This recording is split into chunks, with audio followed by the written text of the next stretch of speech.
court judgments and even arbitral awards do not adequately resolve disputes in manner consistent with the regulatory and commercial interest of the industry. He said the establishment of the center would ensure the settlement of disputes through the use of industry experts with in-depth understanding of the issues before them for quick resolution, all in the overall interest of industry players, stakeholders, and the nation.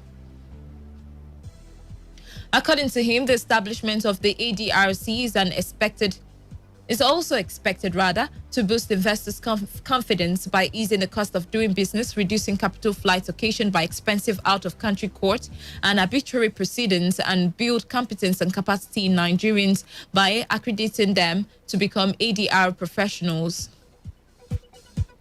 The Securities and Exchange Commission has said it is in discussion with the Central Bank of Nigeria on how to better understand and regulate the cryptocurrency markets in the country.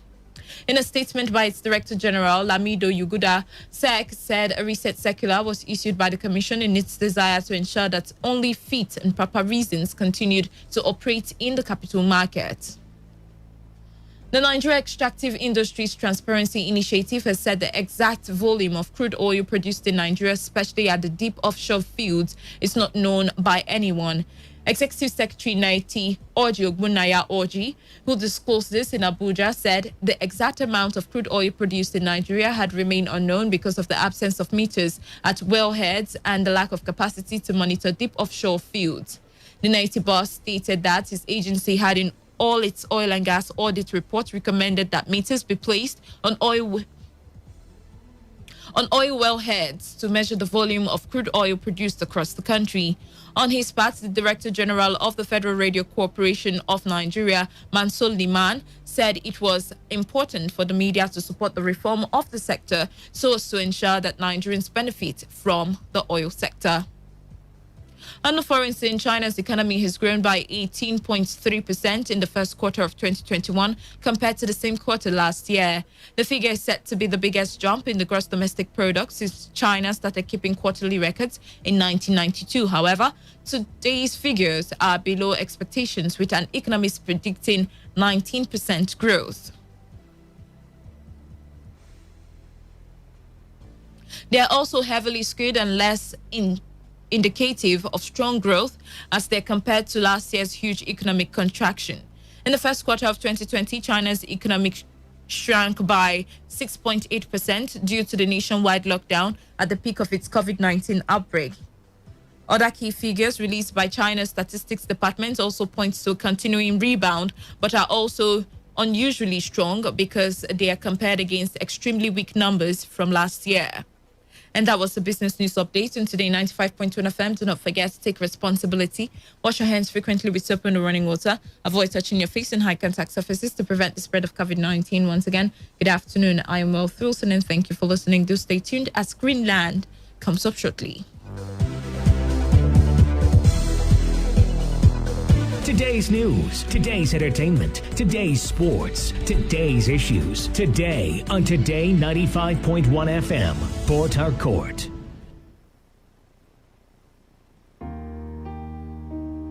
You don't have to be in government to serve. You don't have to hold a political office to change lives. It was Mahatma Gandhi that said, the best way to find yourself is to lose yourself in the service of others. So before you point out how the government has failed in service, ask yourself, are you being of service to your fellow Nigerian in your own little corner? As Mother Teresa puts it, unless life is lived serving others, it is not worth living at all. This message is powered by Today 95.1 FM, the voice of the people.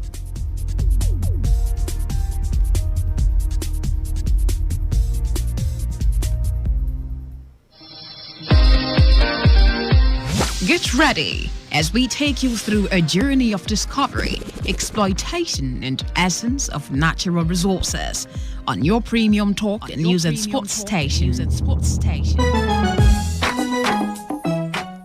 It is Greenland. Land is green, it's green.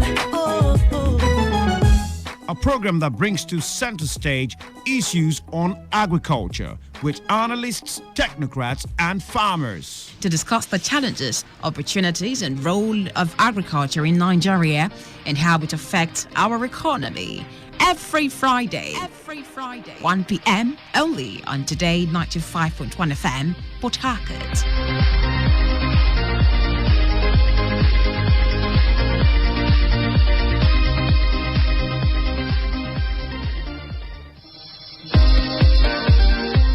Get ready as we take you through a journey of discovery, exploitation, and essence of natural resources on your premium talk and news and sports station. It is Greenland. Land is green, it's green. Oh, oh.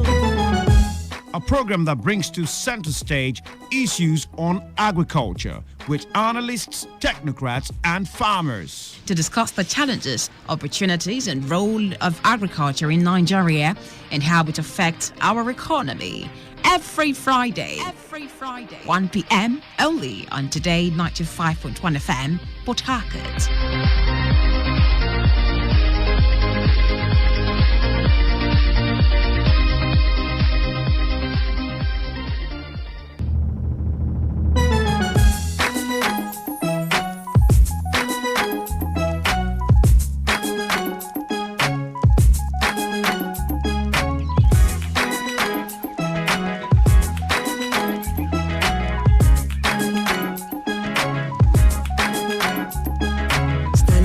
As the clouds go gray, the thunder roars and the earth sings. The season's just beginning. Sunlight it hides as the clouds make way for the pouring of my blessings. I will not be afraid. I see it now, I understand, I know. So I embrace it, dance in the rain. It's for my seed to grow, for every prayer and every seed I've sown. Lord of the harvest knows I'm reaping back 100-fold. The land is green, it's green. Oh, oh. The land is green, it's green. Can't you see? All right, can't you see that the land is green? Can you see the green land? Everywhere is green. We're so blessed in this nation. We have so much natural resources to delve into, to bring ends meet, to keep us going, to boost the economy, okay? We are so blessed. Look around and see the beauty of nature. Greenland is the program you're on to right now on your premium talk news and sports station, Today 95.1 FM. And it's come up to 11 minutes gone past 1. A very good afternoon to you.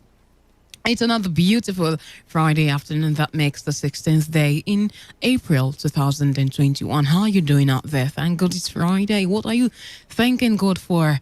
Okay, what exactly are you thanking God for? It is that agricultural program, where we delve into the world of agriculture, dissecting its opportunities, challenges, and preferring a solution, to those challenges. It's a family program, all right? So we will bring to the table a particular topic of discuss, and from your end, phone in or send in your text messages to be a part of the conversation today. So, I'm not here alone, of course. Gloria Carty here. Gloria Carty. I'm with a very amazing woman. I had her last week on the show, and today is going to be like a continuation of the program from last week, okay? So I'm so sure you can't wait. You can't wait. I also cannot wait, all right? I have with me today to dissect this issue, this topic that we have on ground today, Professor Mrs. M.O. Ironkwe. You're welcome, ma'am. Thank you, Gloria. It's really good to have you. How are you today? I'm very fine, thank you. How are you too? I'm fine. Have you eaten today? Did you eat fish today? No, I don't eat early on Fridays. You don't eat early on Fridays? Yes. Oh, why is that? Like on the spiritual? Okay, that's your spiritual exercise. Oh, mama. I eat every Friday. Oh, mommy in the Lord. All right, that's good to know. But you like fish, right? Yeah, I do. More than meat. More than meat. Why do you like fish more than meat? Why is that so? It contains less cholesterol than meat. Okay, maybe you should give us some more lectures Well, on for the fish. elderly, Okay. Once you cross 40, you should slow down on your meat consumption because of cholesterol. Okay. Yeah. Okay. Oh, sorry. All right. So I have with me Professor M.O. Ironkwe. Sorry, that voice, that all you've been saying wasn't actually going out. I am so sorry. Nice. All right. So we're talking about fish. Yes. I said fish is good, especially for the elderly, Okay. because it contains less cholesterol than red meat. Yes. So every elderly person is advised to eat more of fish Yes, than meat. red meat. Okay. Chicken is also good. Okay. Contains less cholesterol than Then- red meat. Oh, Yes. all right. That's good to know. beef. Yeah, beef. Some persons just may not understand when we say red meat. meat, yes. Okay. All right. Talking about fish, yes, of course, you know that the production of fish or the process of producing fish is called fish farming. And that is what we want to discuss on the program today. Fish farming, the importance of fish farming to us, and, checking out the problems that has plagued this sector and how we've been able to maximize all that there is to this sector to meet up the demands of the country, of the populace, all right? Of course, we know that fish contribute 40% to protein in every human. So how have we actually looked into the sector? How have we treated the sector over the years? In Nigeria, like many coastal developing countries, fish is an important source of food for the population, which is currently estimated at 186 million people. As of 2016, a recent study estimated that Nigeria ranks third globally for the number of people dependent on coastal fisheries for food and nutrition security. And the demand for fish is growing every day alongside growth population and incomes. So fish consumption in Nigeria it grows. It's very, very, very, very important. All right. Now, the majority of households in Nigeria, which is 58%, suffer from chronic or transitory food insecurity. We're also going to be looking at insecurity in this aspect. All right, how well is our fish ponds secured? How well can we guarantee the security of our fish ponds in Nigeria and in Rivers State particularly? How many fish ponds do we even have in Rivers State? Now, Nigeria spends over 125 billion naira annually on fish importation. When I saw this, I come to wonder, I don't understand. We spend 125 billion naira. Okay, is this this is from individuals, or are these from the is this a figure from the government or firms or private sectors? How did they even come up with this figure? I'm sure it came from the government. Okay. Because individually, we don't import. Exactly. Exactly. Yes. So it's not coming from individuals. So that is to say the government has been spending 125 billion naira in importing, and meanwhile we can just invest that money. Do it at the back of our houses. Exactly. And have it at just a snip of a finger. Yes. At a very cheaper rate. Now, Steve Okeleji, the founder of Aquatic Hub Africa Network, an aquaculture capacity building firm, believes that the Nigeria aquaculture industry has fared well, but that there is a lot more the country needs to do in order to benefit maximally from the existing opportunities along its value chains. Now, we're also going to be looking at the opportunities that there is in this sector. All right. Now, according to a report by this firm, Nigeria's aquaculture industry is largely untapped. take note of that, is largely untapped. Yes. And is characterized by poor access to soft credit facilities, lack of requisite technical skills, and unavailability of good quality and moderately priced fish feeds and seeds, which mitigates the sector's growth and development. Now, this is a report by the Aquatic Carp Africa Network. Ma'am, how do you agree with this statement? Everything you have said is correct. Fish farming has been neglected in this part of the world. I'm not talking about River State in particular now. Generally, we've not really done what we are supposed to do. Like you rightly mentioned, the seeds are not expensive. Assuming you want to acquire some fingerlings to start up, okay? It rates at 15 to 20 naira. You are there. You can take 100, 200 as the case may be. But the issue is the feed to get them to market size is expensive. Even our indigenous fish feed now is equally expensive. Why do we have that? I mean, for even the indigenous feed. When you talk, it's the same story that we have for poultry and livestock. They will tell you maize is expensive, it's scarce. Soybean is expensive and it's scarce. You know, the story is just the same for all the animal sector. And these animals cannot do without compounded feed, formulated feed. We call it manipulated feed.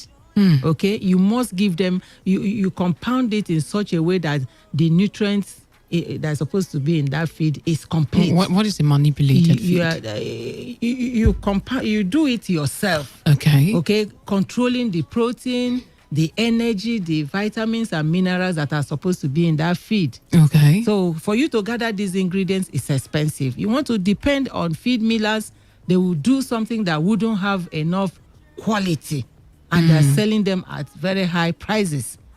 So for fish, that is why, you know, it's like many people don't want to go into it. And more so, like what you said, there is no soft loans for people who are interested in this type of area. If you give soft loans, many people, it doesn't require so much labor like poultry and livestock. You can keep it, you can buy all this water tank kind of stuff. Okay. You open them, as long as you have regular water from your borehole, there is no government water now. You flush, you pump, and you are there. So apart from the fact that feed is expensive, all other things are at our beck and call. Okay. You can easily go. You don't even need, you mentioned something about having experts. Yes, it's good to have experts around you, just like livestock and poultry.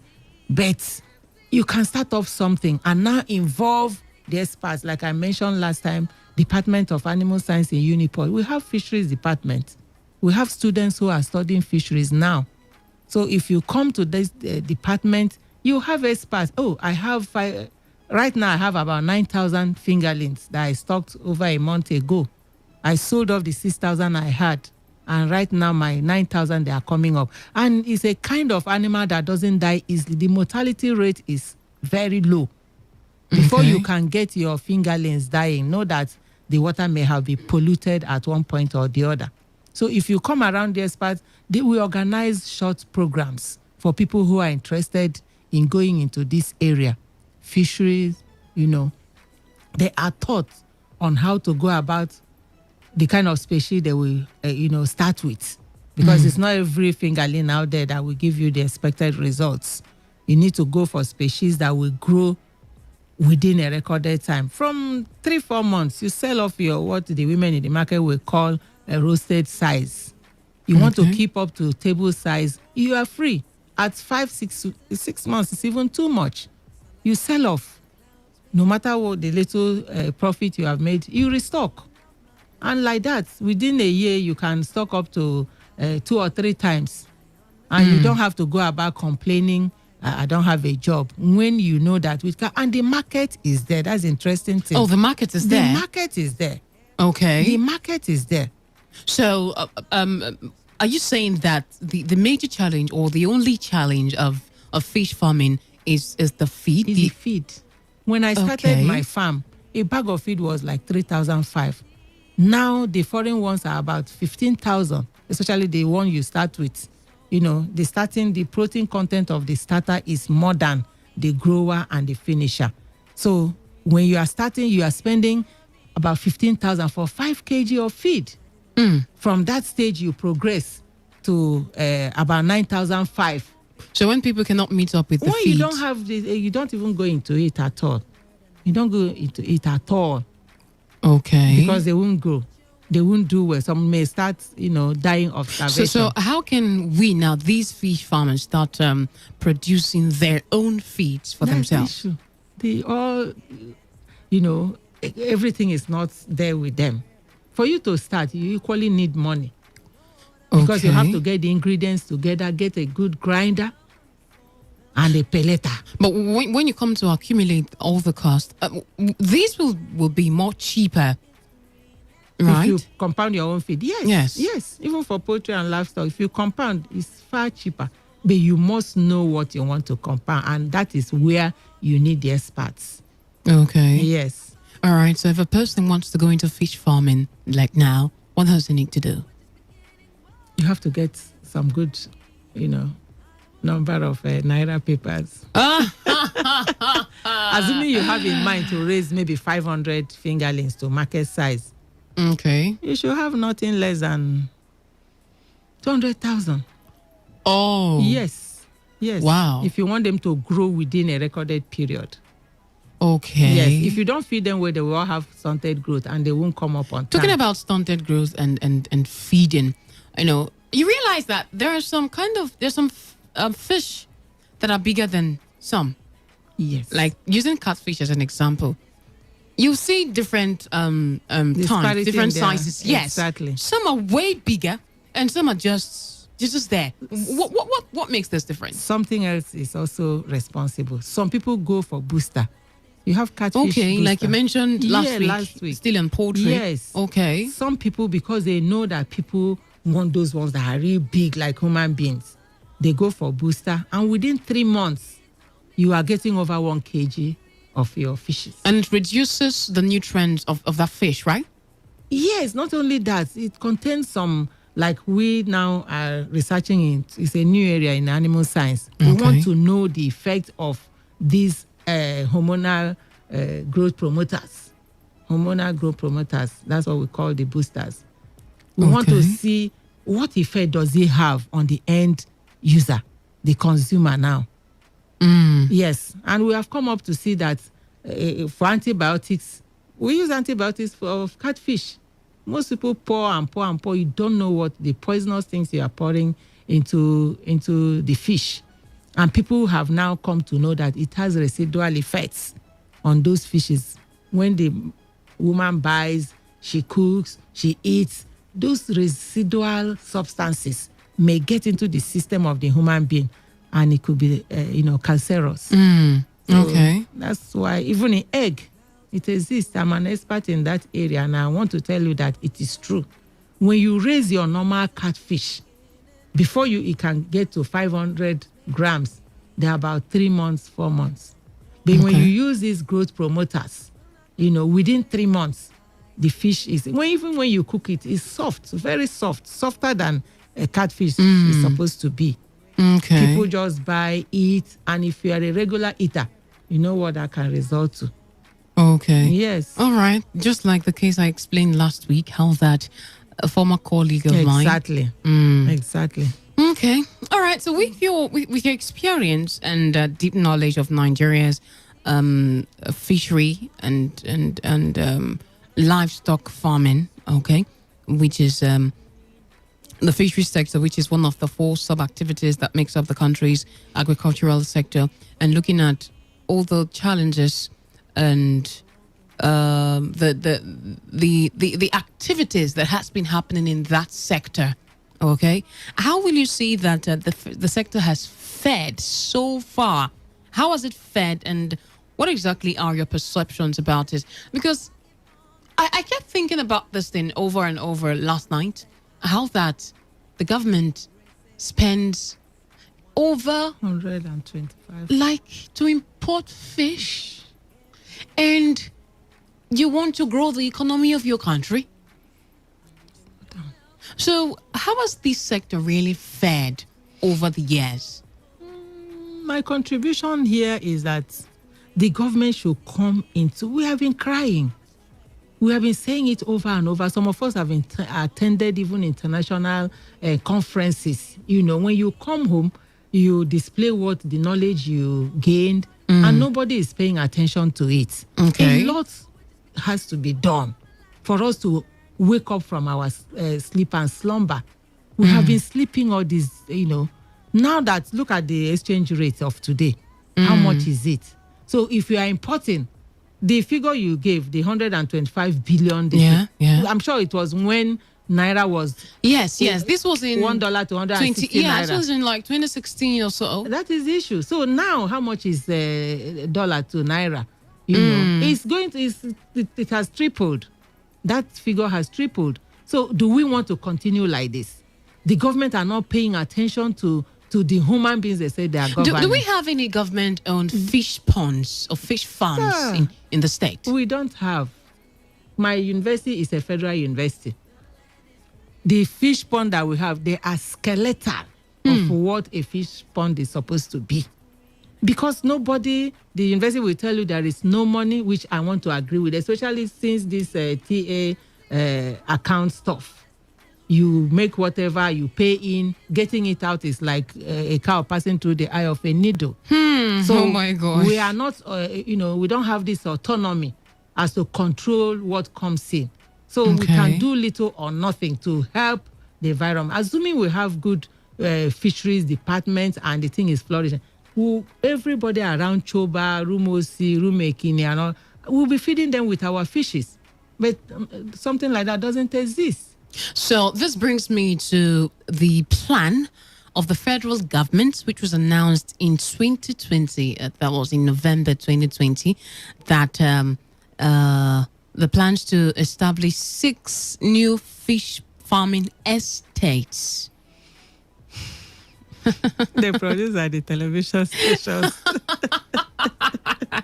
They produce them at the television stations. I don't know. They are deceitful attitudes. One is tired and sick of, How many professors in my area own farms?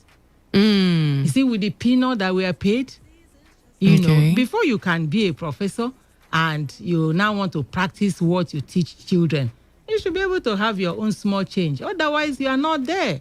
You know what to do, but you can. I'm talking, in fact, from what I've been saying is like, I assume we have lands of our own to practice fisheries. You must have own a land. And we all know that in Port Harcourt, there is no land now that is less than 5 million naira.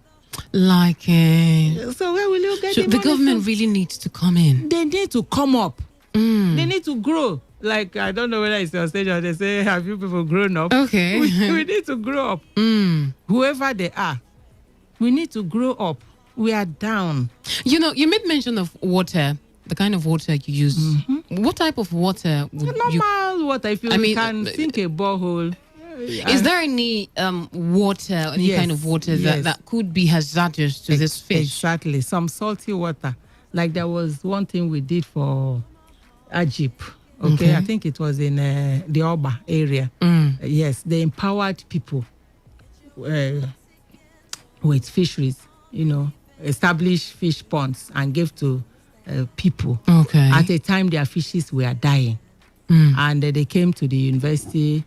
Fortunately, that time my dean was, an agriculturist. And we stepped into it when they tested their water and it was salt water. The water was not good. Okay. Yes, and they were advised to either open new boreholes for them or, if it's possible, any water that can now make the fishes to be alive. I don't know what has happened. They agreed because we met with the IG people, talked. They never called us again. So we never knew whether the ideas that we gave were implemented or not.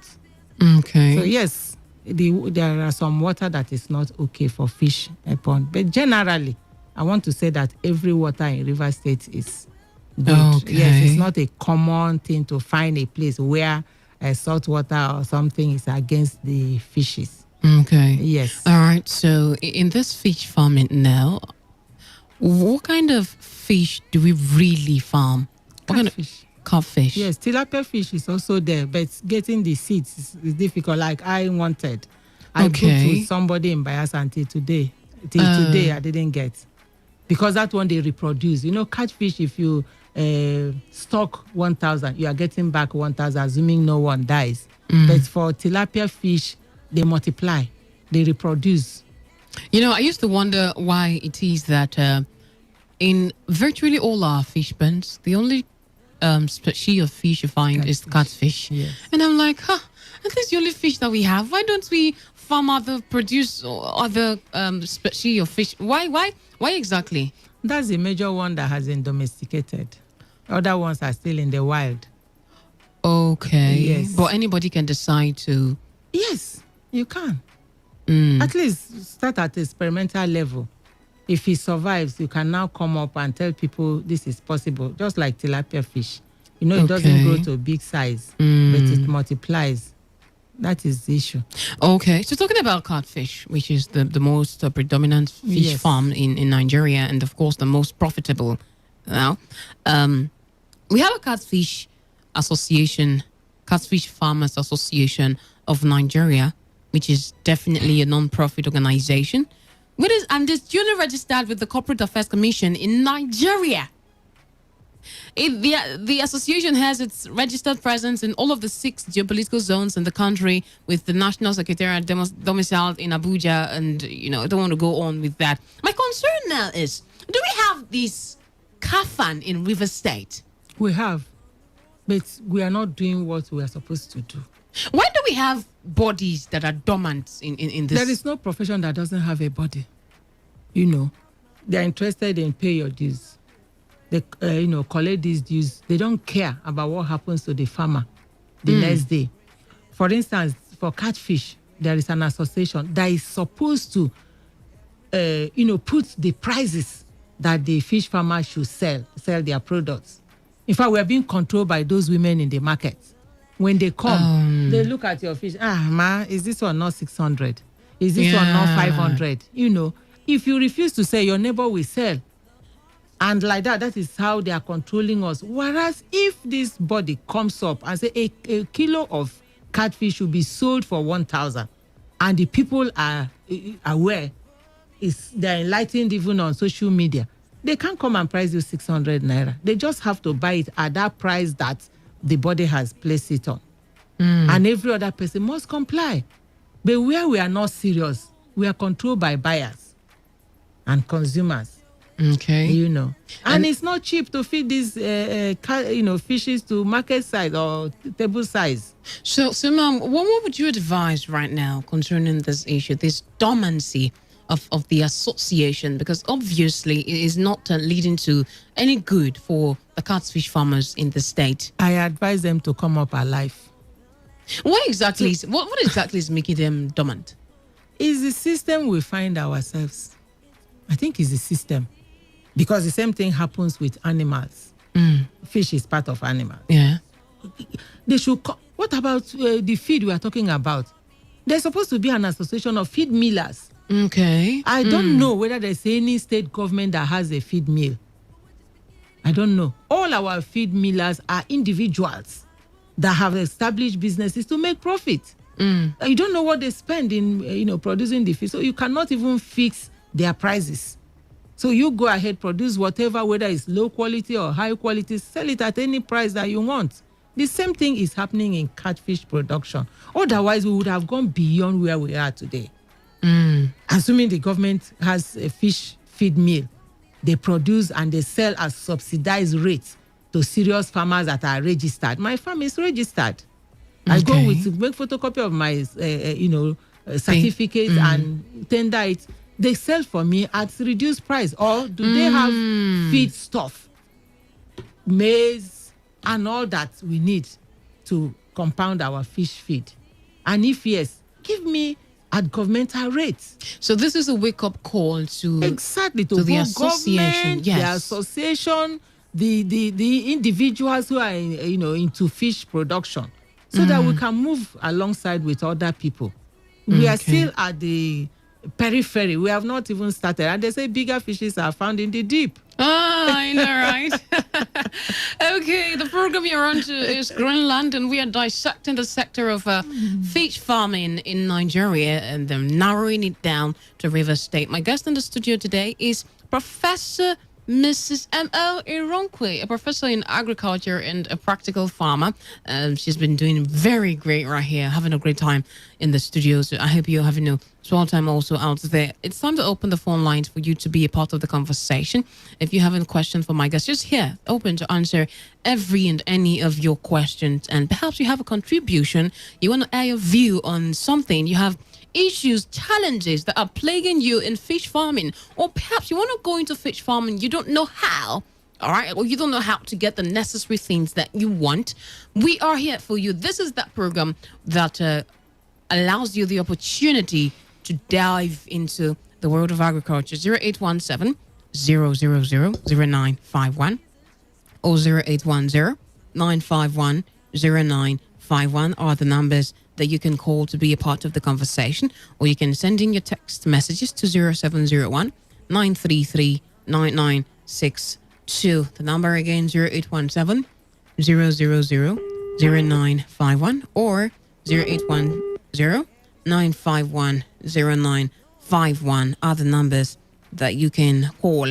Now, many people are of the view that fish farming is a revenue spinner that could drive huge productivity in the country's economy if paid attention to. Do you agree with this? I do. Okay. I do. But before you can sell anything, you must have fed your family or the environment where you're operating. Then what you export is your excesses. Okay. So if we go into catfish production and we are producing at very large, quantities, why not? I was in the US. Okay, we'll come back to that. Okay. Let's take this And call. insecurity too. Okay, yeah, we'll come back to that. Hello, good afternoon. Yeah, I'm Matthew. Matthew, you're welcome. How are you this afternoon? Yeah, what human have said it all. It's our government, our problem. Most of the time, you see, they will bring key accusations. You attend. After month, they will say free form. They will give you, they will empower you. They will do like this. At the all, zero. They are a problem of our society today. Now, election have reached. You see security in waterways. You see everywhere security after now, no security. I shall let them help us. They are dying. They are dying. Thank you very much, Matthew. Thank you. Thank you. God bless you. It's well noted.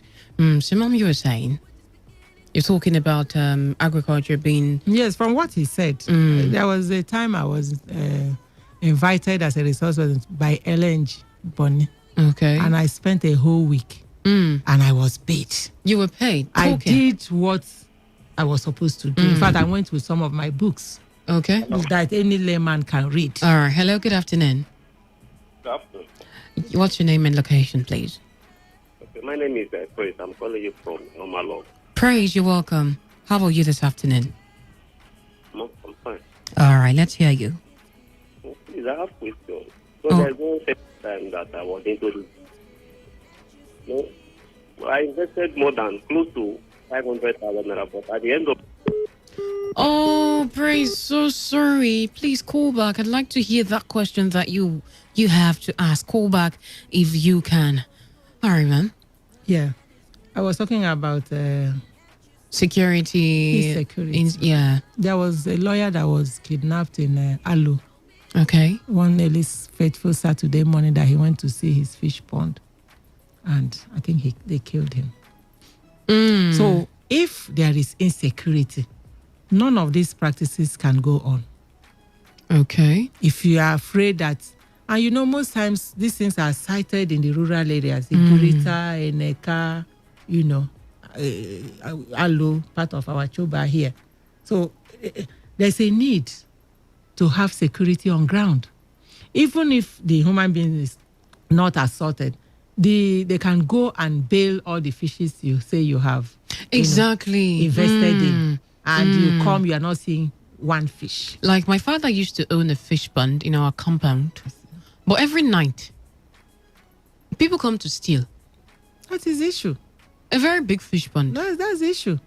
So how can we guarantee security in this sector? Anywhere you are, you must make sure, don't depend on government.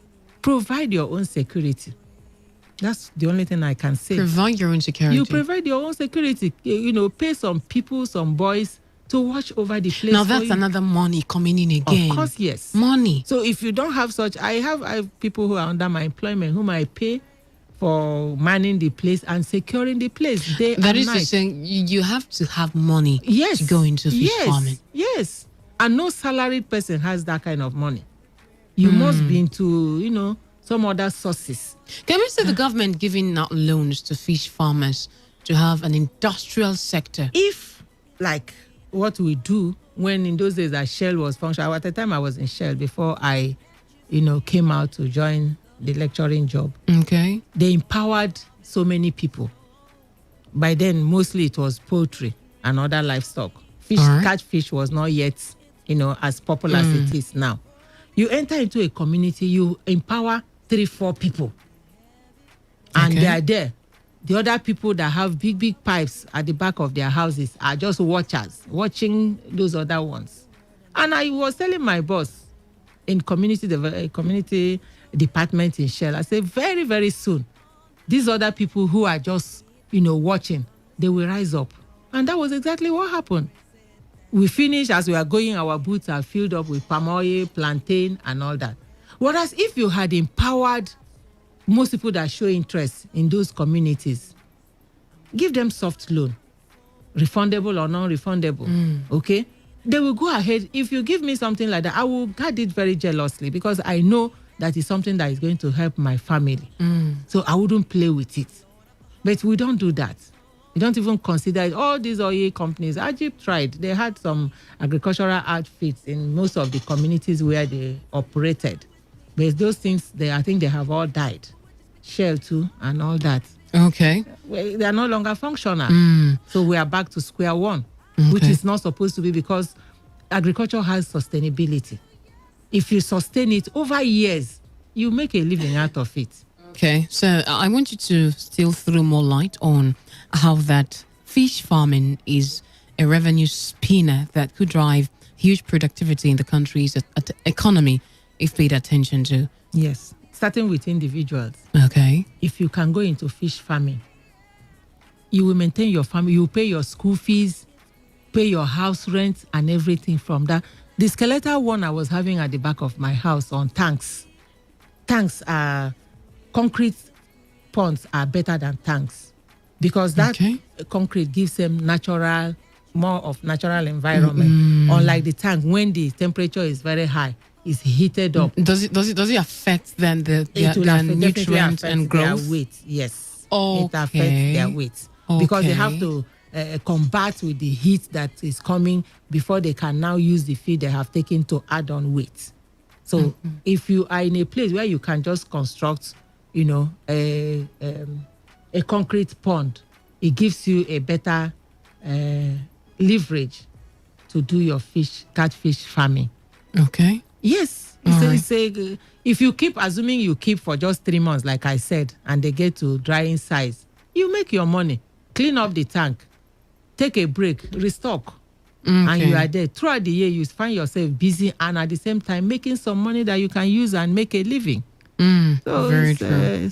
It's just this feed issue that has rubbished everything. And then security also. And security also. All right, you can be a part of the program, 0817-000-0951 or 0810-951-0951. So sorry, the message and WhatsApp portals are down now, so you just have to do your calls only.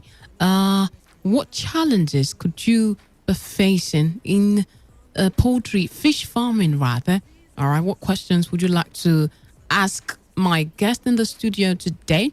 What do you think are the opportunities out there that we are yet to tap into in fish farming? How does it affect you really in the kind of fish you eat? How healthy do you think it is to you? Have you had any issue with fish consumption in personally for you. Hello, good afternoon.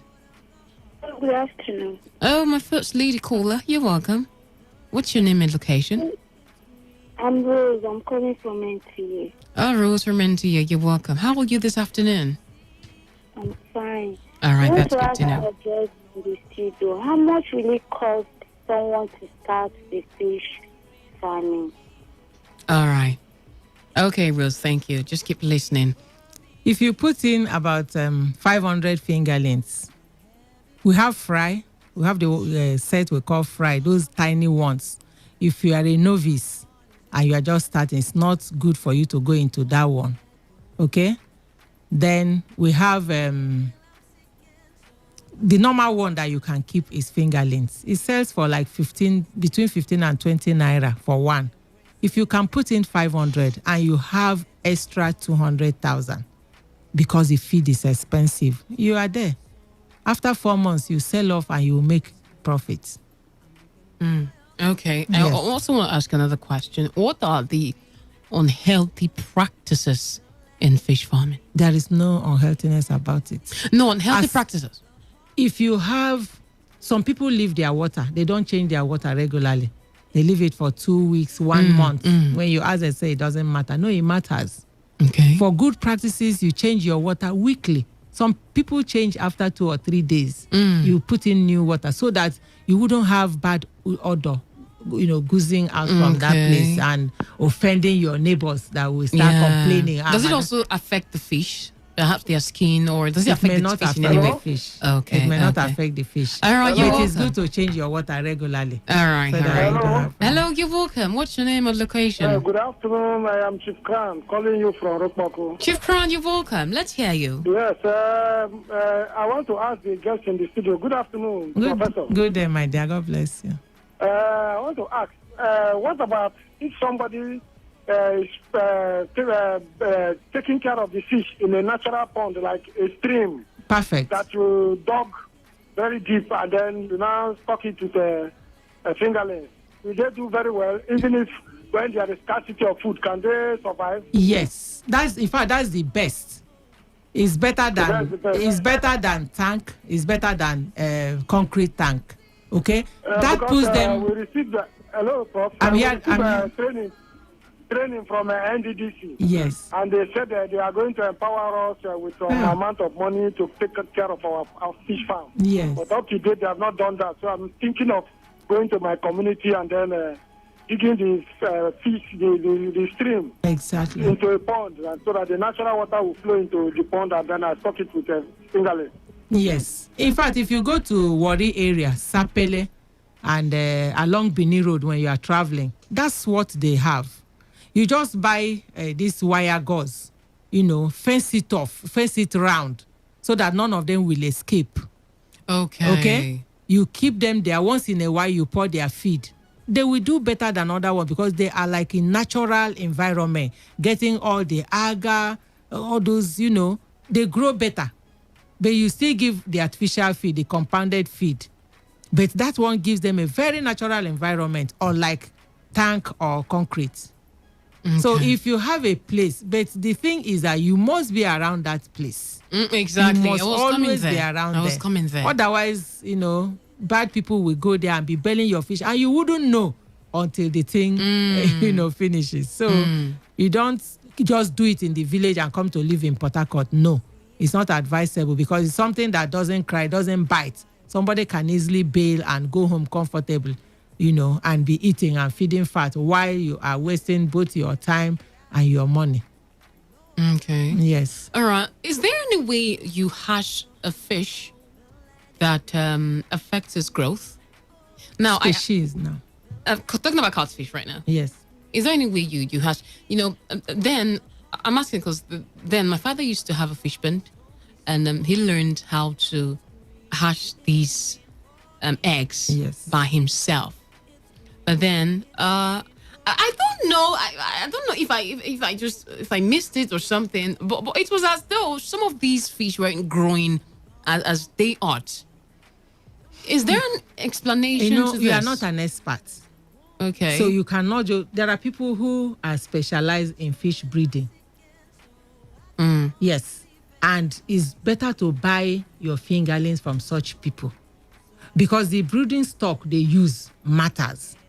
It's, Okay. if you use a brooding stock that is not very fertile, they will give you a fry quite all right, but they wouldn't do very well. So you won't encourage fish farmers to do the breeding themselves? No, if you know you have land, you can go into it. Okay. I don't breed. Okay. I don't breed. I buy from people who breed. Okay. Yes, even the people that breed, some breed with particular brooding stock over and over and over. You know what happens? As we are approaching menopause, the system is no longer the same. So some people wouldn't want, because brooding stock is expensive. You can buy one for 10,000. Okay, so you have to go to experts. Don't go into brooding yet. Just start somewhere. If you are a new starter, you have not done it before. You don't even have all that it takes about catfish. Don't just go and start brooding. Okay. Start from people who will brood. You buy from them. Then along the line, you now go and learn. If you refuse knowledge, you won't do well. All right, that's a good one. 0817-000-0951 or 0810-951-0951. Sorry, I have missed your calls. Do also call back if you can. All right, saying all that, there is to the challenges. Okay, I think we should highlight some of the opportunities in fish farming. Are there any untapped opportunities along the fishery and aquaculture value chain that you think Nigerian farmers can leverage upon? Yes, that's what we call entrepreneurship now. Like the other day I talked about poultry. I said you don't need to be a poultry farmer for you to market eggs. So from what we have discussed this afternoon, somebody who is not a catfish farmer can decide to be selling catfish or fish feed. Not only that, somebody has produced catfish. You are not the farmer that produced. You can buy from the person, you dry and sell to the consumers. There's a lot of chains, between production and consumption of catfish.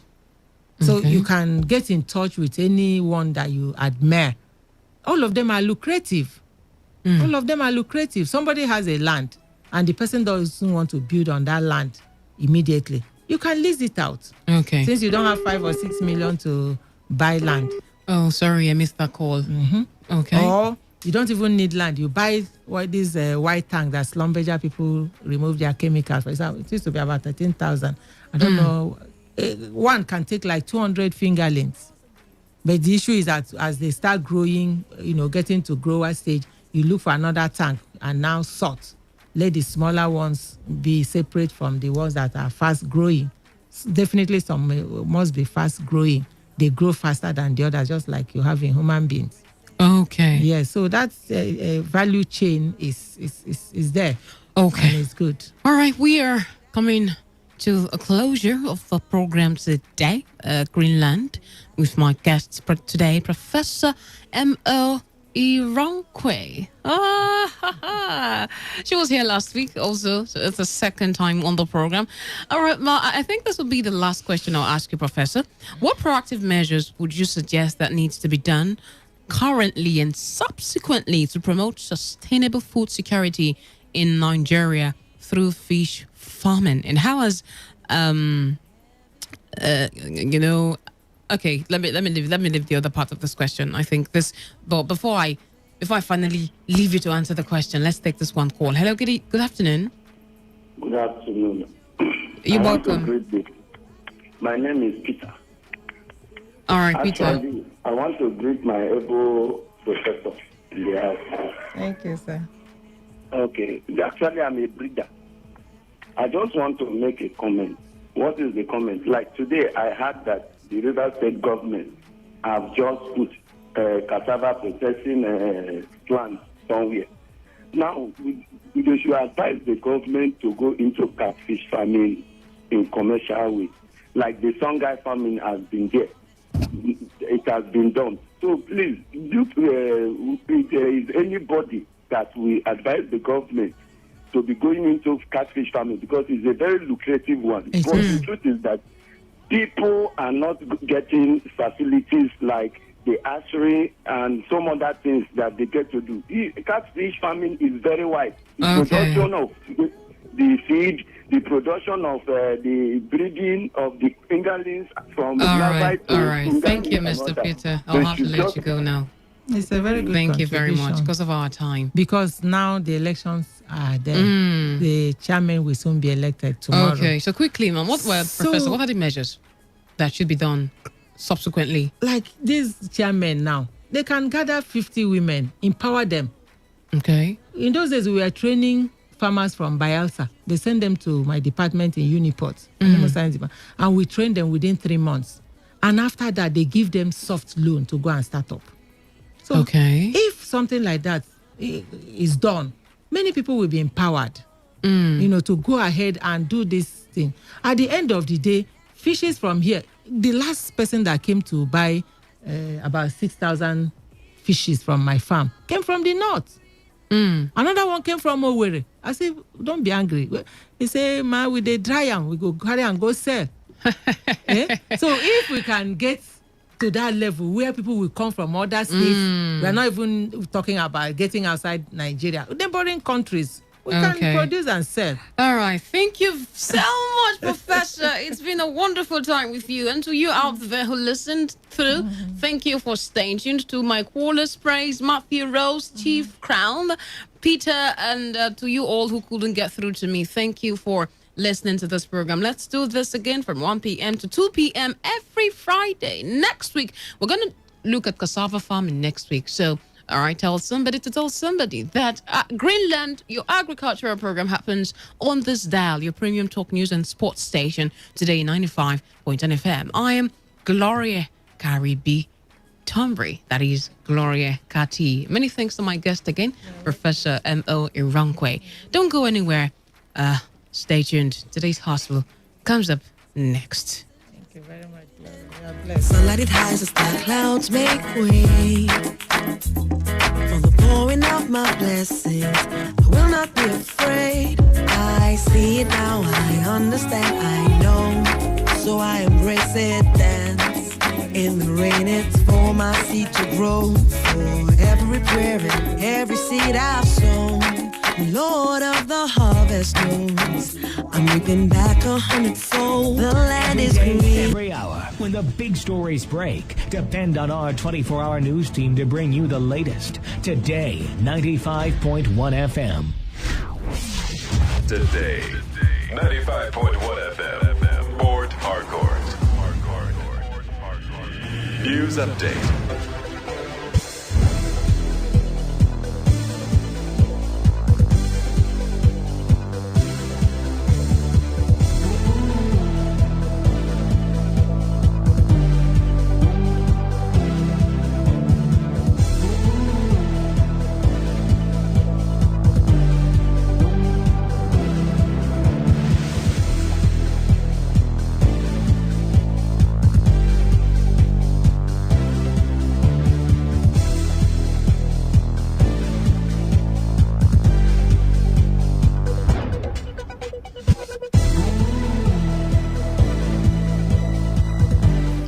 Good afternoon. Here is the news update on Today 95.1 FM. I am Wealth Wilson. Rivers State Independent Electoral Commission, RISEC, has commenced the distribution of sensitive materials for the local government election tomorrow. Our correspondent Uchindo Jowo, who is monitoring the distribution at the RISEC head office on Aba Road in Port Harcourt, reports that the materials are being handed over to the ad hoc staff and other officials of the commission to be escorted by security agencies. The materials are expected to be secured at the police divisional headquarters in various local government areas, from where they would be taken to the various polling units tomorrow. The Rivers State Independent Electoral Commission has appealed to the political parties and its candidates participating in tomorrow's local government elections to play by the rules. The chairman of the commission, retired Justice George Amereji, in a statement media briefing, urged the people to eschew violence and thuggery during the exercise. Emerji appealed to Rivers people to come out in their numbers and vote for the parties of their choice, assuring that the commission is determined to accurately reflect their votes.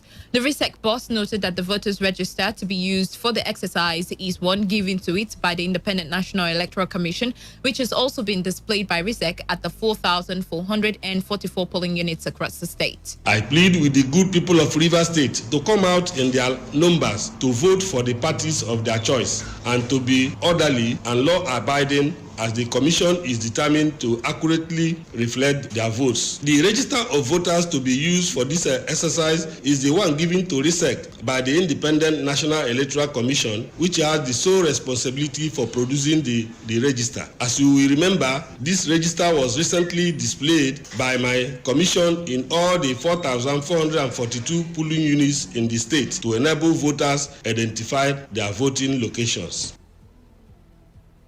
Retired Justice Emerji further expressed optimism that the process will be successful following the consultation and enlightenment the Commission carried out across the 23 local government areas in the state in the build-up to the election.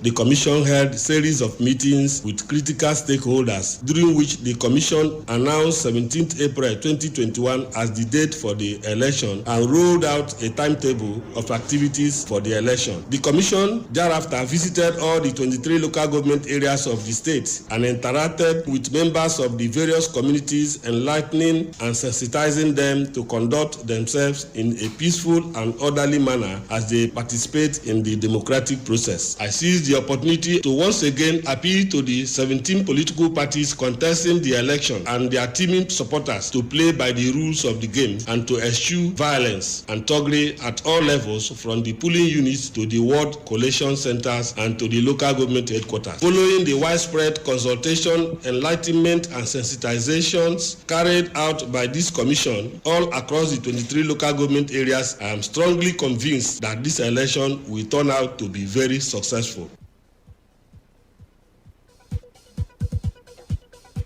Security operatives have thwarted an attempted jailbreak by inmates at the medium security custodial center, Ubiaja, in Edo State. This was disclosed in a statement by the Public Relations Officer of the Nigerian Correctional Service, Edo State Command, Aminu Suleiman. Suleiman explained that the incident occurred on Wednesday following a riot after the inmates refused to return to their cells. According to the command spokesman, some inmates later instigated others to effect a jailbreak for possible escape after they heard about the incident at the correctional facility in Oko and Benin in Edo, as well as the recent attack on the custodial center in Owerri, the Imo State capital.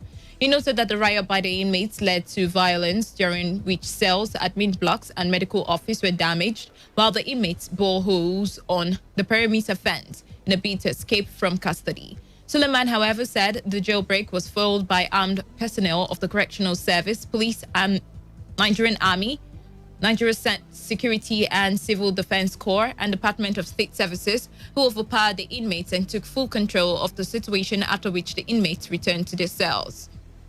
On the foreign scene, China's economy grew a record 18.3% in the first quarter of 2021 compared to the same quarter last year. It is the biggest jump in gross domestic product since China started keeping quarterly records in 1992. However, Friday's figure are below expectations, with Reuters poll of economics predicting 19% growth. They are also heavily skewed and less indicative of strong growth, as they are compared to last year's huge economic contraction. In the first quarter of 2020, China's economy shrank 6.8% due to the nationwide lockdown at the peak of its COVID-19 outbreak. And that was the news update on Today 95.1 FM. Do not forget to take responsibility, wash your hands frequently with soap and running water, avoid touching your face and high contact surfaces to prevent the spread of COVID-19 once again. Good afternoon. I am Will Wilson, and thank you for listening. This Stay tuned. Today's hustle comes up shortly.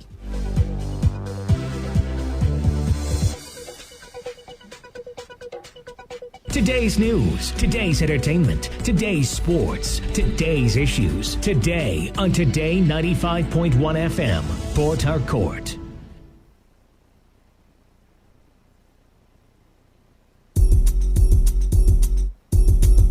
Corruption is a dishonest action that destroys people's trust. Corruption takes many forms, It can be interpreted by many people in many ways. It is hard to enter into any sector in Nigeria without observing one corrupt practice or the other. The faces of corruption ranges from political, universities and college, bank sector, the civil service, even the religious bodies. In Nigeria, factors like greed, poor youth empowerment, poverty, unemployment, etc. are said to be responsible for corruption. However, no reason is good enough to be corrupt, because corruption is capable of crippling our economy, raise poverty level, bring about national crises, as well as poor national development. Stop the embezzlement and misappropriation of public or government funds, bribery, malpractice, man no man, and treat all citizens equally today. A corrupt-free nation is possible.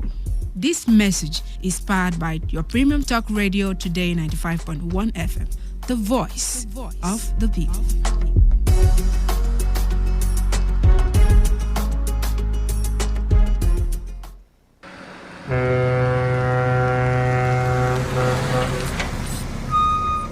Officer, take. Officer, give me number. No time. Man, they match am, they go. What? You bribing the officer of the law? You under arrest.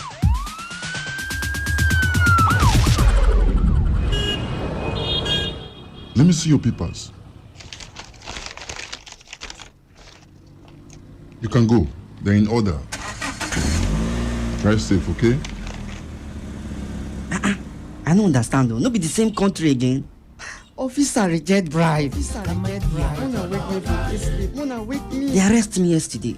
That yesterday, I go do my papers. See as I pass now. I pass without fear. You too, make you do wetin dey right. For we country to better, it dey for we hand. If you like, do like say you no hear am. To give or to take bribe, na offense. Una don hear am, abi? You hear am too, abi? You hear am. You hear am well. They themselves, they hear am. Now the voice of the people. Now him bring this message give una. Today 95.1 FM. Now we be the voice of the people.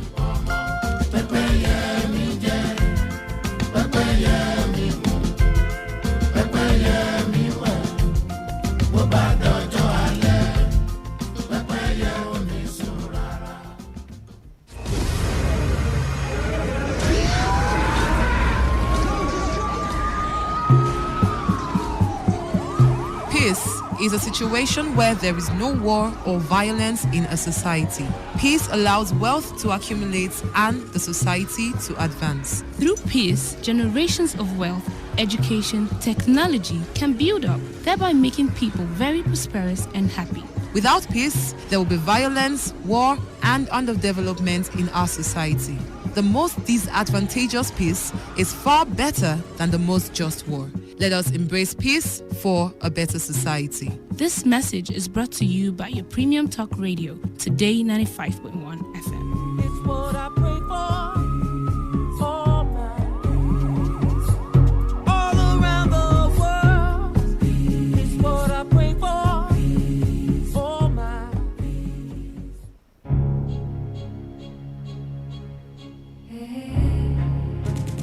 Do you know what? Put that down now. I go match and down. Oh yeah, give me that thing. Come on, give me the phone. Give me that thing. Oh yeah, shoot that police. They go over. Insecurity has become a common factor in our general language within the Nigerian space, no doubt. Not only has it become a threat, it has begun taking diverse dimension we cannot ignore. A solution we seek. A desire to stop the trend is imminent. Wait up. 2 seconds. Oh God, hey Jesus. Straight bullet, or what kind of country is this? A boy, I just said to go and buy something. What kind of thing is straight bullet from where? I'm finished though. Directly or indirectly, we all have lost people, friends, family, or acquaintances as a result of insecurity. But is security only the job of the government? No, security is not one man's job alone. Every individual in the society has a role to play in order to achieve a secure society. We urge citizens and indigents to adhere and respect the laws of the state, report irregular activities to the authorities, and we implore security agencies to carry out their duties as stipulated by the Constitution and not infringe on the rights of citizens. If we work together, we can build the Nigeria of our dreams.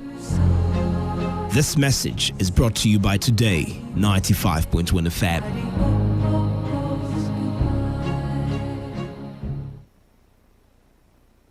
This is Today's Hustle. One show that embodies objectivity. We raise the bar in examining the good, the bad, the sordid, everything that has to do with society. In America, you buy a big house and you pay gradually for 30 years of your life. That is politics. In Nigeria, you carry all your salary and go and rent one bad politics. Everything that has to do with You society. must negotiate. If we don't negotiate, when a man is pushed to the wall, he bounces back with double levels. We have been pushed to the wall. The Hustle. Every weekday from 1 p.m. to 3 p.m. on Today 95.1 FM. This is Today's Hustle. One show that embodies objectivity. We raise the bar in examining the good, the bad, the sordid, everything that has to do with society. In America, you buy a big house and you pay gradually for 30 years of your life. That is politics. In Nigeria, you carry all your salary and go and rent one bad politics. Everything that has to do with You society. must negotiate. If we don't negotiate, when a man is pushed to the wall, he bounces back with double levels. We have been pushed to the wall. The Hustle. Every weekday from 1 p.m. to 3 p.m. on Today 95.1 FM.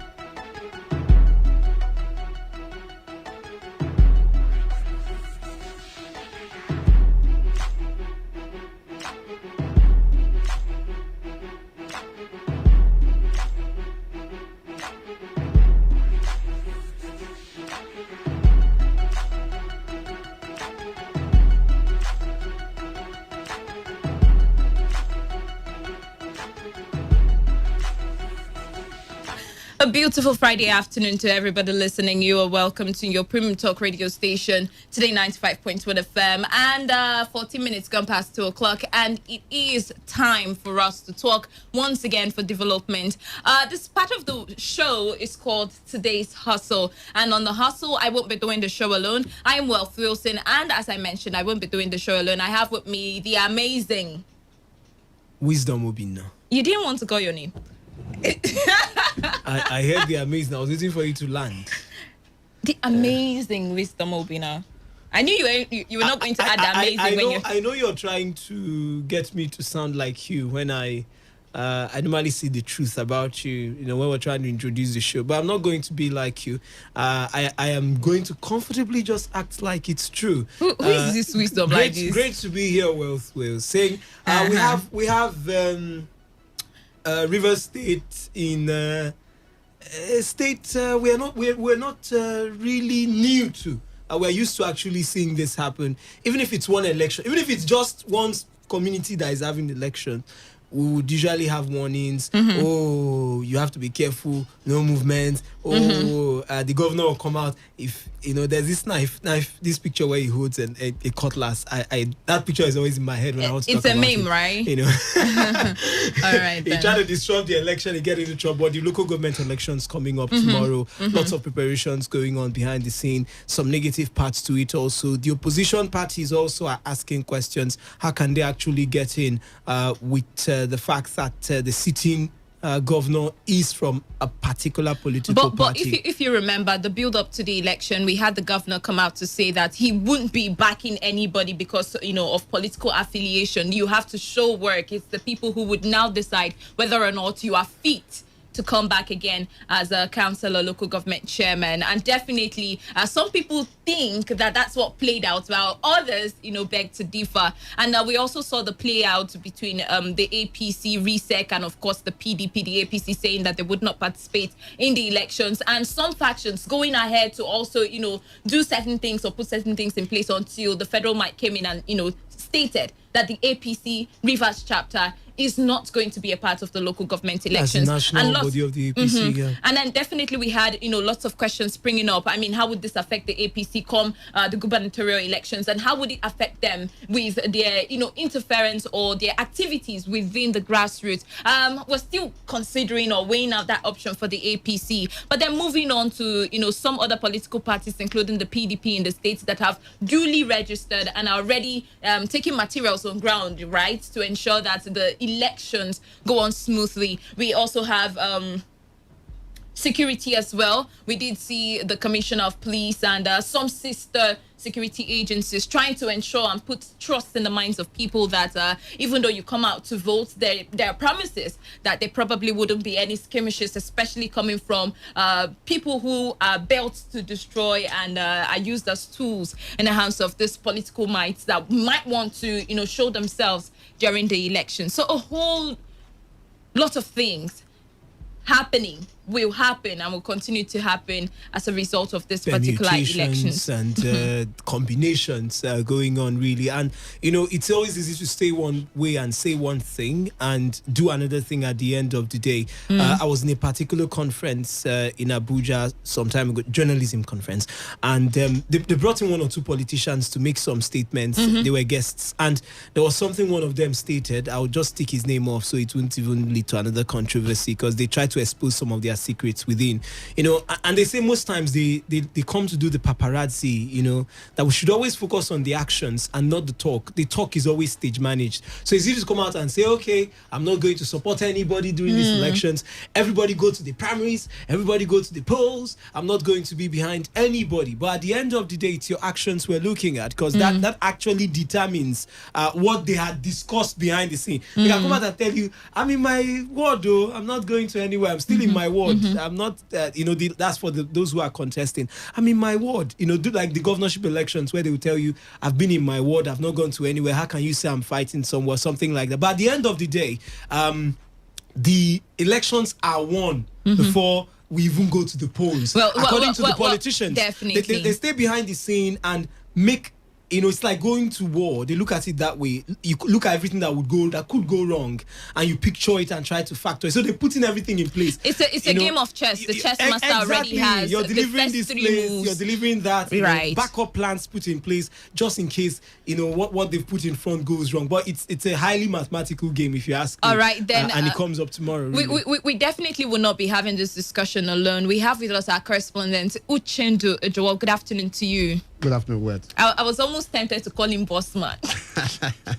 All right, you're welcome once again to today's hustle. Now let's start off first. Thank you. Let's start off first with the whole local government election build up till this point, right? Let's start off with the governor talking about people who would be vying for that position again, having to show working and have their people select them or choose whether or not they want them or feel they are fit enough to come back and represent the people at the grassroots. So first off, do you think that with the number of recurrence of the people who were already in states who are coming back to vie for that same position, do you think that the public opinion points to the fact that the people have seen them perform, immeasurably, right? Enough for them to want to vote them right back into that position again?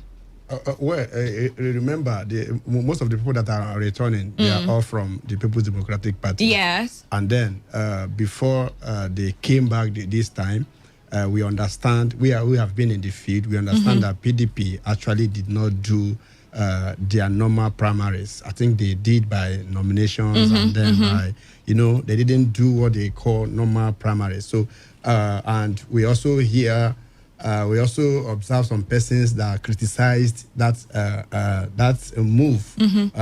Which means... But that was majorly opposition criticizing, right? Not opposition. Okay. The members of the same People's Democratic Party. I have been in more than 6 media briefing where groups are saying no. You must not impose anybody on the people on us. I think this person has not done well. This person has not done well. Where the party has a criterion to select who has done well and who will return and who will not return. Just like Wike said, there will be no godfatherism in this, but they know how they actually arrived at this person. Come by, you have done well, and this person you have not done well. For us, some of those local governments that returned, we actually saw a little thing. If I mention, if I wouldn't make mistake, Ikore local government will solve visibly some of the things, despite how it came about. But there are things we can see from there. I talk about Akokotor also. There are things we saw that actually played that made them. We are talking about why they came back, but I must tell you that they did not have the 100% support of members of their party, not even the people they are representing. So that is just we wouldn't be talking about the other. Actually, tomorrow they will be going back to another set of pool. Let's see how it plays out. How it will play out. They have other parties that are actually contesting with them. Let's see. All right. If the people. Speaking of parties, we did see, the allegations and protests that spring up here, there, and everywhere. We'll start with progression from the APC, right? I mean, RISEC and the APC coming to that final conclusion that, of course, the APC should not participate in the elections. Did RISEC not beforehand at least endeavor to get from the representative of the state chapter of the APC that they would not be contesting, other than entertaining some factions that had come in earlier and somewhat looked like it looked as though it was going to destabilize the credibility of RISEC and the preparation towards the election? Yes, when this whole issue started, remember, Appeal Court gave a judgment before why those who did not, the judgment of Appeal Court did not favor, went to Supreme Court. I think Justice Omureji, as a lawyer, saw that if matter is in court, status quo remains. So I think he felt, since the matter is still on, the final judgment has not been given by the apex court. I think that is why he has actually accepted the position of those who claim to be factional candidate from the All Progressive Congress, because we try to argue this question. The caretaker committee chairman of APC, Isaac Obobula, then after the Appeal Court judgment, told him, wrote a letter to the RISEC. Appeal Court have done this. For now, if Appeal Court position is this, you must not accept whichever position, if not from me. But I think the RISEC insisted that it is not in their position to know who is the right chairman of APC and who is not the right. That since they are seeing people coming in the name of APC, they will definitely accept them. Right, that has been the position of the RISEC until the final verdict from the Supreme Court. All right. So they now used the Supreme Court judgment attached with a letter again. As a retired judge, he saw the final signature of the Supreme Court, and he succumbed to the position to say, APC, you can now go. Initially he said that he's very sorry that the paper has been printed. Yes, and that there's no way that APC name will be on the ballot. But is that still going on? No. Would they still be able to? Finally, I think 3 weeks ago, they came up to say, no, we have delisted it. Better. Finally, that's nothing like, they know the implication. Yes. They know the implication. Maybe what would happen tomorrow may not have happened successfully if that logo is still there, because they know. And remember, why APC actually said we are not going, APC is already in court in this same local government matter that is ongoing. Yeah. So you can't be challenging the process and at the same time participating in the process. So that is why they said we are not going. Let's finish what we have started already, and then when we are not. When it didn't favor us, then in subsequent ones we can fit in. All right. What about other political parties, the allegations and the protests that ensued because of the talks about what's going on, and plus the PDP being in the center front of all of this, and it probably looks as though there's already a tilting and a favoring of one political party. When the governor said I was not going to support anybody and so. And in the end, when they started the campaign, you saw him visiting most of the opening. True. Even the grand finale of most campaigns. He was in Eche yesterday. But you want to believe that it's because of party solidarity. It is because of the party solidarity. But he forgot that he has earlier said, as a governor, I'm not going to support. He went yesterday to campaign for Eche local government chairman. He was in Ogoni. He was in different places where he didn't go. But that could simply mean that he doesn't want to influence, but then he has to do what the party demands. No, if you said I'm not going to, what he said yesterday, remember, he went to Eche to say the PDP has constructed road for Eche. In fact, Eche has benefited this. What are you saying? Indirectly, support who is coming from the PDP. From the PDP.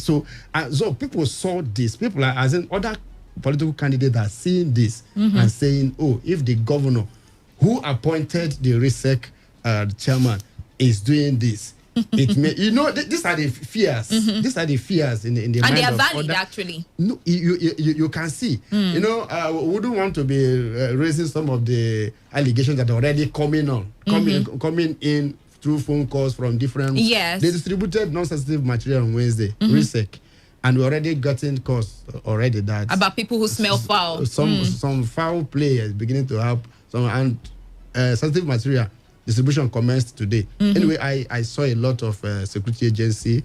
Before any material will move, more than 3-4 vans will follow them. I think, and when we asked, they said this will be secured at the police station. Well, let's see the credibility of all the process. All right, by tomorrow we'll be in the field, Okay. One issue that has also been on the front burner is the fact that these other political parties are saying that they did not get enough fundings for campaigns. I don't know, from what you've seen so far on the field, do you think it's been favorable in terms of number of campaigns too that has been organized by, let's say, SDP, AAC, or smaller political parties, other political parties outside the ruling political party? Because they were saying that accusations anyway. Sure, there was a protest. I think that was yesterday or the first day. Yes, yesterday. In Gukana. The protest was that they did not. Not in Gukana, in River State here. In Port Harcourt here. Oh, in Port Harcourt, they did come to RISEC office, yes. They went to RISEC office, they went to government exactly, house. And the reports was that the RISEC chairman did not even talk to them. It was security agents were around the place that just tried to ward them off and collect the protest letters. But can we say we've had a favorable number of campaigns? Because one thing is to prepare for elections, your name is on the ballot, but you need to campaign, because if the other parties have not had enough campaigns, one would be wondering. And also getting equal support. Exactly. If they drag but so from what you've seen, of course, you're not a member of any party. Do you think they've done their own campaigns as much as what we've seen with the PDP? Well, from what the testimonies they gave yesterday, it is believed to be that they did not actually carry out a proper campaign like what PDP did. Although those people were, I think most of them were from Gukana, like I mentioned. Yes, most of them were. These are the people that we actually spoke to. We interviewed. Not that it's only Gukana people that came for that protest. They are political parties from different. AAC was there. Let me just not mention them, but I know they were massive. There were many of them, candidates and some chairmen of this political party. But my question is, why will a political party depend on the money that will come from the RISEC for its campaign? And because that's where their argument is coming from. If they feel that a particular party is getting tangible amount of support coming from RISEC and they're not, isn't it valid that they're coming out to argue? That is an allegation. The chairman of the party they are talking about have come up to say, in fact, I will sue them. Even those who are supporting him as an IPAC chairman say, we will sue these people that have mentioned, because they are saying this man never received anything the same way they have not received. So why are you saying they received and we did not receive? But how would this now affect the credibility of what happens tomorrow? Well, if finally, if we carry out an investigation, we discover that this money was given to a particular set of people and the other people were not given, which means indirectly you are saying staff these people from the front so that they will not do mega rally to consult people and to sensitize people, and then these other people take this money and do. You will see it will be obvious when you did not reach out to the grassroots, to the people that you're supposed to reach out. When you are campaigning, some people buy rapper, some people buy this just to please people. It's part of when you don't have money to do that. And it's just word of mouth. It's just word of mouth. They will go to the one that bought those things for them. All right. Already we are seeing that these other people did it better than what they are. They actually complain but that the other people received and they did not report. The truth has not been unveiled whether the other people received or not. But shouldn't there be clarification coming from RISEC at least, saying that they're in the center of all of this? I mean, you shouldn't be waiting for, the IPAC chairman to come out and say what it is or how it is, isn't it? I mean, they're pointing that RISEC had given some sort of, fund support to a particular political party, neglecting the others. One of the chairmen that are actually supporting, that was not part of the protest yesterday, actually told me that it's quite unfortunate that this is coming up now. That when it was the formal administration, that you wouldn't even know that such money is given to political parties.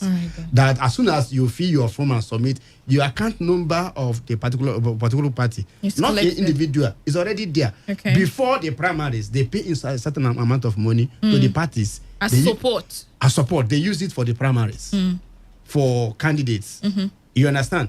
When it is time for campaign, they pay again before this election. The 3 times. That's how they. But it's quite unfortunate that the people are even hearing that such money is being paid. All right, to some persons. We'll get back to you because we haven't even talked about the security strategies that have been put in place to ensure that the election is free and fair and void of any kind of disruption. We'll be coming back right after this commercial. Don't go anywhere.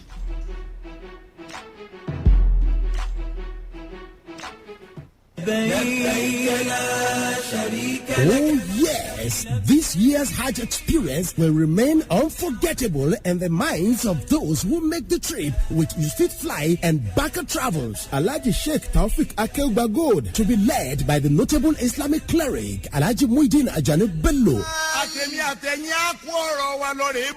Beginning from Friday, July 9, go reach Saturday, 31st July 2021. Oh yes, this year's Hajj is going to be unforgettable. Visit You Fit Fly office now at number 49, Semokul Building, Iwofe Road, opposite First Bank, off Ada George by Pepperoni, Porakot. Telephone 090-703-73696. Website www.youfitfly.com. With You Fit Fly, this year's Hajj experience is going to be blissful and unforgettable. 95.1 FM, voice of the people. And we're back.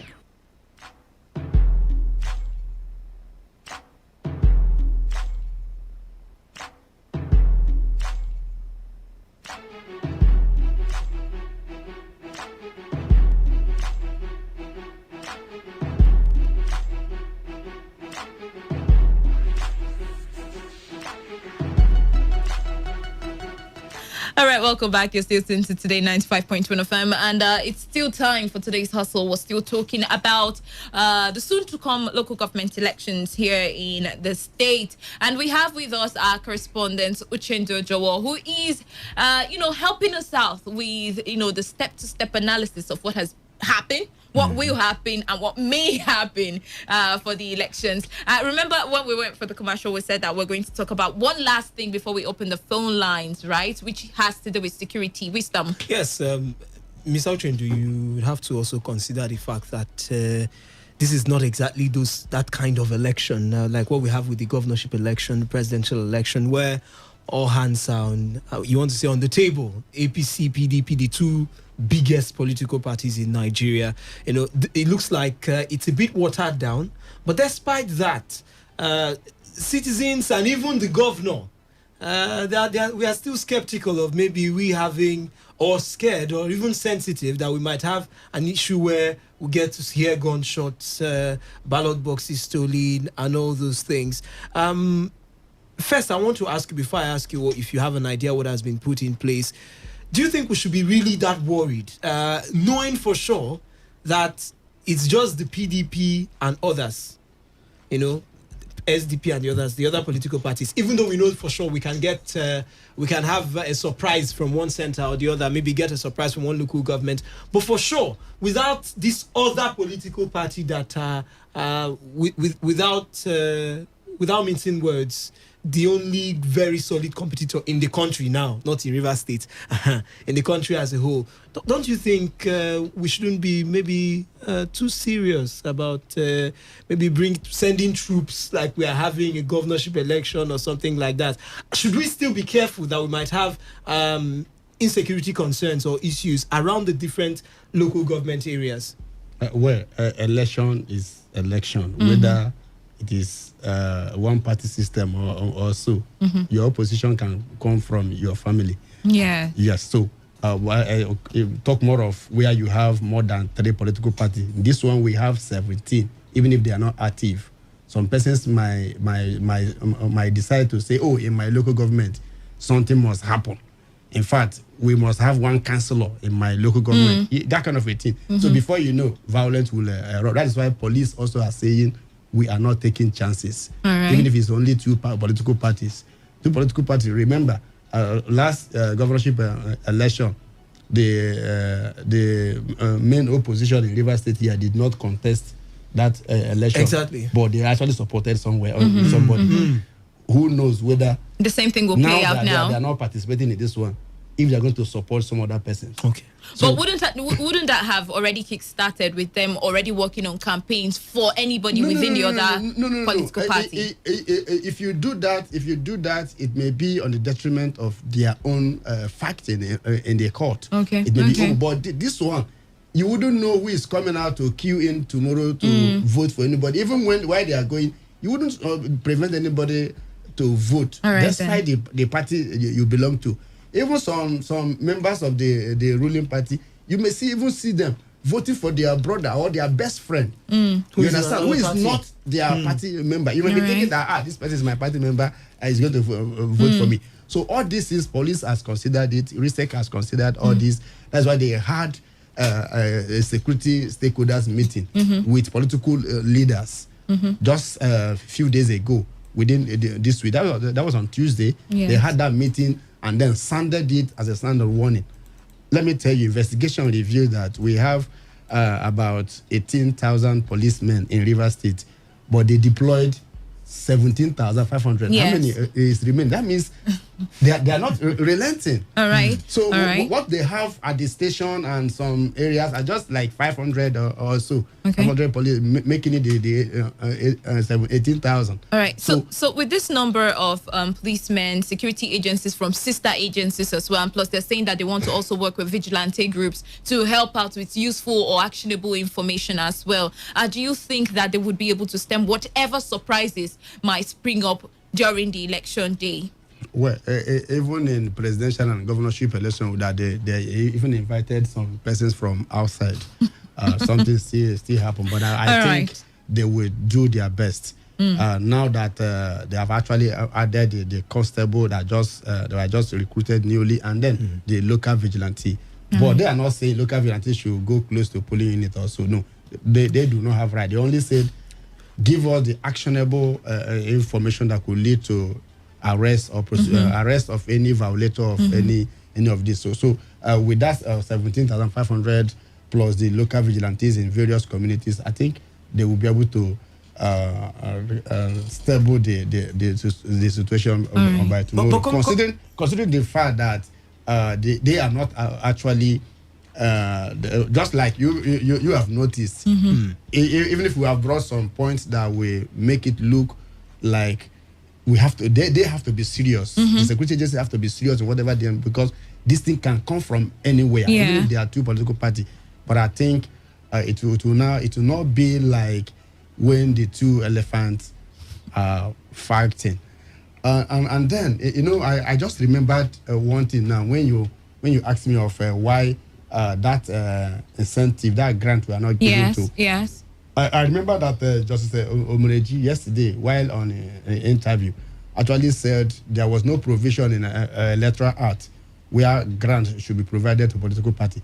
I think that is a lawyer. But if the opposition that are speculating or alleging that this actually happened, don't you think that it would also be a dent on what's really happening with RISEC and the major political party if they are able to prove their allegations? Because really, you don't see them come out to just blow tantrums for nothing. I mean, they gathered from all over the local governments in the state just to protest. Well, if they have an allegation, if they have it as a proof, if they prove the allegation they have given so far, I think it will be added to them. Remember, after election, there's always a tribunal.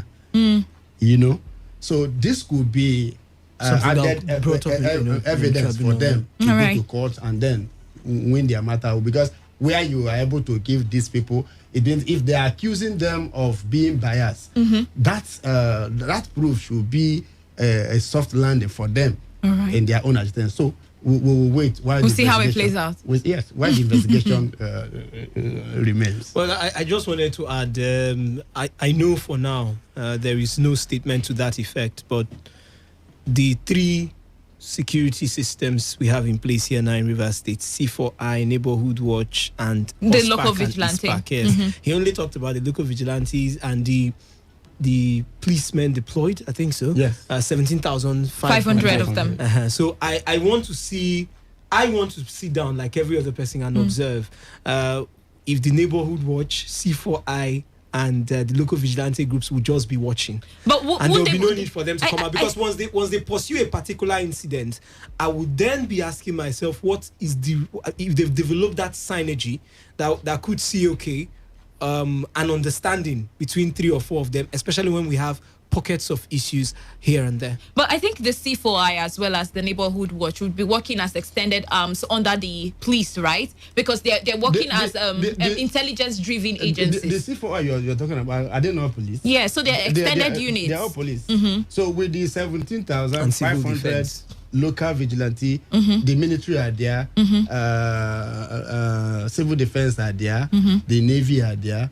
All these people, they have a number. They did not actually release the number they are releasing for this election. All right, then. So in collaboration with all this number, I think they will actually have a peaceful election. All right, to wrap this all up before we open the phone lines and get your contributions on what has transpired so far with the Rivers State local government elections. The Rivers State Independent Electoral Commission has appealed to the political parties and its candidates participating in tomorrow's local government elections to play by the rules. Now, the chairman of the commission, retired Justice Judge Emereji, in a media briefing urged the people to eschew violence and thuggery during the exercise. Emereji appealed to Rivers people to come out in their numbers and vote for the parties of their choice, assuring that the commission is determined to accurately reflect their vote. The RISEC boss noted that the voters register to be used for the exercise is the one given to it by the Independent National Electoral Commission, which has also been displayed by RISEC at the 4,444 polling units across the state. Let's listen to him and then we open the phone lines. I plead with the good people of Rivers State to come out in their numbers to vote for the parties of their choice and to be orderly and law-abiding, as the commission is determined to accurately reflect their votes. The register of voters to be used for this exercise is the one given to RISEC by the Independent National Electoral Commission, which has the sole responsibility for producing the register. As you will remember, this register was recently displayed by my commission in all the 4,442 polling units in the state to enable voters identify their voting locations. The Commission held a series of meetings with critical stakeholders, during which the Commission announced 17th April 2021 as the date for the election and rolled out a timetable of activities for the election. The Commission thereafter visited all the 23 local government areas of the state and interacted with members of the various communities, enlightening and sensitizing them to conduct themselves in a peaceful and orderly manner as they participate in the democratic process. I seized the opportunity to once again appeal to the 17 political parties contesting the election and their teaming supporters to play by the rules of the game and to eschew violence and thuggery at all levels, from the polling units to the ward collation centers and to the local government headquarters. Following the widespread consultation, enlightenment and sensitizations carried out by this commission all across the 23 local government areas, I am strongly convinced that this election will turn out to be very successful. All right, there you have it. That was coming from Justice Judge Amereji, retired justice, that is. Let's open the phone lines now and hear from you. I mean, what do you make of the build-up to the election, and what are your observations as well, really? We need to hear that. 0817-0000951, 0810-951-0951. Text messages, WhatsApp messages to the number 0701-9339-962. 95.1 FM. Good afternoon. Good afternoon, wealth and wisdom. Good afternoon. Good afternoon. Yes. Thank God for your reporter there, the man that has been doing the job. Let me tell us, concerning this election, forget about all those noise and protests. How many were there? I called in yesterday on it. One political program that was going on concerning this man, Umereji, retired judge. Yes, he was live on air. I called in. Then this other person, what is his name? The PDP chairman. The same thing. The both of them cleared the air that there was nothing of such. And the guy that is even alleging used his own mouth to tell the world that that very thing was not there in the guideline, that payment of grants. So it may not be in the guideline, but it could be something that happens on the line. And if he has noticed, he probably has a case to fight. There is no case. Listen now, if you're doing anything, that is what your reporter is saying, your evidence. You don't just come and talk.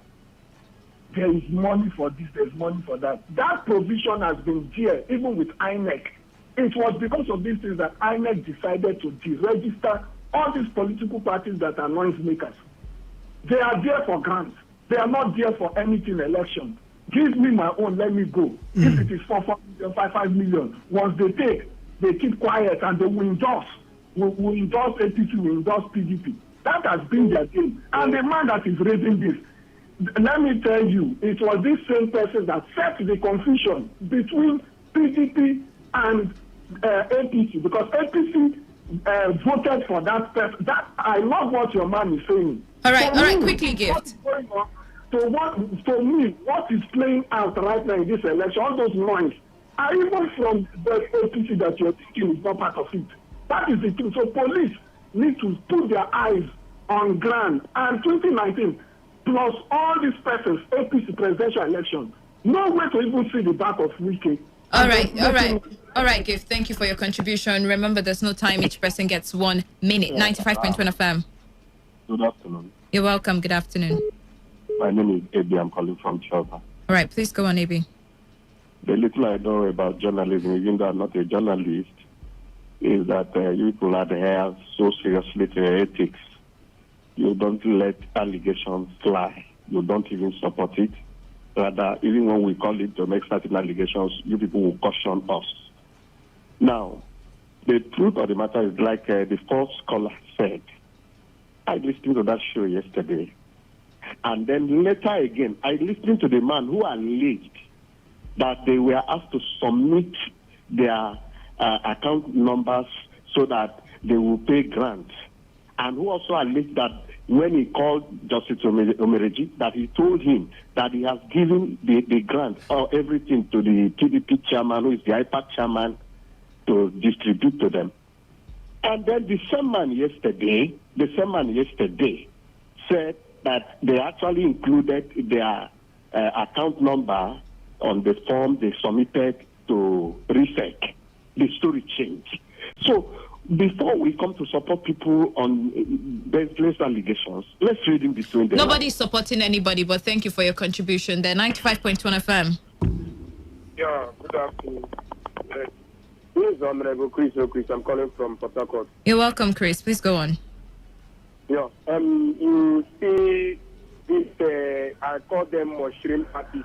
These people that you see going around making noise, give us grant, this and that. None of them is on grant. What they are after is that money. That money that you see the other one the other day was on radio shouting, hey, they are on grant. They are this and that. It should not grant on what? None of them is on grant. What they are after is that money. Just give them that money. they go and share it. None of them, they have been confusing some people. We are on ground, we will vote, this and that. You not see them. You will not see them that very day. They are not pulling in. Come there and see them. Many of them will just collect that money. Go and relax. You will be calling them, Chamo, I have for the election now. You will not see them that day. They should go and ask him. They should stop making noise. Which all right. They need for what? All right, Chris. Go and do work, leave politics. 95.1 FM, good afternoon. Good afternoon, my daughter. You're welcome, Grandpa. This election is River State election, local government election, and we need peace. For me, that is the primary thing. Whoever that is going to be there has to work in synergy with the governor. So that for the 2 years remaining for the governor, there will be development. That is primary for me. On this premise, I'm asking that, for me, what is happening in other states, where the governor's party is, most of the states, all the local governments are won by, like I just said, what happened last time. There was no person outside PDP that won the election. It has happened in all the states of ATC and all the rest of them. So I will plead that let there be peace. In fact, if it is possible, let every person vote the PDP person around him so that there will be that synergy and continuity and then development. At least let us see the programs that are on ground so that they can finish. All Maybe right, after some time, they take another party. All right. Thank you. Thank you for your contribution. 95.1 FM. Hello, Lady West. Mrs. Sam, you're welcome. Yeah, I'm Mr. Obinawiza. I greet you, Mr. Sam. Yeah, blessed weekend to you guys. Lady West, you see, I see two things that we are doing in this country that is not right. One, how can political people who are going there to seek for what I will call employment, and whereby at the end of it all, some of them will begin to steal money. You will be giving them grant to go and do a campaign and do what have you. And while there are some persons there, salary has not been paid. You are giving grant to political parties. For what reason?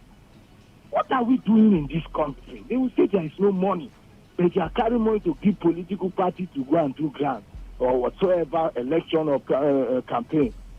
Two, you see, it's only here in the country that a man, that all the judgments he passed, Supreme Court said this man passed those judgments based on incompetence and out of political sentiment. And here we are giving him such a vital position to handle. That man is not qualified to handle that position as chairman. He's not qualified because the judgment recently Supreme Court passed, he said it is in court. The judgment was based on incompetence. The man who passed the judgment, and he's not that person that he is this Justice Morejo and what they call him, that passed those judgments, and they say it's act of based on incompetence. Those judgment was. Why can we give a man such a vital thing to handle? All right, Mr. Sam, we have to move on to listen to another caller. Well, even though you might have your reservations as to the personality of the retired judge, you don't come here and call him names, right?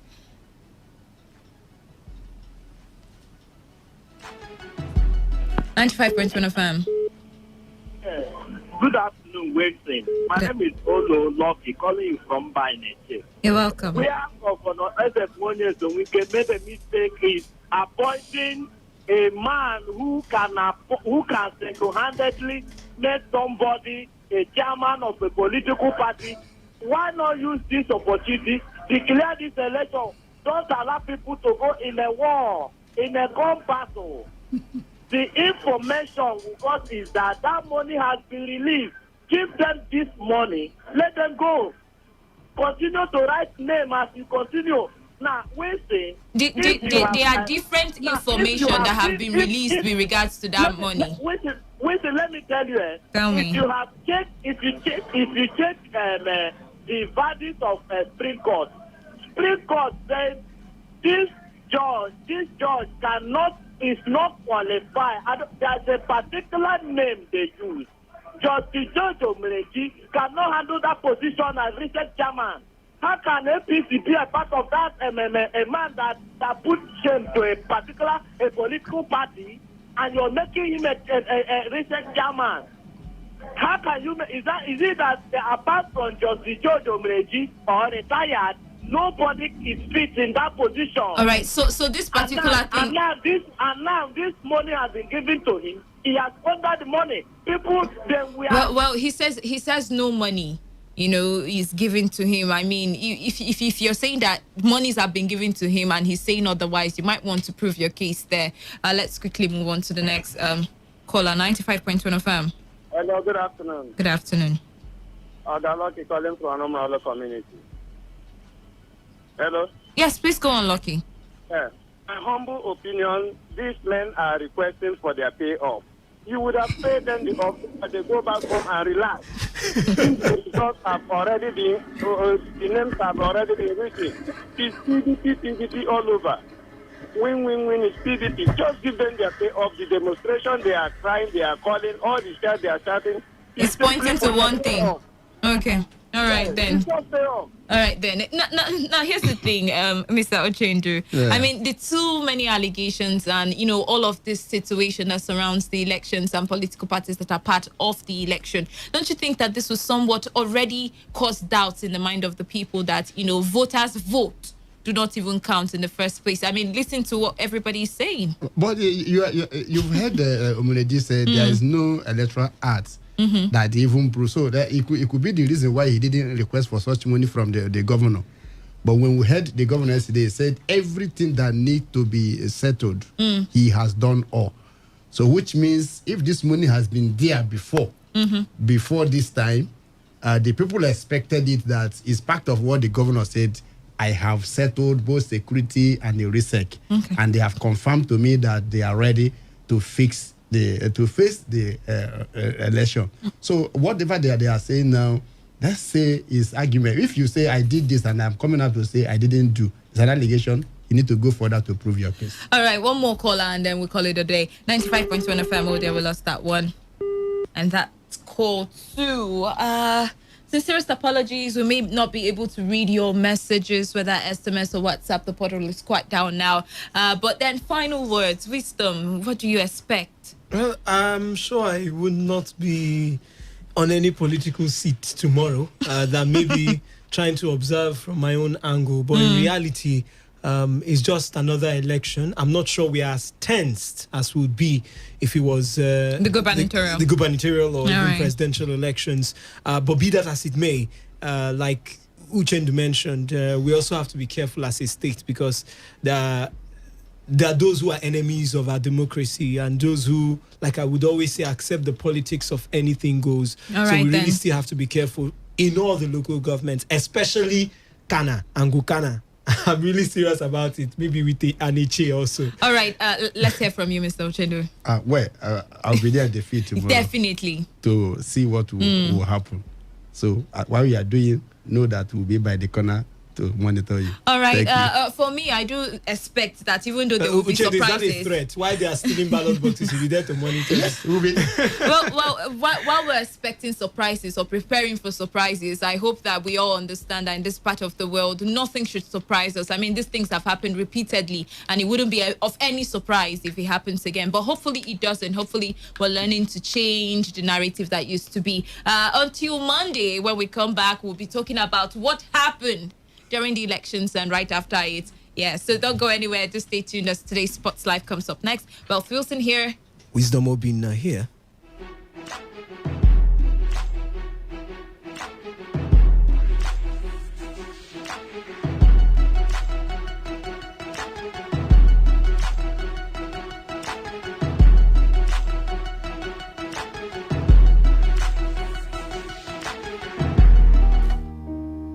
You don't have to be in government to serve.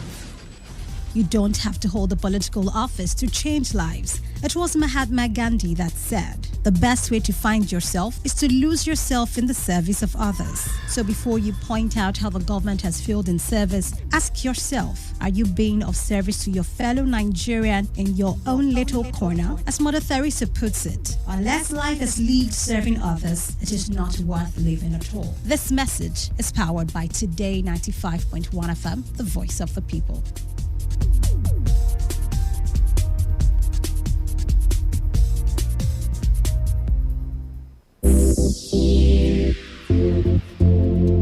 Let's talk football. Let's talk football. What a devastating strike!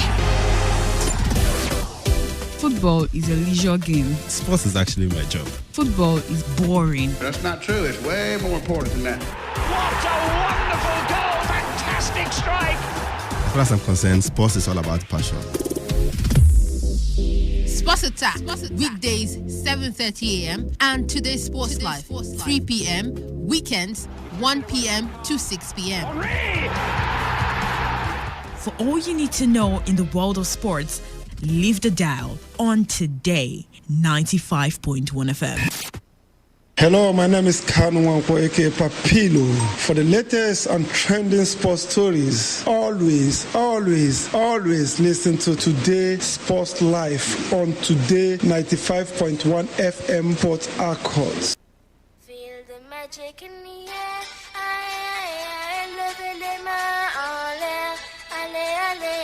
Feel the magic in the air.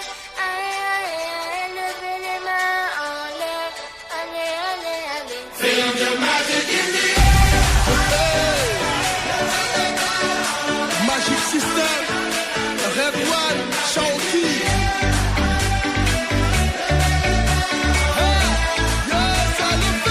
Feel the magic in the air.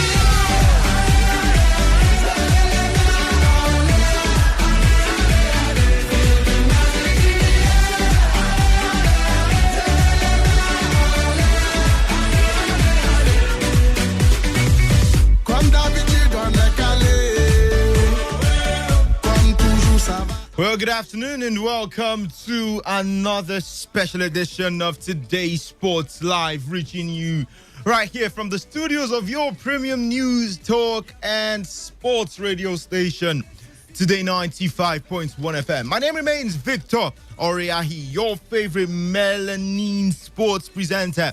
And of course, you know how we do it every Friday. We dig our teeth deep into everything happening that is right there in the football scene, particularly the fixtures to expect this weekend. We've got some cracker, the FA Cup semi-finals that will be taking place this weekend. We also have the Copa del Rey finals.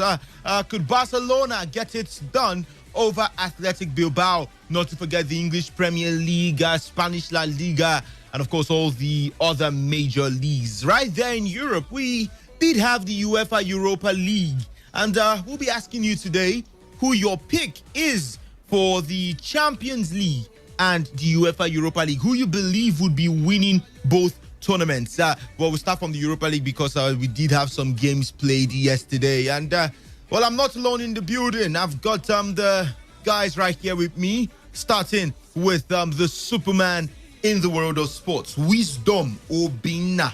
Wisdom, welcome and good afternoon to you. Good afternoon to you, Victor. Good afternoon to the guys in the building and to you listening. Pleasure to be back here. Okay, and the man who did an excellent job giving us all the news and tidbits coming in from the National Sports Festival right there in Benin City. I mean, just walked into the studio looking all fresh, but yet tired and all. Relax. Welcome. I won't accept the fresh part, but it's great to be here. Good afternoon to everyone. How was your journey, by the way?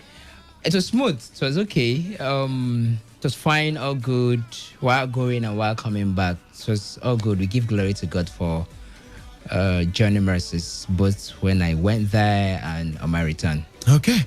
And, well, Blessed art thou amongst men. Queen Chikez here is right here in the studio. Good afternoon to you, Queen. Good afternoon to you, Victor. Good afternoon to all of you guys. And it's always nice being here. Yeah, blessed among men. I mean, you get to learn a lot when you're in the midst of guys who knows football and sports generally. So it's great to be among you.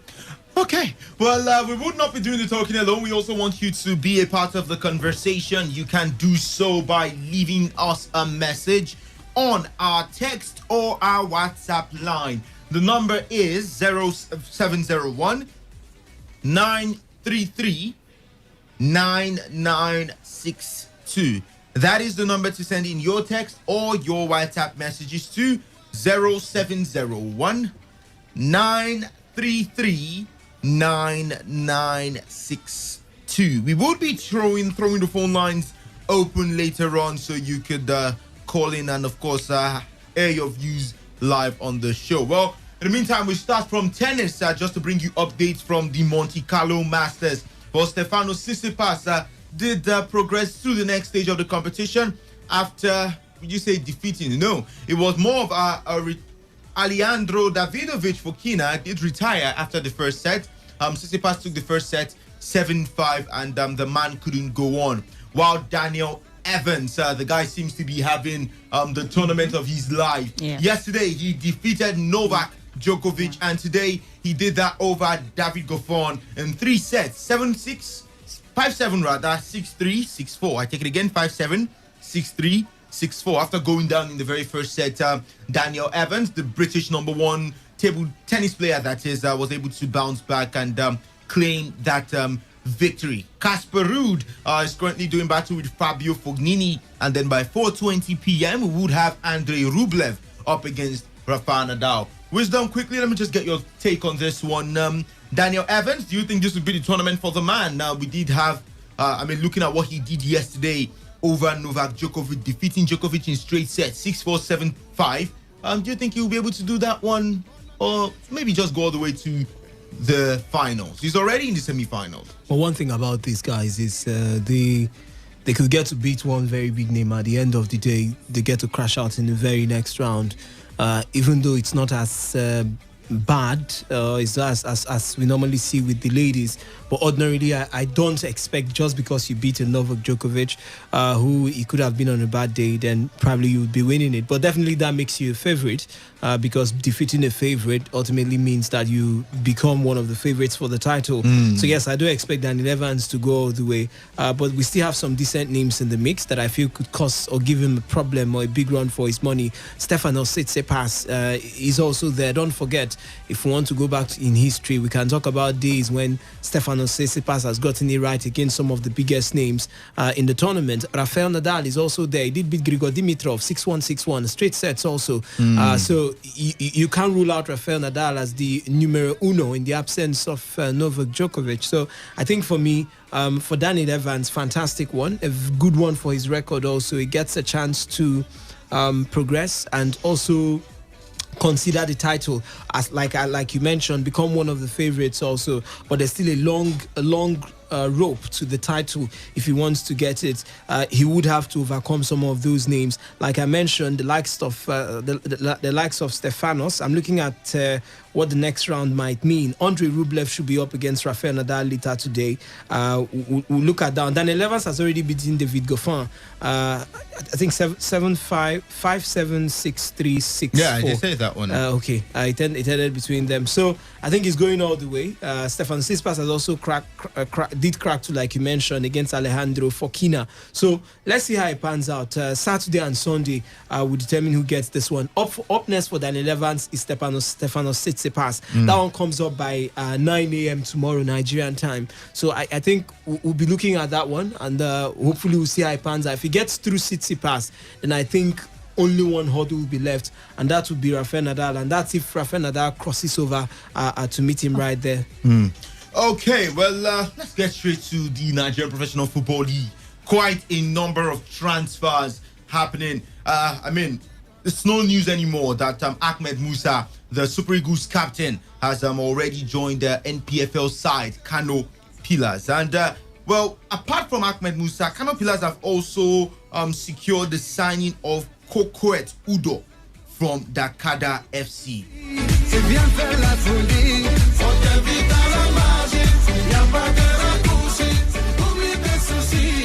Well, the player did put pen to paper for a 2-year deal with the same Sugira. Kokoet is the second major signing for the club after Super Eagles captain.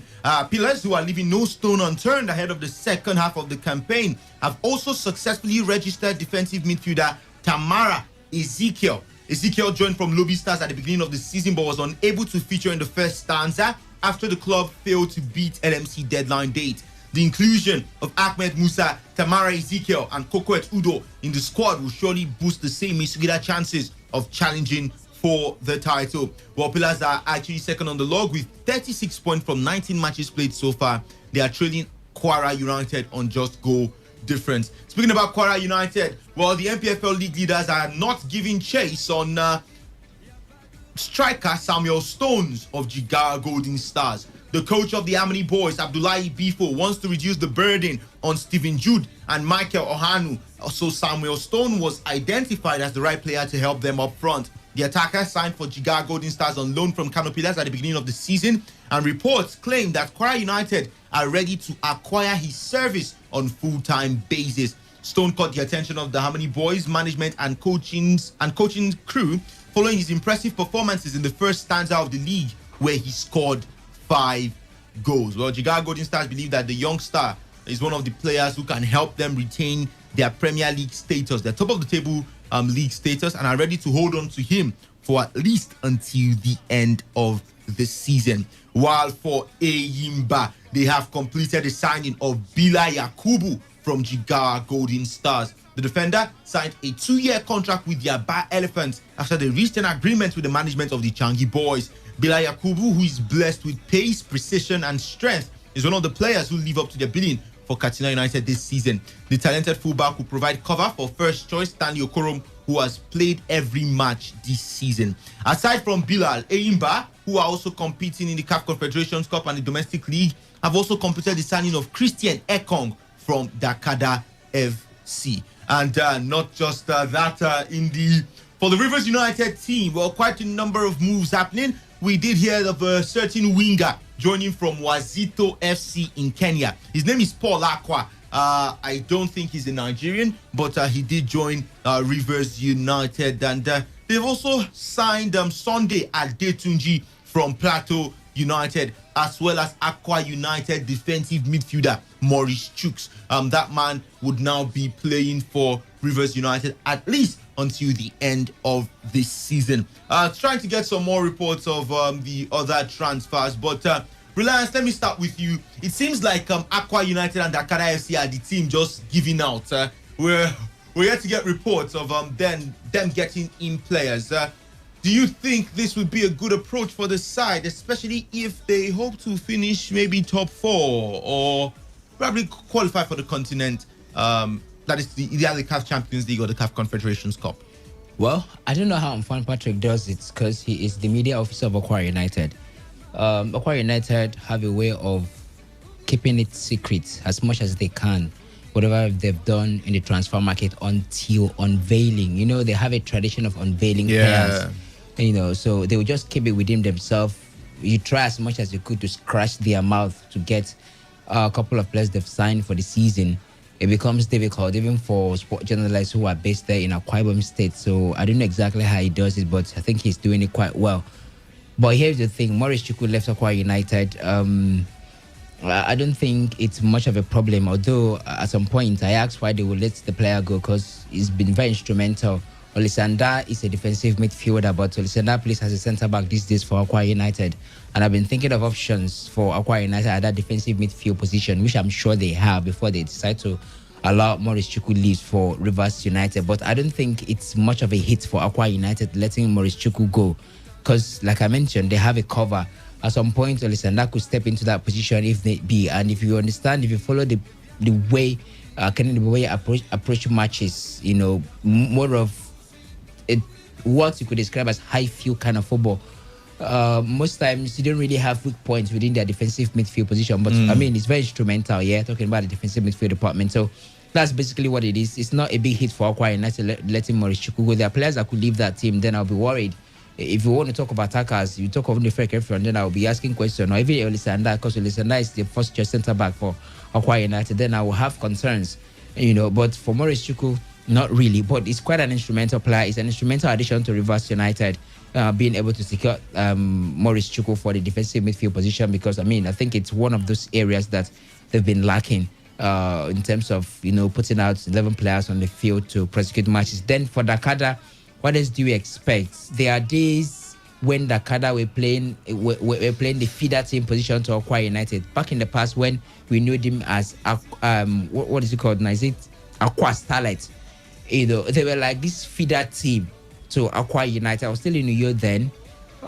They just go in the shop, get a couple of players to complement the team, and then move on. They were not so ambitious, not until they were able to gain promotion to the Nigeria Professional Football League, and then we start looking at Dakada FC. To be very honest with you, at some point I had to ask, who is the owner of Dakada FC? Is it a private club? Is it being run charity, whatsoever? But it was a little bit maybe surprising, I should say, for me to understand that it's still owned by Akwa Ibom State government, because the treatment given to Akwa United is not same for Dakada FC. You could see it. It's obvious.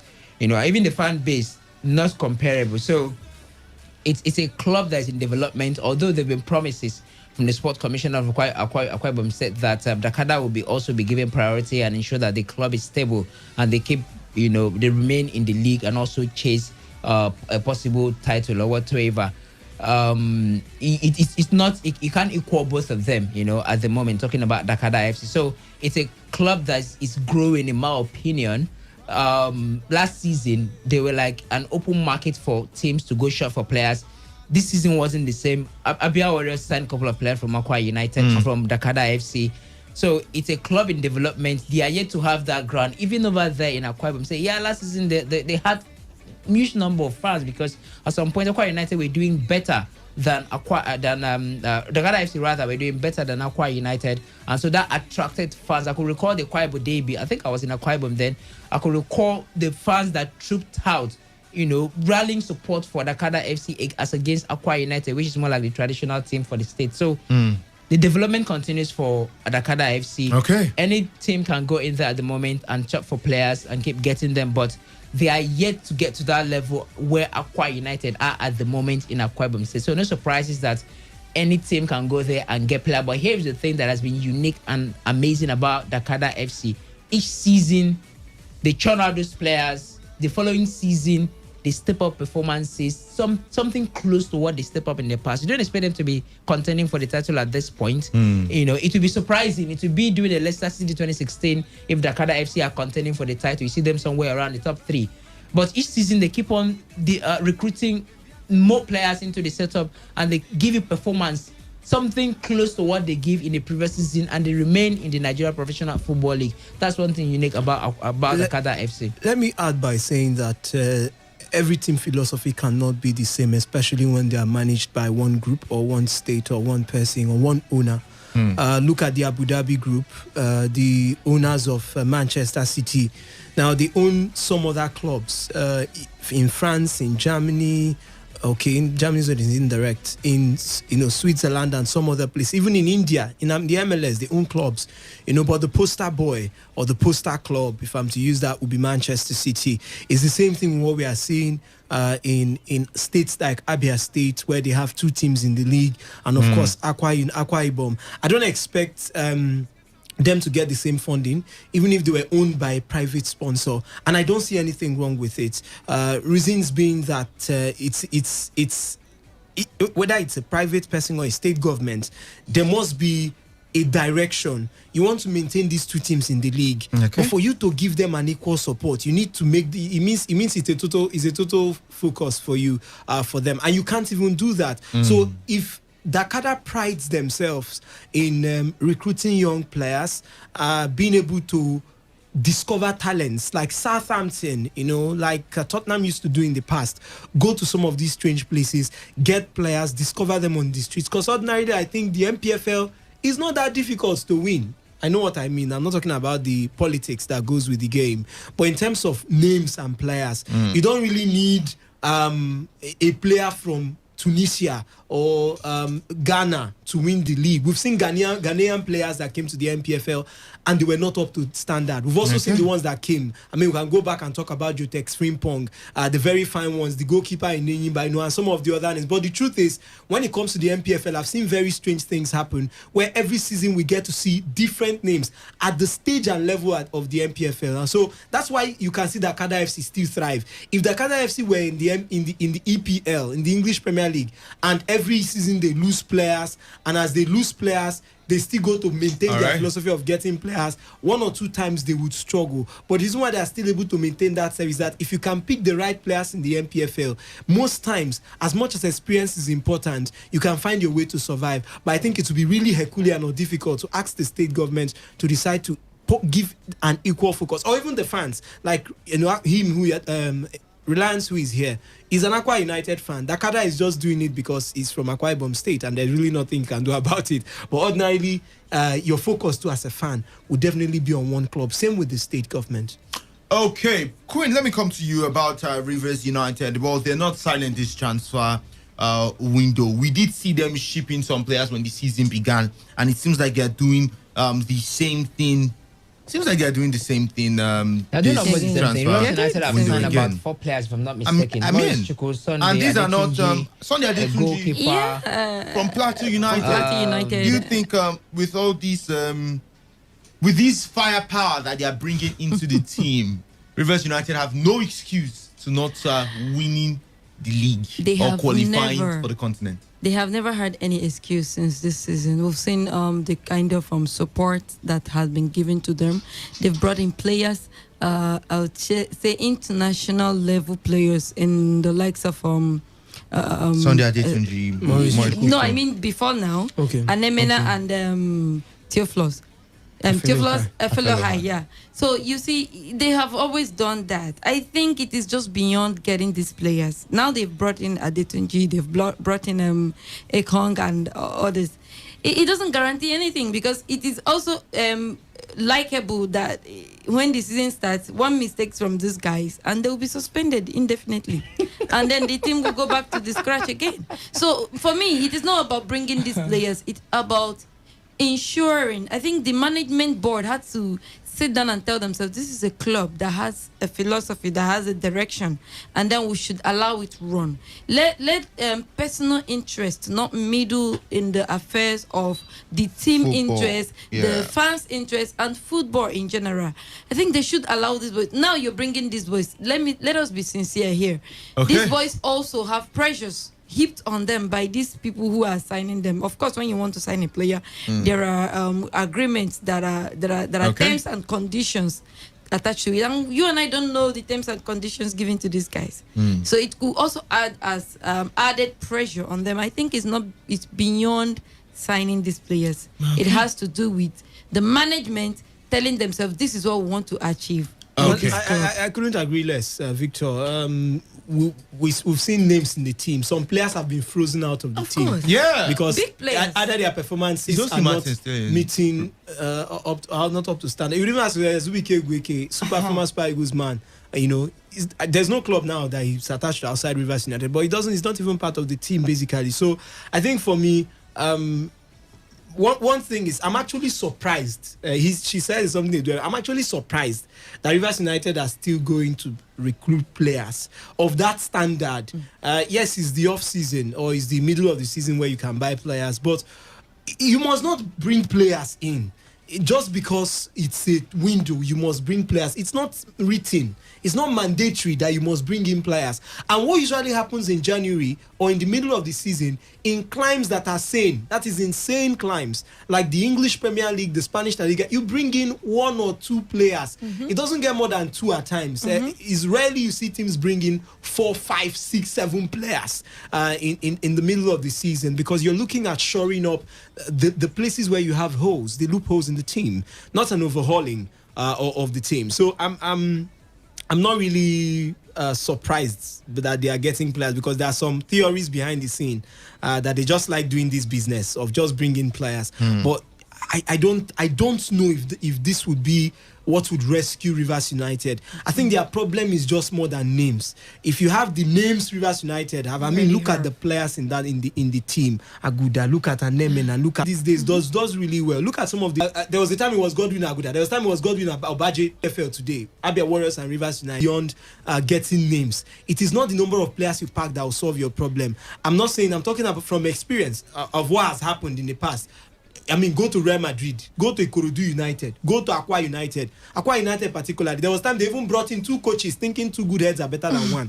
And at the end of the day, the result was nothing to write home about. So I think for me, problems. But let's see. Maybe there is something they are seeing that we cannot see from here. Who remembers that? Bobby Clement is still in Rivers United. He's still there. Bobby Clement is still there. Christian Ekong from Dakada, as well as Bila Yakubu from Jigawa Golden Stars. Okay. Do you know the time they're going to play their next game, home game and away game, please? Like in the MPFL or on the continent? Yes, in MPFL and in the continent. On the continent, they have a game next week. The MPFL until the mid-season break is over. All right. Thank you very much. All right, thank you so much, Munachim. So we go to the other line. Good afternoon. Good afternoon. What's your name and where are you calling us from? My name is Samuel. I'm from Ikure. Samuel, welcome. Tell us the team you rep in the MPFL. This is first time caller. First time caller. You're welcome, Samuel. Go on with your contribution. I need to know how many signings they have signed. I just said that to the last caller. 2 signings for now confirmed for Eyimba. A player from Jigawa Golden Stars and another from AC. Okay. Also send in your messages on WhatsApp. Hello, is this Today FM? This is Today FM. What's your name? This is Kendall coming from Onwoti. You're welcome. Is this your first time? Yes, this is my first time. All right. Welcome. Yeah, I want to know the new signing for Rivers United. The new signings for Rivers United? Yes. Okay, well, I'll go through that I'll go through that again. Well, Rivers United I've gotten Maurice Chukwu from Aqua United. They've gotten Paul Aqua. He's a winger from Wazito FC in Kenya. And they've also brought in Sunday Adetunji from Plateau United. Okay, I'm delighted about that. With all the plenty players Una don't get, what Una don't do. Yes, sir. Well, thank you so much. Let's hear from this caller. Good afternoon. Hello? Hello, good afternoon. What's your name? This is MBA from other state. Welcome. Tell us the team you rep.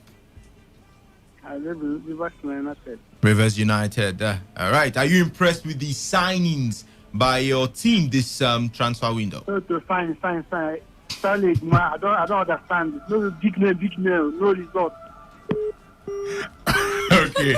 Well, that's a beef with that person has a beef with Stanley Iguma. But he's telling the truth. It's not just a sign. No. There's nothing wrong with signing players. If you think that department you need to beef up, you beef up the department ahead of the new season. Like I mentioned, Maurice Chukwu will be very instrumental to Rivers United, at least in that defensive midfield role. Because I've seen Rivers United play a couple of times this season. And you look at their defense and the way that Cletus Mortan, what's the other guy's name now? Those guys in the midfield are always suppressed at some point, and it easily indicates lack of power, coming in from the defensive midfield department. So absolutely nothing wrong with Rivers United signing players. If they need to beef up the team. Very true. Well, let's go back to the phone lines. Good afternoon. Victor, good afternoon. Good afternoon. This should be Eto from Rumaholu. Thank you. I greet you too, Eto. Reliable reliance. He's here. Go ahead. Okay. I want to ask, in a season of, because I haven't seen it before, so I need to ask question. How can a substantial league be doing a transfer market like 3-4 times before one season expire? Where did it happen? So, I don't know. It didn't happen anywhere before. Please let me know. I need answer, please. All right, Eto, we would answer your question, but right now we've got to hear from the media officer of Rivers United, who joins us live on the show. Well, good afternoon to you, Michael Charles. Yes, good afternoon to you. Good afternoon to Reliance, your special lady in the studio. It's good to be live on your program. Yes, great to have you with us. So can you give us more info on what's happening right there in the camp of Rivers United, the signings and what have you? Well, I think one of the reasons why the organizers of the league, not just here in Nigeria, but every other league all over the world, one of the reasons why they give clubs the opportunity to, the transfer windows in between, when you talk about the first and the second half of the league, like what we're experiencing now in Nigeria, is the fact that teams could get to add to their squad. Several reasons why this could come up. It could be injuries, it could be low performance, and all of that. So basically, the reason why we have the mid-season break is for the teams to have a recheck, and then, of course, before in the case if there's need, we've seen several very good signings as far as the January transfer, especially in the EPL, where clubs have brought in players that had instant impact. Luis Suarez will come to mind very, very quick. He came in from Ajax and, of course, to Liverpool at that time. Patrick Evra, Matic, Nemanja Vidic. These are players that clubs benefited from, getting in at the meeting. So it's the same case here in Rivers United. Inward, we've had a check, and of course, one or two areas where we've seen that the need be, players have been brought in. So there's nothing new. I think it's just one of those normal things that every other club side, the 19 other club sides in the league are benefiting from. So I think there's nothing different from what we're experiencing. Michael, I want to quickly ask you a question. Now, the fans of the concerns of the fans of Rivers United are that Rivers United have a tradition of bringing in quality players from the league, star names. Right now, there are some names you could call that are not featuring for Rivers United. So, do you have updates on those players? And now more additional, because, basically the likes of Bobby Clement, we've not heard about him for the past couple of days, but more names are being brought into the team. So that's where the concern of the fans are. What is the update based on those players and the ones that are being brought in at the moment? Yes, actually, we at the beginning of the season, because of the number of competitions Rivers United were to feature in, we had to look inwards, very, very deep, and of course, signings were made. And in the course of the season, players also have been asked to move on. Some players requested for that. Also, when they had deals, how these things come around. But for the particular player you've just mentioned, I think I will have to be very sincere here that Bobby Clement is no longer a player of Rivers United. Mutually, for sure that it's not exactly most times that it's not regular that we get to see 4 or 5 names come in. First question, are we expecting more players to join this list of the likes of Maurice Chukwu and the two or three names now that have come in already? Are we expecting more names? Then secondly, do you also think it is the right path to toe, knowing for sure that we have some very decent names, even if form might be a problem at the moment? Well, first and first, the resumption of the league is 28th of this month. The deadline for transfers have been closed. The transfer market has been closed. So what we are just waiting for is confirmation from Abuja as regards the players that have been cleared to join the team. So it will be premature for me to say the number of players that will be coming in. But like you rightly said, we've had Sunday Adetunji feature for Rivers United before the close of the first season. You also had the player you mentioned, Paul, featured for Rivers United. Chukwu just joined us in the middle of the season here. Shortly before that end of the first round, the last game, he joined. And of course, his confirmation has been cleared. So that I can speak about it premature for. But talking about the other reason, the other question you raised, if it will be normal or right, some teams have 35 players. Some teams have more than 35 players. So if you're bringing in, if you identify 2 or 3 areas or 4 areas, or even 5 or 6 areas, would that affect the psychology of the team? No. The one thing with this football is, that's why I was careful to mention the size of the squad, because you're still going to be playing in the FA Cup. You're still going to be playing another round of 19 matches if you don't have outstanding games. And if you must go far in the FA Cup, from your state playoffs, to the national, you could play as many as 7, 8, 9 games. So, I don't think it will affect the psychology if you're bringing in 4 players or 5 players out of a possible 30 or a possible 35. No, I don't think it will affect the psychology. Rather, it will help fortify the team. That is if there is a need for you to bring in that number of players. But if there is no need, of course, you could go with your regular. And again, the big question you must ask yourself is, take a statistics. I don't want to talk about, like I talk as the midfielder of Rivers United. If you take statistics of teams that play, especially here in Nigeria, you will find out that not many teams make use of the 35 players or maybe 30 players they register. But it is on record, let me put it straight, on record, that every single player, mark my word, that was registered for Rivers United in the course of playing a Continental and up to 18 matches we have played in the league, every single player had featured. You can prove me right, but I have my statistics, I have my record. Every Rivers United player have had at least one or two. We are able to better our performances on the road. The fans is giving you some sort of hopes. Calm down. You know, things are going out well. No need to. Don't give yourself unnecessary high blood pressure and what have you. But then let's go talk about the UEFA Europa League real quick. Yesterday we did see some games, and Manchester United have progressed to the next stage of the UEFA Europa League after defeating Granada 2-0, an aggregate scoreline of 4-0. And Edison Cavani, of course, did put Manchester United in front before an own goal was scored just at the dead, while AS Roma played out a 1-1 draw with Ajax, but that was enough to see them through to the next round as they defeated Ajax on aggregate with a 3-2 scoreline. Arsenal, somehow a lot of persons believe that they were not going to do this one, but they were able to give Slavia Prague their first home loss in over a year.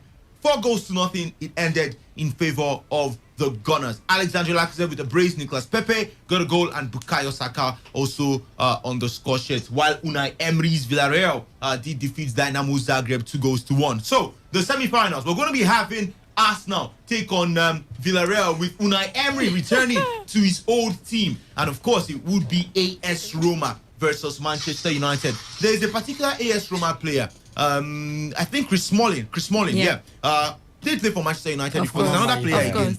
There's another former Man U player.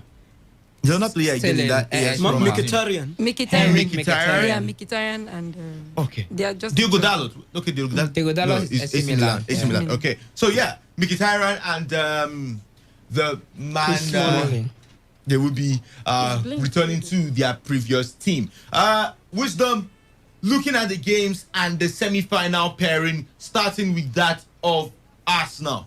Unai Emery is a master of the UEFA Europa League. We've seen him win it before with Sevilla. We went far with Arsenal. Do you think he could just get the better of the Gunners? Remember the record.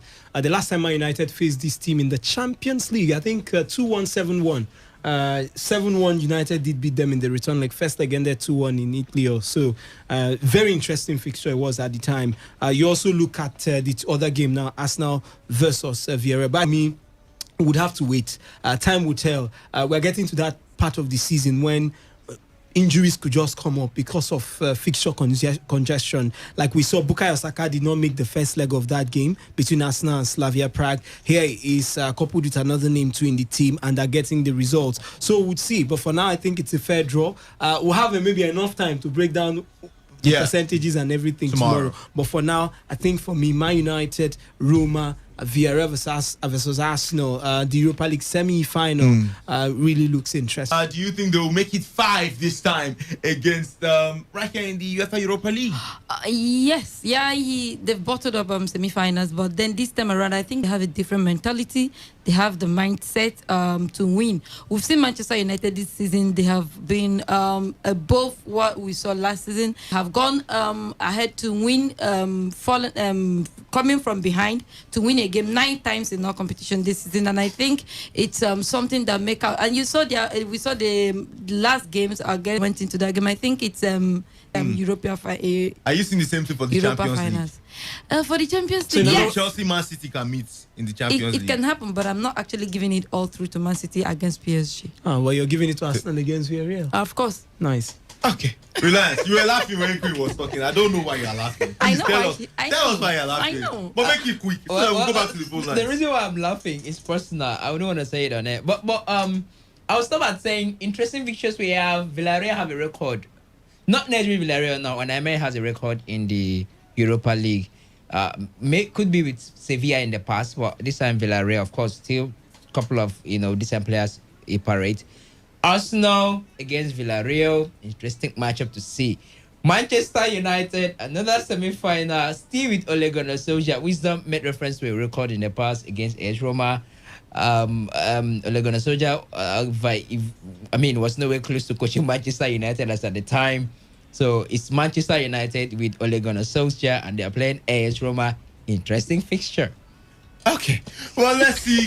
Just run through some of the big games to expect this weekend in England. We're going to be having tonight Tottenham Hotspur up against Everton. They will be visiting the Goodison Park. And the FA Cup tomorrow, Chelsea versus Manchester City. And Leicester City would also face Southampton. In the Spanish La Liga, would I say big game? Well, let's go Madrid to take on Eibar.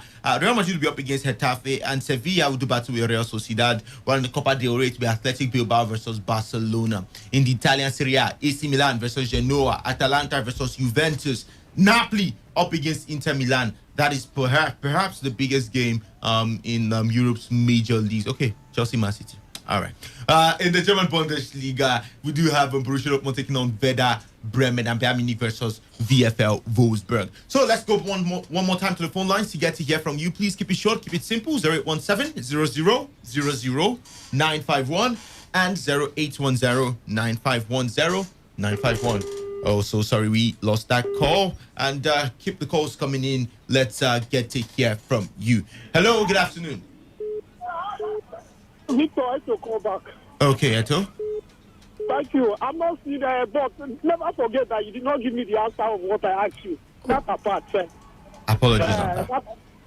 That apart. As for me, Europa final, and see rumors of the other opponent, Sevilla. Villarreal. Villarreal, sorry, yes. Villarreal and the other part of it. Yes, I'm not seeing any England.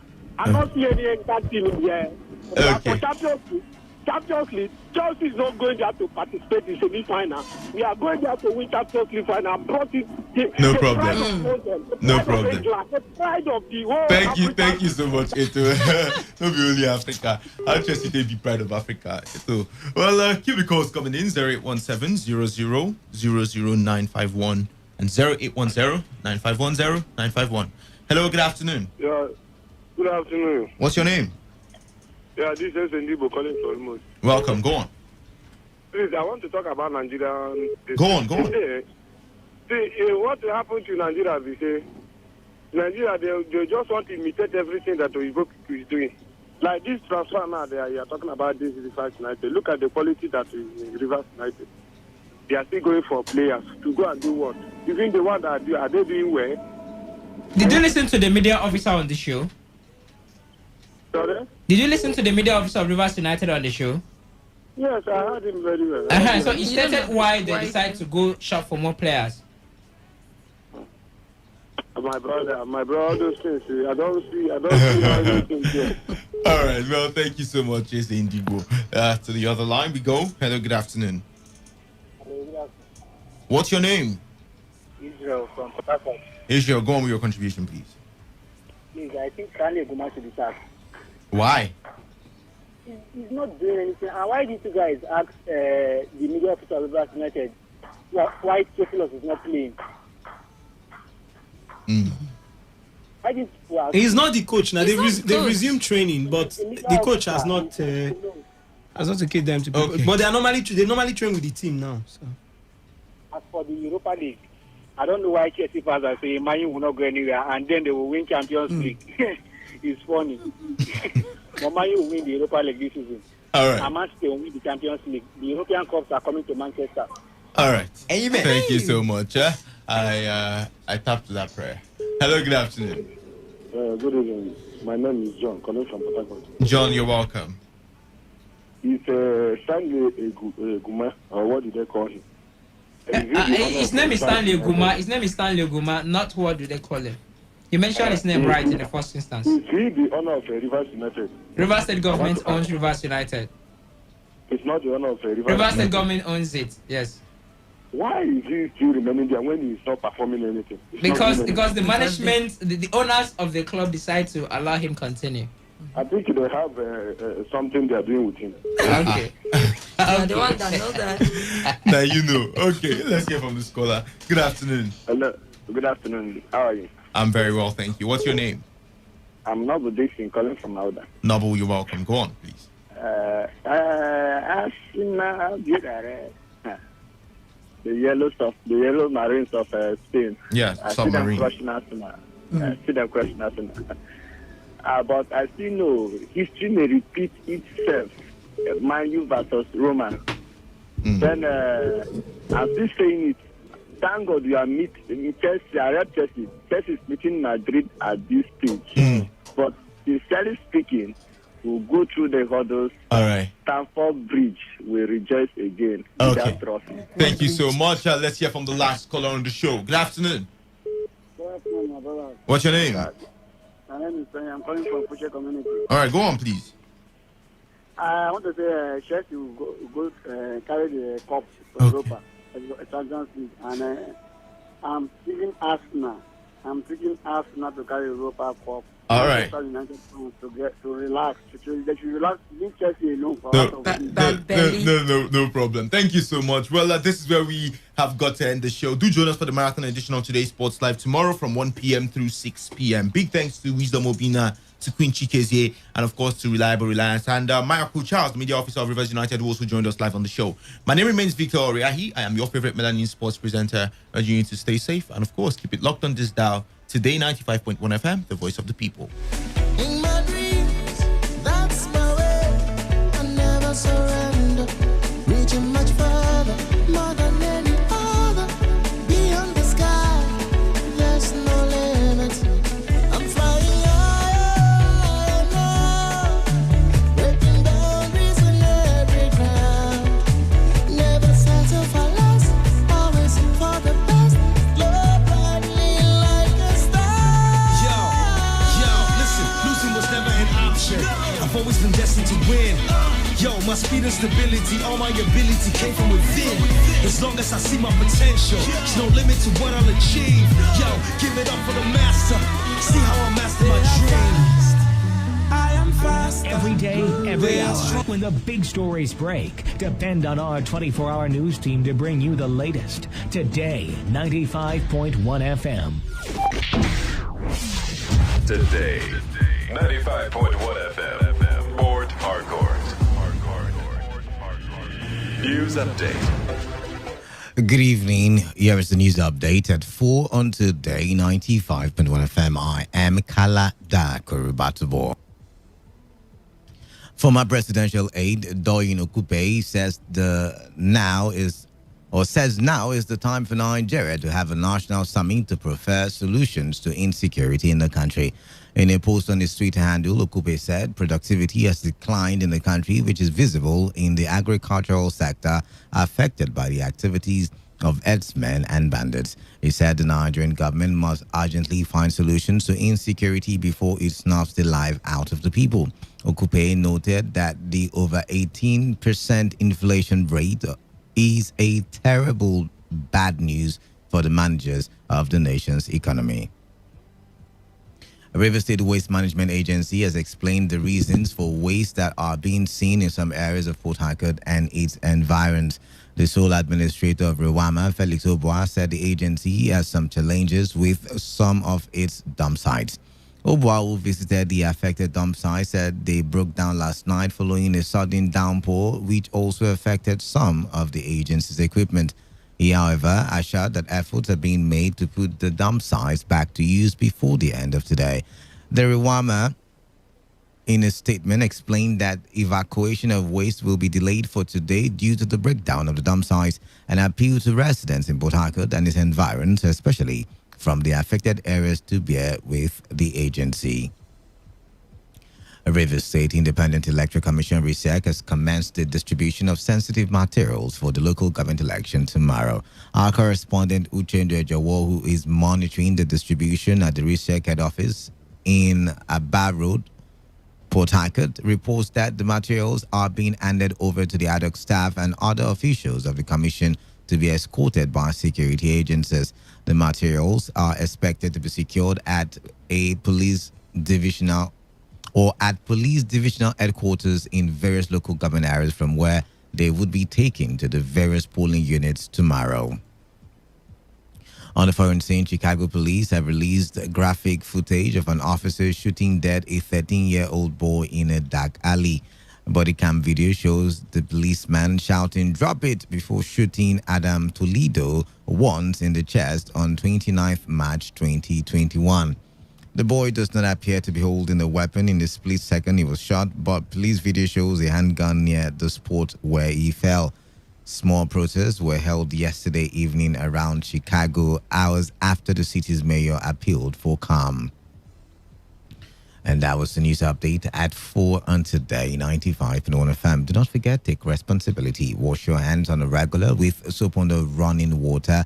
Alternatively, have with you at all times alcohol-based hand sanitizers. Avoid touching your face and eye contact surfaces to prevent the spread of coronavirus. Use your face mask and always keep social distancing. Good evening. I am Kala Dakorubatubo.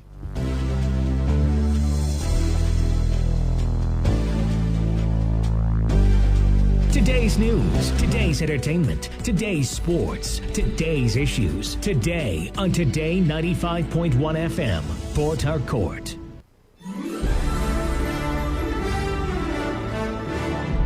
Say unraveling. Unraveling. Oh, no.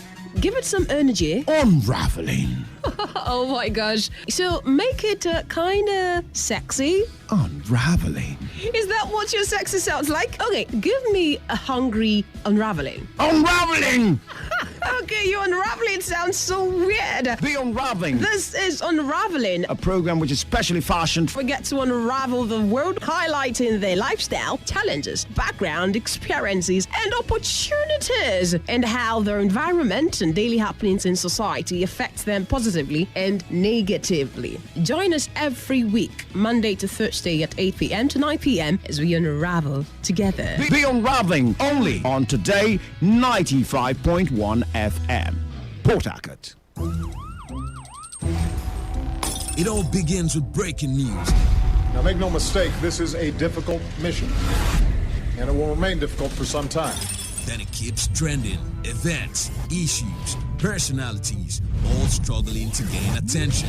But in the race for deadlines, the intrigues, power play, undercurrents are often missed or underreported. Insecurity here is basically a product of poverty. But not anymore. As the platform on radio steps in to fill the missing links on events, issues, and personalities in the news. I'm not afraid of anybody. Yeah! The platform on radio serves all the hottest topics and trending issues. Only on Today 95.1 FM. 95.1 FM. Port Harcourt. Every weekday at 4 p.m. Get on the platform on radio and be served.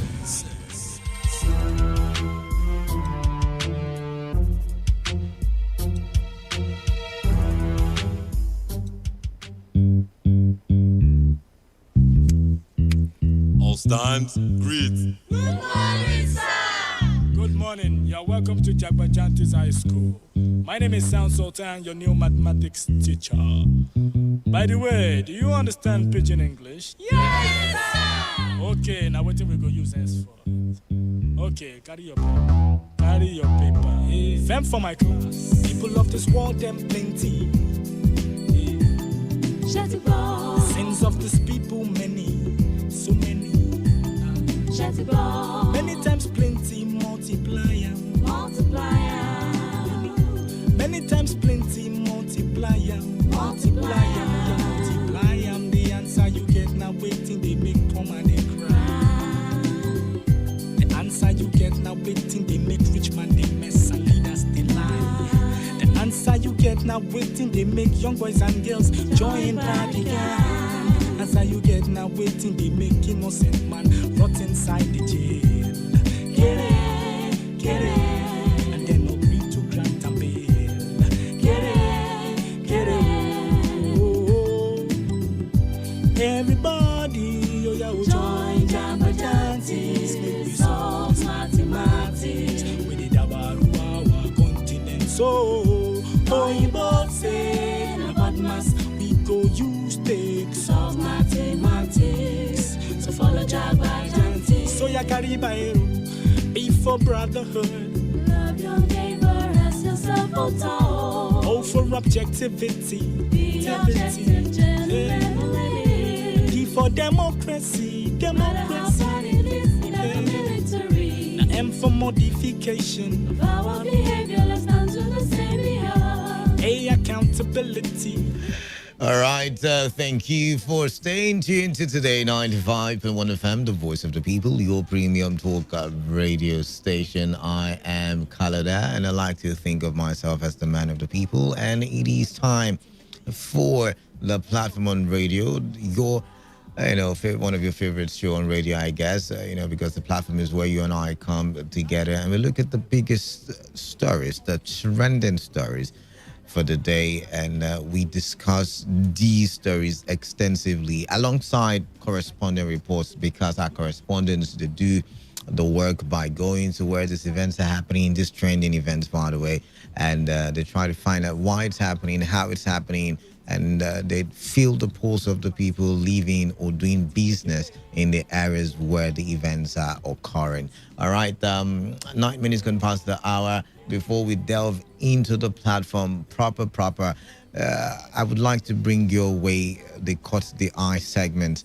that I introduced this week on the platform on radio. Now, the Caught the Eye segment is basically looking at other stories, other activities that did catch my attention in the course of the day. And I like to share with you because I want your attention to be caught as well. Now, for those of us who live in Port Harcourt and Obiakpor, here in Rivers State, you would agree with me that the task force on illegal trading and illegal parking of vehicles have done a great job.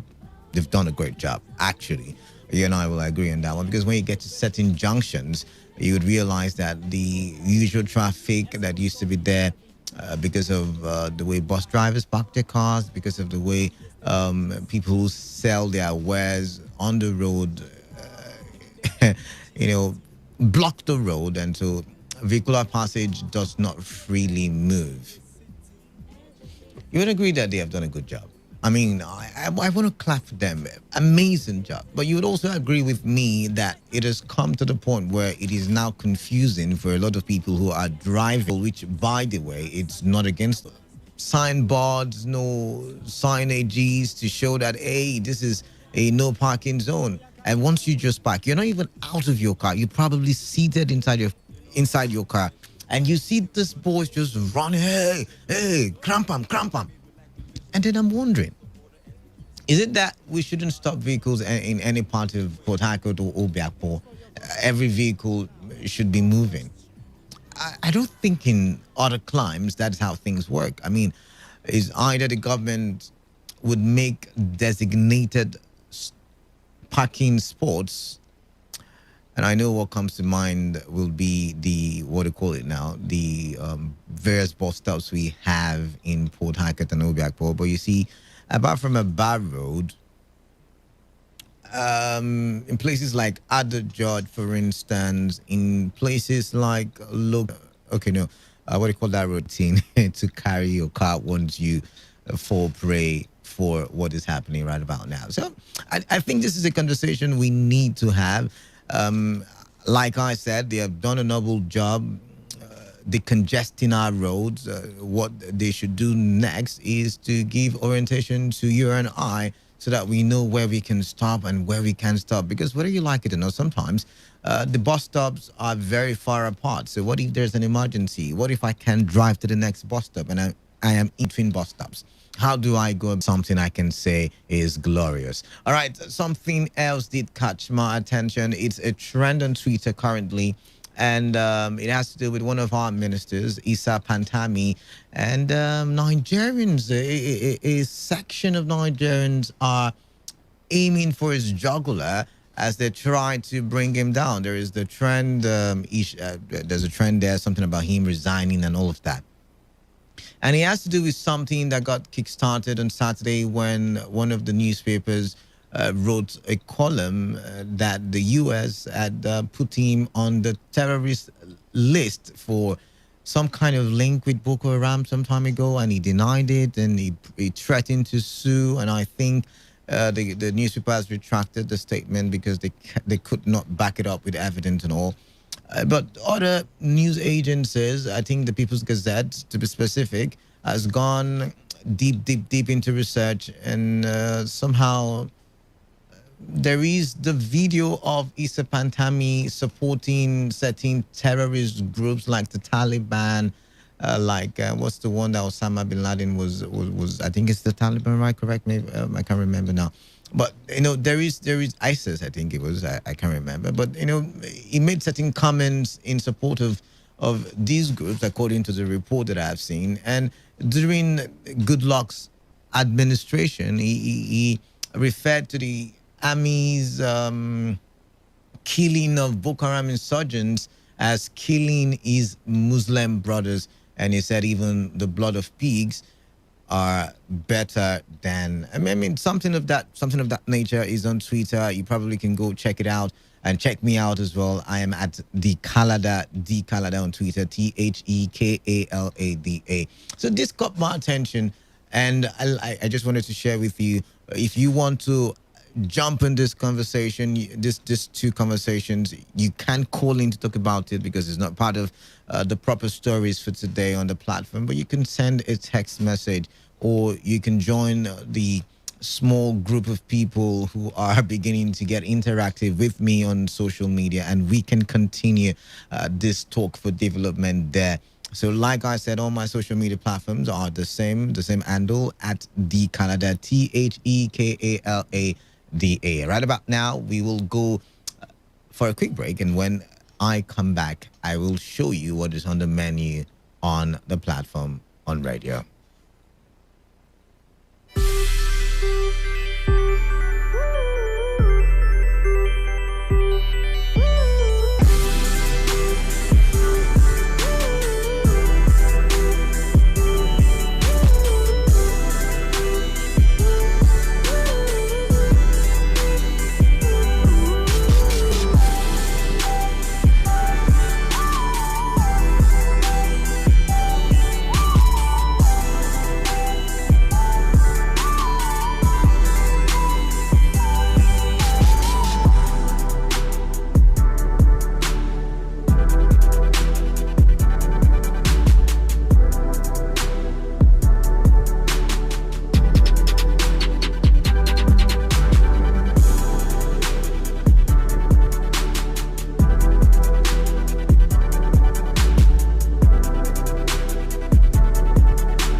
While I'm waiting for certain things to get sorted out so I can bring you the menu for today's conversation, I will quickly open the phone lines for you to, I just take 1, 2, 3 calls for the Caught the Eye segment. I like to get your views on these issues, most especially on where to park in Rivers State. I'm talking about specifically Port Harcourt local government and Obiakpo local government.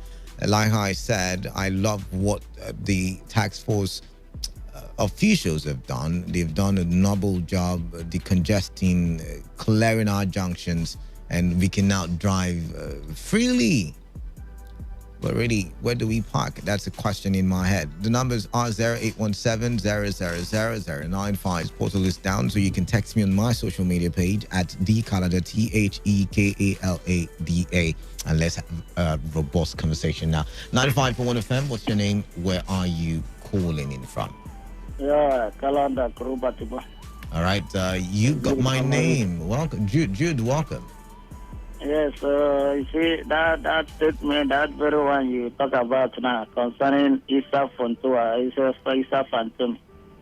That one is the major thing everybody is interested in. You understand? Yeah. Let me tell you, this government... it is something you are interested in. I am telling you, all 90% of Igbos are interested in that story you talk about. You understand? All right. So you see that man, this thing is not surprising. It's not surprising. We know that the government in power in Aso Rock, all the Fulanis in Aso Rock, 90% of them are members of Boko Haram. Nah, you know, I wouldn't take that. Sorry, I've got to let you go.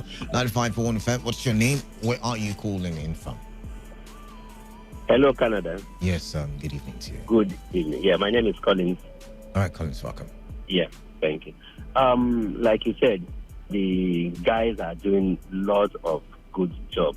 That's the task force. Because I imagine if they are not on the road for just some minutes, everywhere turns, scattered. A lot of people, nobody wants. So they are doing great job. I think the government needs to set it up very well. Let it be a system that will run on its own. All right. Let us use this opportunity to manage it. Because, like you said, they grab us anyhow. They just block you and they start bullying, looking for ways to tow your tire, to deflect it, everything possible. So we need to look for a way to manage, it can even employ more people that went to school, employ them. That's the way Lagos they managed last month. Right. Then last month came forth. There were times that they will climb your car, bully you, snap cameras. But later, now, last month, these days now, they would allow you, if you want to do it, you can go. They'll just take your number. Tomorrow, you will still come out on the road. All right. So I think we need to manage it very well, set it up in a way where let it become an institution of its own. They are doing great job. All right, thank you very much. Let's stop you there so we can take one last call and then go into the platform on radio proper. 95.1 FM, what's your name? Yes. My brother, good afternoon. Grandpa. Sounds like Grandpa. Yeah, Grandpa, welcome. Yes, I am. Please, I'm happy you brought this topic. I've been saying it to other platforms. I don't know whether you have state task force or Faga task force, because the people are suffering. There are no parking spaces. These people who are looking for their what to eat after this COVID-19, if they gather, they go and borrow and give these task force people. I know some of them, they carry their vehicles to be at work. That's why I'm asking whether it is it's River State tax force, actually. So Obiakpo is in River State. So maybe they have branches in local governments. I don't work for them, so I do not know. So I want to find out, because they collect something like 25,000 or more from them, and they don't have a place. Even the place they mark yellow cannot enter back. And if one leg is not inside that place, one is up. Right. Because that one is there. They come and please, I want the task force leader, whether it's manager or whatever they call it, that you should get these people trained. Let them be oriented so that they know what their job is. Right. Because if they continue like this, they're going to cause problem. And people, a hungry man is an angry man. Right. I don't know what happened last time. Current matches and to happen now. Please, let them be trained well. Thank you very much. Thank you very much, Grandpa. Thank you for that wisdom. But we've got to go into the platform on radio proper now, and I'm going to play you a soundbite. The Commission held a series of meetings with critical stakeholders, during which the Commission announced 17th April 2021 as the date for the election and rolled out a timetable of activities for the election. The Commission thereafter visited all the 23 local government areas of the state and interacted with members of the various communities, enlightening and sensitizing them to conduct themselves in a peaceful and orderly manner as they participate in the democratic process. I seize the opportunity to once again appeal to the 17 political parties contesting the election and their teaming supporters to play by the rules of the game and to eschew violence and thuggery at all levels, from the polling units to the ward collation centers and to the local government headquarters. Following the widespread consultation, enlightenment and sensitizations carried out by this commission all across the 23 local government areas, I am strongly convinced that this election will turn out to be very successful. All right, that was the chairman of RISEC, retired Justice George Omereji, speaking ahead of tomorrow's local government election. So you know what story, the first story, or one of the stories on the menu for today. All right, other stories. Former presidential aide advises federal government to organize national summit to resolve security challenges in Nigeria. Nigerian Correctional Service confirms another attempted jailbreak in its Benin Correctional Center. And of course, like you heard during the soundbite, RISEC gets ready to conduct second local government election on the government of Governor Nyesom Wike. Stay tuned. Conversation will begin right about now. Former presidential aide Doyin Okupe says now is the time for Nigeria to have a national summit to profess solutions to insecurity in the country.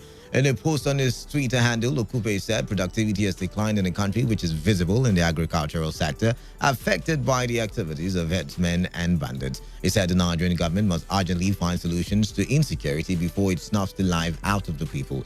Okupe noted that the over 18% inflation rate of the country is a terrible bad news for the managers of the nation's economy. Looking at Nigeria right about now, herdsmen, bandits, breaking of correctional facilities, attack on, police facilities, insecurity, kidnapping, all over the place. What else? Food security being threatened as well because of the crisis, because of the herdsmen, farmers crisis. What else again is affecting the country? Let's think. All the issues. Looking at Nigeria from a very wide spectrum, can we say that having a roundtable conversation will solve it? Can we say that? That having a roundtable conversation will solve it? Because that is what a national summit is. You know, representatives from every part of the country comes together and they sit down and they talk and they try to express the grievances of their region. But really, will sitting down solve all the issues, all the talking, Boko Haram, banditry, kidnapping of school children? That's like it's another unit on its own. Food insecurity, the economic situation we find ourselves in, where we are arguing whether we printed or we did not print money to make up for allocation or distribution of allocations. So when you look at it from all of these spectrums, can we say that having a roundtable conversation will solve it? Or what is your solution to the problem bedeviling the country, Nigeria? 0817-000-0951 and 0810-9510-951. Like I said, this text message portal is down, so you can message me on my social media platform, any of them, Facebook, Twitter, whichever one you like, at the Kalada, TheKalada.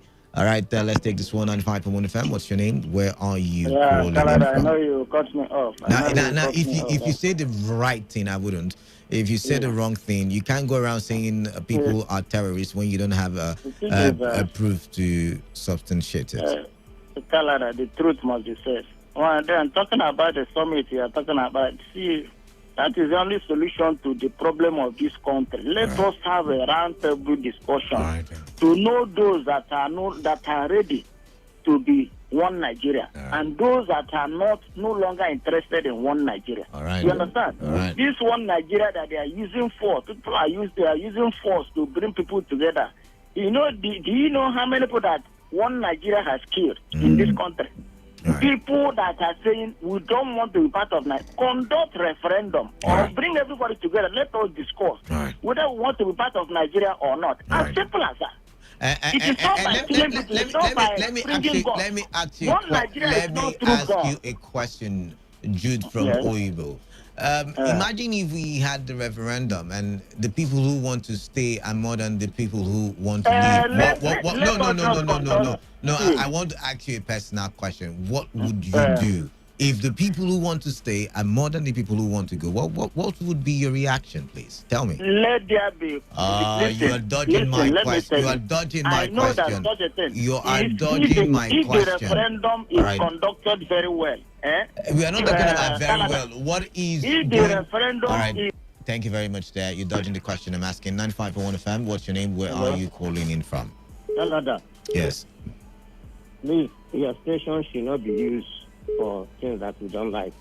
And here you ask a question, and this question should be answered. Propaganda should not come in. We are not campaigning. So I want to say, yes, good reason to sit together and discuss. But do you have the conscience? Is your mind clear? Conscience is an open wound, and only the truth can heal it. when you are thinking of evil, what will be the result of the conference? Is it not evil? When you call people, the man who is even suggesting is the man who said last time that Igbo people killed Sadona Sokoto. That was incitement, and it has not clear for the mind of people. Is such a person coming to organize such a discussion? What will it lead to? You start killing yourselves. And when many Igbo people don't even know how to spell Sadona Sokoto, talk of knowing him or going to kill him. So I want to say that it's good to discuss, but let us reorient ourselves. Let the churches we have, the mosques we have, teachers, directors, the traditional rulers, let them direct, and let us have clear minds so that when we go for any discussion, we only say the truth, and only truth will set us free. Otherwise, if this type of people we have on radio who are talking from one end to the other, everybody is entitled to their opinion, Grandpa. But thank you very much for calling in there. 95.1 FM, what's your name? Where are you calling in from? Good day. Jimmy is still welcome. Yeah. Kalada, I'm sorry that I just wanted to listen, but the man that just finished speaking now is unfortunate, and he called himself. Can we move on, or should I let you go? Which is it? You would call to give your opinion, not tackle someone else's opinion. My opinion is that this thing is very simple. All right. There's no need of we killing ourselves because of what white men created. Look at when they went to Germany in Berlin conference. They divided Africa as they like. And since that time, Africa have never known Chimize, can I ask you a question? Is it the white man that caused the Boko Haram crisis? Is it the white man that broke into Owerri correctional facility? Is it the white man that has been kidnapping school children in some parts of the country? Is it the white man that is doing banditry in parts of our road? Is it the white man that should I go on? Is it a white man, or is it we ourselves who are? Let me just answer your question, which I have always been saying it. Foundation of everything matters. They brought people that have different ideologies. They force them together in one country, and they know that it cannot work. Chimize, where are you? Okay, let's even go to the England you want to mention. Do you know that there are people of different ideologies staying together in the UK? And yet they coexist. I mean, having different ideologies is not an excuse. Listen now, the ideology I'm talking about is based on value system. Like I said, they have they have different value systems. Their value system there. You know, like in both that England you're talking about and US now, they have agreed to be together. But in Nigeria, there is no time that people have agreed to be together in Nigeria. When did they agree to be together in the US? Let's do a bit of history. When did they agree to be together? Tell me. Yes, it was when they were persecuted in UK. They were never when they were persecuted. Let me tell you, when they were persecuted, they ran away from United Kingdom and go to the new land, which is United States. People that have the same ideology. Do you know that the people who ran from? Do you know the people who ran from UK were not the original inhabitants of the land? They were the Red Indians who were there, and right about now they are all coexisting. That's my point. Thank you. Why are they coexisting? Because the 13 colonies fought against the British people, and they conquered them. We all fought against the colonial master, the British, and so we got Nigeria. And that's why we got independence. We have to discuss. Even the constitution is imposed. We say we have to discuss. Let's stop killing ourselves because of what white man created. All right, thank you very much, Chimize. Thank you very much, Chimize. Wonderful arguments there. Let's move on. Let's take this other call. 95.1 FM. What's your name? Where are you calling in from? Canada. All right now, yeah. Yeah, Chimize. I don't want to call again, sir. Welcome. I don't talk again. I just want to listen. All right. You know something, I say, people tell us their mind. You see the argument here, she raised now. Very intelligent. Like, when you want something, we can sort it out. Yeah. You see, I love it. All right. Thank you very much. God bless you all. All right, then. Thank you very much there. Let's move on now to the next story. Security operatives have thwarted an attempted jailbreak by inmates at the medium security custodial center Ubiaja in Edo State.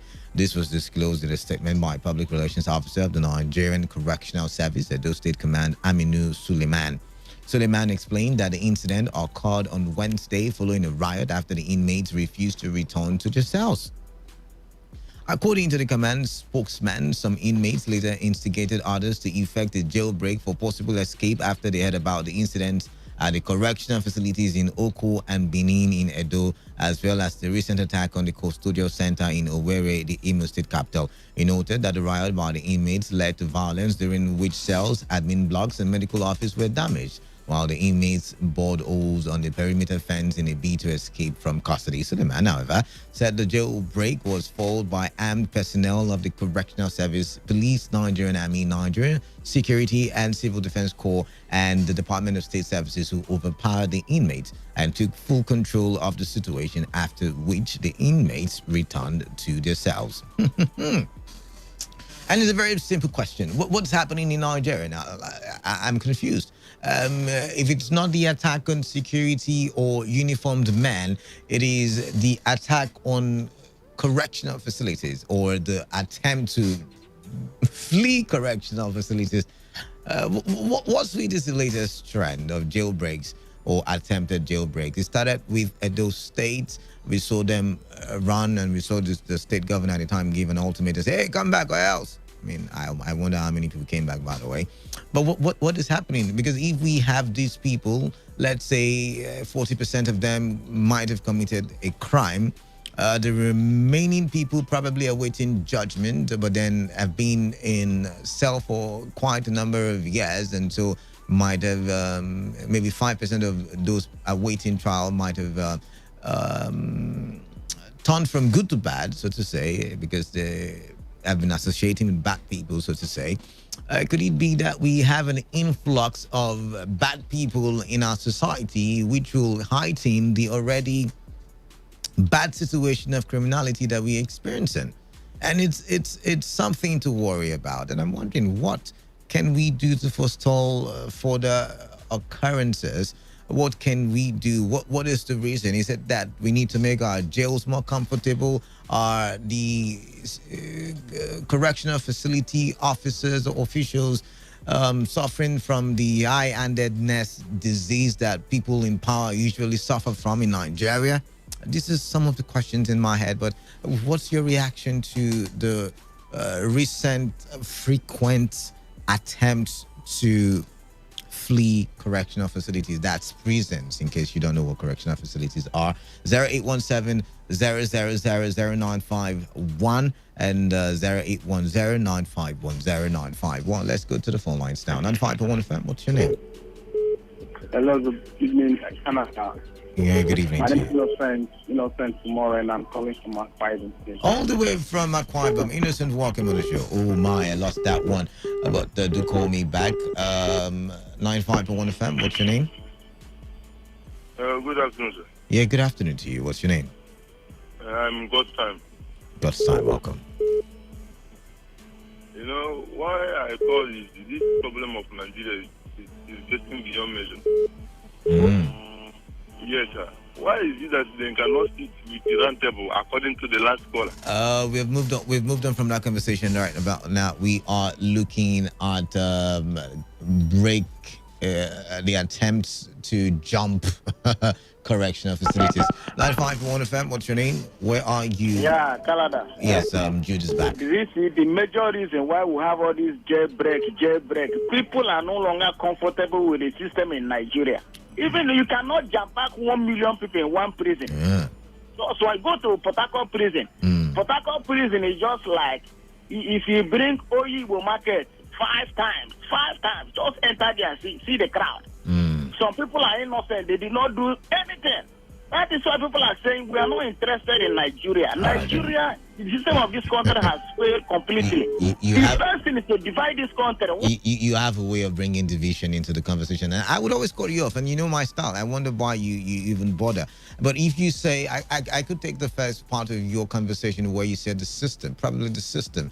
You know, one, the facilities are too small. Two, a lot of people are innocent and they're angry. I understand that part. 95.1 FM, what's your name? Where are you calling in from? Good evening, Canada. Yeah, good evening to you. What's your name? That's Congo, calling from Michigan. Congo has been like forever. Welcome on the show. I'll be asking after you. You're welcome. Thank you very much. Thank you very much. See, let me tell you one thing. What makes available input or knowledge in him? Anything outside that, the person has nothing to offer. All right. For me, this problem is politics. Yes, that's for me. I look at it in the perspective of politics. For the fact that when you Canada is at the helm of affairs, myself, Congo, will you find always a way to run you down in order to displace you. All right. That's why I see it.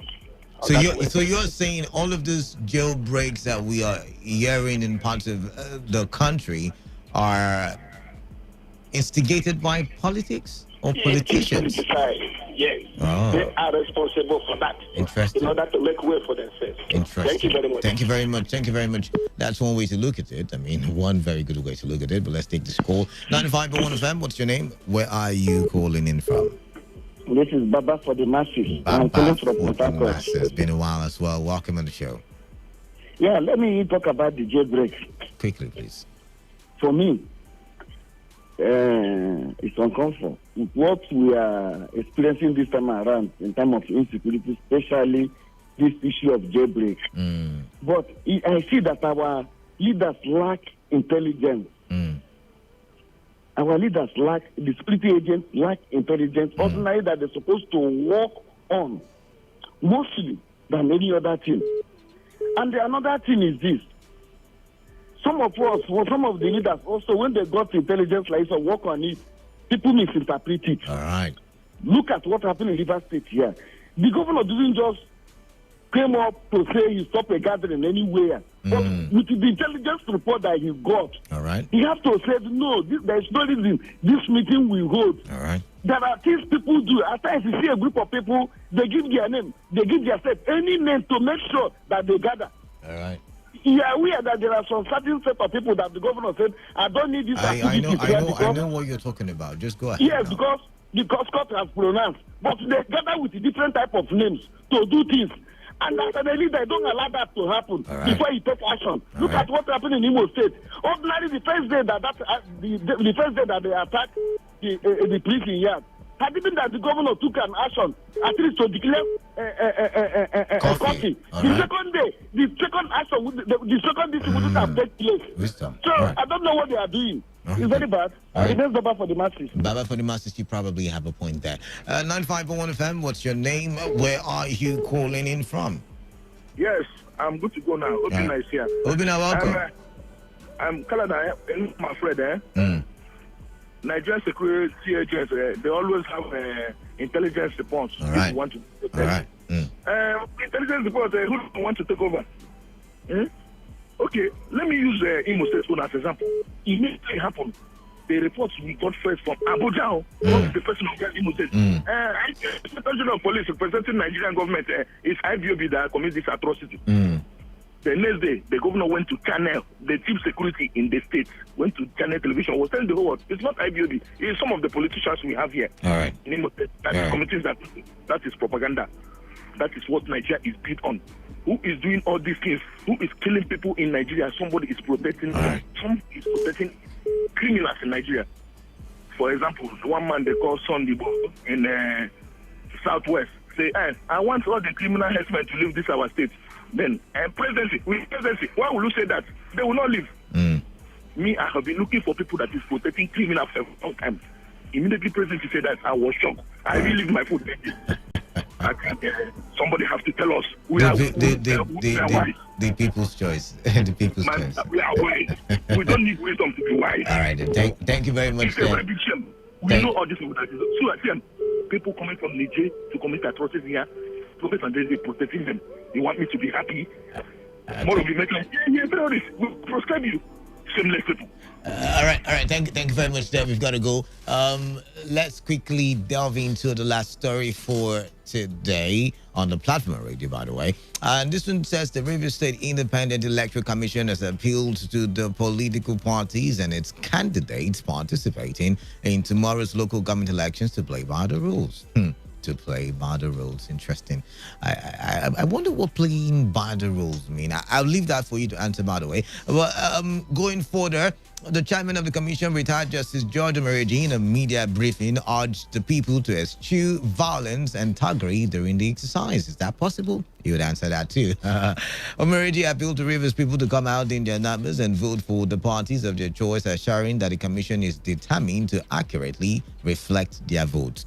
The RISEC boss noted that the voters registered to be used for the exercise is the one given to it by the Independent National Electoral Commission, which has also been displayed by RISEC at the 4,444 polling units across the state. Listen to retired Justice Omereji. I plead with the good people of Rivers State to come out in their numbers to vote for the parties of their choice and to be orderly and law-abiding, as the Commission is determined to accurately reflect their votes. The register of voters to be used for this exercise is the one given to RISEC by the Independent National Electoral Commission, which has the sole responsibility for producing the register. As you will remember, this register was recently displayed by my commission in all the 4,442 polling units in the state to enable voters identify their voting locations.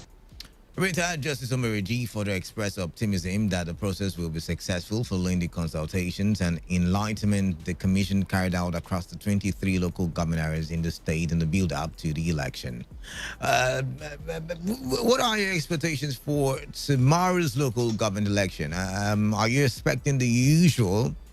For me, usual means the things that Omereji is asking the political parties to avoid doing: thuggery. What other thing? What else again? Violence. Are we going to see, first of all, can we as a people organize ourselves in a way where we will not be allowed to be used for thuggery and violence? That's the first thing, because we blame politicians. But the truth is, without us, the politicians would not be able to carry out their setting violent tendencies, so to say. So, can we, first of all, do away with violence and thuggery? That's the first step. Number two, can we play by the rules? Because it looks as if politics is now a career path. It's a source of employment, whether you like it or not. And for as many people out there, it's a chance to use or to get a golden opportunity, to enhance their career, so to say, their political careers. So are we going to see political actors behave themselves and play by the rules? Or in summary, what are you expecting tomorrow's elections in the 23 local governments to look like? That is what I want to get from you. And by the way, I'm going to join Justice Omereji in pleading with as many people who have their voters card registered in Rivers State, whatever local government it is. Please do your best to turn out en masse to vote, because whoever becomes chairman, whoever becomes part of the councillors, the group of councillors, will determine the growth of Nigeria. See, we start counting one before we get to a billion. So we need to get the local governments right before we talk about getting the state and federal government right. Anyways, the phone numbers are the same: 0817-000-0951 and 0810-951-0951. Oof. I'm going to check my social media page to see if there's any message there now. 95.1 FM, what's your name? Where are you calling it from? Yeah. This is Honorable Chris. Chris, welcome. Yeah, we are not new in Nigeria, and even their politics, we are not new. keeping up it today. Remember our Kokutoro last time, it was a militarized it with the military, men on military uniform, carrying ballot box. Till today, nobody has shown the people that came to carry those ballot boxes. And the election was announced. So what do you think that will happen? It's not new now. I'm just advising you. People that will die tomorrow, God have already... When you say people that will die tomorrow, are you going to be a partaker of violence? How do you know people will die tomorrow? This is not the first time election in Nigeria now. You can predict how election in Nigeria goes. Okay. You have been seeing them drawing drum. We not agree. Election will not hold if they not give us their grant. All right. When they are telling you they not give them their grant, election will not hold. What do you think that they are going to do? All right then. Nigerian election. I'm sorry for the youth. We will go there tomorrow. All right then. All right. Thank you very much, Chris. I think people should turn out anyway, Trace. 95.1 FM. What's your name? Where are you calling in from? Hello, the man of the people. That's me. What's your name? Yeah, my name is Raf. I'm calling from Ruboku. Raf from Ruboku, welcome. Yes. Yeah, quickly, first and foremost, I would really like to commend you the way you are handling the program. All right, thank I you just want to bring something to your attention. All right. During when you were away, the lady that was taking this program, I think she needs to be trained. Please, no. Let's leave that. That's not a professional sim. If you have a problem with any presenter, there is a medium by which you go by it. It's wrong to call someone out on air. Very wrong. I wouldn't appreciate that if that was done to me. So let's move on, please. Okay. All right, thank you very much there. 95.1 FM lost that one. So there is a Michael Jaja on my Facebook that has sent me a message. It says, Canada, good afternoon or good evening. River State local government election poll or local government area poll is for the state ruling party. Nothing more, nothing less. All the stories of transparency is neither here nor there. Thanks, you said, Comrade Michael Jaja. Thank you very much for that one. I'll take some more calls. Let's see. 95.1 FM, what's your name? Where are you calling in from? Good evening, Canada. Yeah, good evening to you. That's my you call a country living in a country. Congo! Congo, welcome. All right.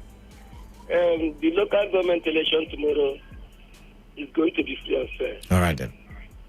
For the fact that most people in River State, they know what is always happening on the day of election.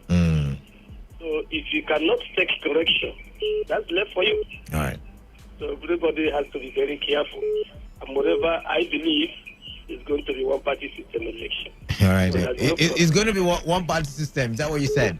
Election, yes. What happened to the other parties that, have been making the news lately, talking about, some things that they're talking about? That's where they make the problem now, because if you go out, you have it.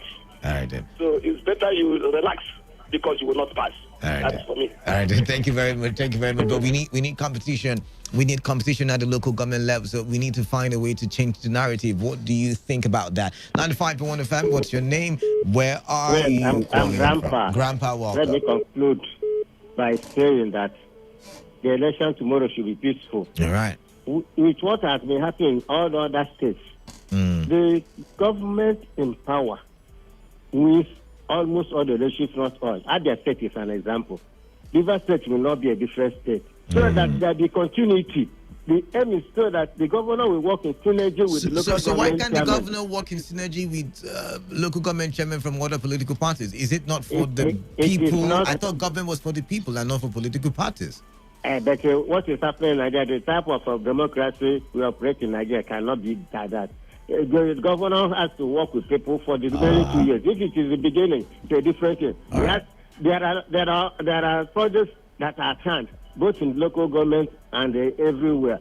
So these projects must be concluded because he has to work in synergy with this, and this local government will learn from him. So you are saying if another political party member becomes the chairman of any local government, the projects ongoing in that local government will become... In fact, we are here as a witness. You will tell me what is happening to such projects. All right, then. I write it down today. Right, so let River State will not be a different thing from other. Let PDP be voted and let them go and finish the work the governor has started. All right, thank you very much there. Thank you very much. 95.1 FM, what's your name?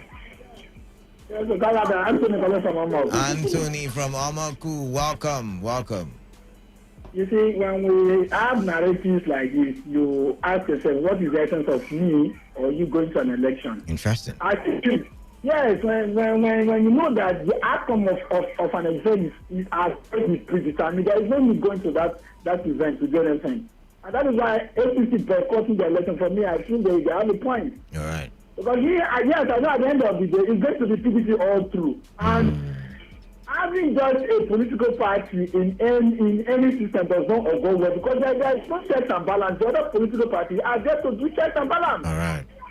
But now, it's not okay, now really, let's do it and go. So for me, I don't know. Which brings me to the question, what was the rationale behind APC withdrawing from the competition in the first place? It's because of what they know that has already been pre-planned. You cannot tell me that. But you know, Anthony, let's say there's something that has been pre-planned which makes the elections tomorrow, partisan. Do you know it's easy? It is easier to contest it in court if you participate than not participating at all. My brother, our judicial system is so corrupt that at the end of the day, you will ask yourself, what is that? Look at what has been happening in New State and in Bayelsa State. So you don't even go there. The thing is that if you want to have a good government, we should have viable opposition as a check and balance. And that is the right thing to do. Look at the clients that have done very well. You have opposition that comes speak and put the main party on their toes and they do the right thing. That is why we need to go out en masse and vote. When you go out now, somebody has already received 501 to one party. But you can fight it, because if you are going to be able to defend your votes in your polling unit, then the system will not be able to scale through, no matter how well it's structured. Of all the states, I had this conversation with one of the your sister stations too. Of all the states that have been Kaduna State. Only no state has had a different party. And you see, before Kaduna State, there was no state that had done it before. So why don't you think we can do it? Anyways, thank you very much, Anthony. I get your point there. We need to make room for other people to converse or join the conversation. 95.1 FM. I lost those calls. Keep your calls coming in. 0817 000 0951 and 0810 951 0951. 95.1 FM. What's your name? Where are you calling in from? The man of the people. Sounds like Obina, yeah? I want to ask you a question. How many political parties are participating in this election? I can't remember the amount, but I know a couple of them are there. No, APC is not there. This one. Now, ask yourself, why is APC not there? Because they have been going from one problem from court to another court. So I think why APC is not there, because they withdrew and they said they were not comfortable with this structure. I remember when they come out and say that they are part of this local government election. People should come out and vote. If you can remember, Musabi come out openly and say that APC is part of this election. Yeah, I remember that one, yeah. Now, Musabi is one of the founding fathers of APC. I take the record. No matter anything anybody wants to say, Musabi is one of the founding fathers. I get your point. So what are you saying? What are you saying? How can Musabi come out and say that now they are denying that they don't want to be part? Magnus Abi is part of APC. So you're Obina, let me get you straight because there's no time. You're saying that the reason why APC is not on the ballot is because of their differences, the grievances that they have between themselves. Some of them believe in Rotimi Amechi, some of them believe in Magnus Abi. Okay. But currently now, the election is not holding because of they want to hold the election. They have already nominated the local government chairman. All right, we'll find out. We'll find out tomorrow. We'll find out tomorrow then. We know the result before election in Nigeria. What is the result then? We'll find out tomorrow. Obina, thank you very much there. Kalada, good evening to me. I see no election going on tomorrow. What I am seeing is PDP's primaries. They already know the winners. I can't read that last one, but you said they already know the winners. All right then. Oh my, I lost that one. I'm gonna take this one. 95.1 FM. What's your name? Where are you calling in from? Hello, the Reverend Father of the people. Mr. Sam, welcome to church. Welcome to church. Yeah, Reverend, bless me. You're blessed. You're blessed. There's no time. You're blessed. Quickly go. Thank you, Reverend. Thank you, Reverend. Reverend, you see, sincerely, Magnus Abbe has no whatsoever to speak who should put the political party on ballot. Because one Magnus Abbe is not the chairman of the political party, neither is he the whatsoever beauty chairman or what chairman. So people should not be misleading people. And why APC are not on this election? They said they are the former local government chairman. They are still in court. So the court has not passed judgment on that issue. So that is why they cannot go again and begin to do election again. They sincerely, Canada, in as much as to pray that peace should reign, these politicians, they always create tension or use what is provided by the Constitution. By people should go and exhibit their civic rights. Right. So begin to create chaos in the land. So they should not use these kind of ways of doing things illegally or Joro way of already doing election and trying to make people to go and begin to suffer unnecessary cost. Sam, we've got to go. Time is up. Thank you very much for calling. Thank you very much. Thank you very much for calling. And that's how we close the show for today. I wish today was maybe Monday so we could talk some more tomorrow. But then again, I would encourage as many of you to go out there and vote and defend your votes and see how we can change the narrative and make the local government structure a strong one, a stronger one, because it's the government that is for the people, most especially. But for now, I'm going to say my goodbyes. The platform is always a production of our news department, and today's edition was put together by Chinedu Iwuna. Take responsibility. Wash your hands on the regular with soap on the running water. Alternatively, have with you at all times alcohol-based hand sanitizers. Avoid touching your face and eye contact surfaces to prevent the spread of COVID-19. Do well to continue the conversation on the segment Caught the Eye because we need to know where we should be parking our vehicles given the fact that everywhere is the no parking zone now in Port Harcourt and Obiakport. One of them she's already cracking a joke, so I'm confused already. But I've got to go. I'll be with you same time next week. I'm Kalada, the man of the people.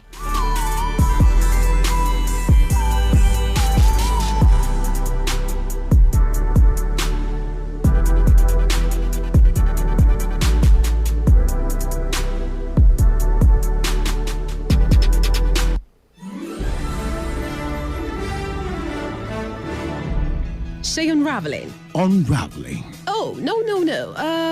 Give it some energy. Unraveling.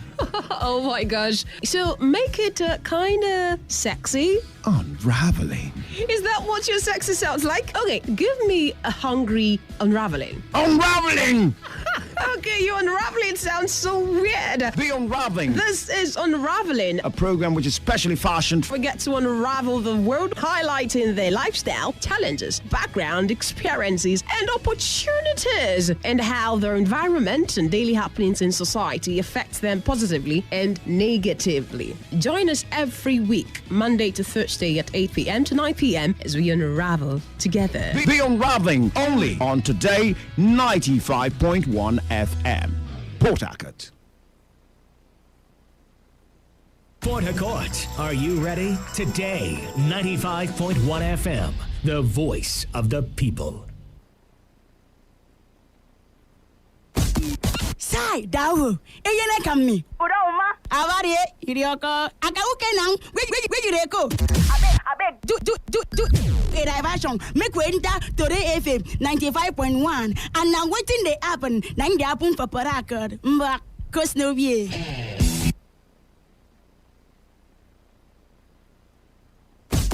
Sai dawo eyene kammi oda oma awari irioko akawuke nang we jireko abeg do a diversion make we enter Today FM 95.1 and now wetin dey happen na dey happen for Port Harcourt mba cause no be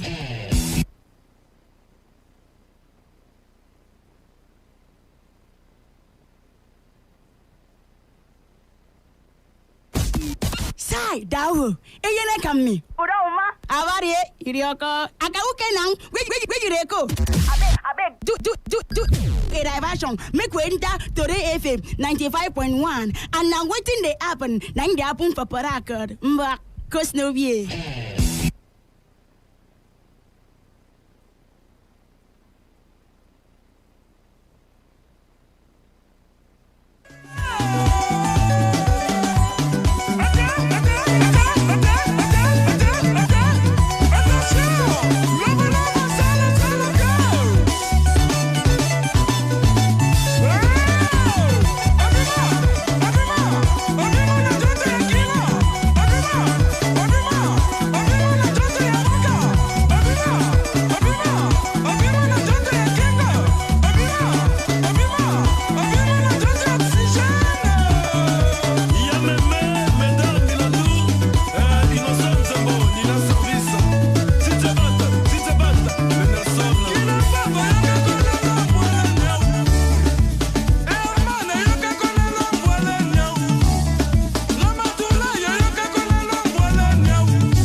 Don't talk to me. What thing happened? Thursday we will not day here. Thursday when me and you not day here. When my friend invites me say, Servico come cocktail party. Now I say make I carry my radio wife. Make una dey listen o. Make it not be like say, let me just carry waka and not call my radio wife Udeme. Now I call phone Udeme. I say, babe, we dey go cocktail party when my friend invites me. I for go alone no. I for not just talk to me. As I did next my face say, it's on Thursday, I don't pick your call. Wetin na rule you now? Cocktail party. I don't know. I carry this girl go cocktail party. Where go cooperate itself no say na cocktail come he call them misbehave. They bring rice call. He chop the full rice begin lick plate. Chop bone. And they tell us they may no chop bone. Remain chicken. He say if you no chop the bone, wetin gain? For cocktail party, they bring this thing. He drink am. They bring this one. The one when you don't know say they bring money fresh. Who they make one drink am. It dey embarrass me. Upon the one, I don't tell the people for there say, this my babe. What they carry console? Say na classic. Say na class. As in the babe, a level up here. They could say, wow, they need to see this girl. They even they tell me say this cocktail party they no come alone. Come with that girl. They talk na carry with me. Go there. I don't know say na embarrassment. But my dressing no make sense. The clothes I wear, you no fine. The cloth what you wear, first of all, I wear boots. How you go wear gown with boot, cotton wrapper? You no get sense. How you go wear gun with you get wear white gun, come wear red boots. Cocktail and red they call the gun they be. That the boot fit be on that color. You can't wear the red for boots, can't wear the white for gun. Can't use a rapate tie your head like who they go prayer meeting. The customer follow you talk. You can't tell me sir, did you see the song? Which song I want to see? Which song I want to see? Talk your talk. Everybody talk their talk today. Wait. See, man, just tell you now. I don't know if you make it a talk. But nobody say I don't get respect for my little boyfriend. But don't done it too much. See, no, insult me. After all, now you beg me. You beg me. I can't say okay. Make I just pity you. Now you pity me. Can't go disgrace me for the pity. The one ever pay me pass. Bottle water where they put for your front. You know drinker. You go outside, go buy 10 naira pure water. Hey, that one that shock. He leave the bottle water. He tell me say this and another person I get her. Say that person I buy and keep. Say the one when he know now he go drink. Hey, I say God, what kind of embarrassment be this? I don't know when I go shout. Hey, and me for the discussion. Come they greet me say how are you? You hear the song? Which song? So now make you don't pick my call. For what? I don't even and you know say now when I want sleep you must talk to me before I sleep. You get mine. Come make me keep 9 for you because I never hear your voice before I sleep last night. What did they cause that one now? For what? What I follow you talk? And you know I will follow you come on. Now my bottom pot for my wardrobe now open. I never wear that boot come out before. Now you can carry follow me. Cockroach Steph, come out for the boots. You don't see that you cockroach come out for the boots. You kill her for you. I will use break killer. Think you say you go just coordinate yourself. So now cocktail you call. You say you can't bury her. Call shop party rice. Call the shop they lick plates that they call you. They make. But what about man? Where say you want to share Chapman? I not try. Oh, sharp man. They tell you say they won't bring sharp man. Say they bring 2 sharp men. Say one, no they do you. Say they like 2 sharp men.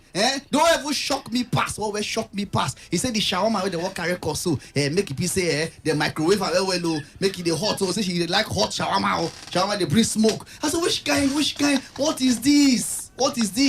Make they bring 2 sharp men. Can't give you.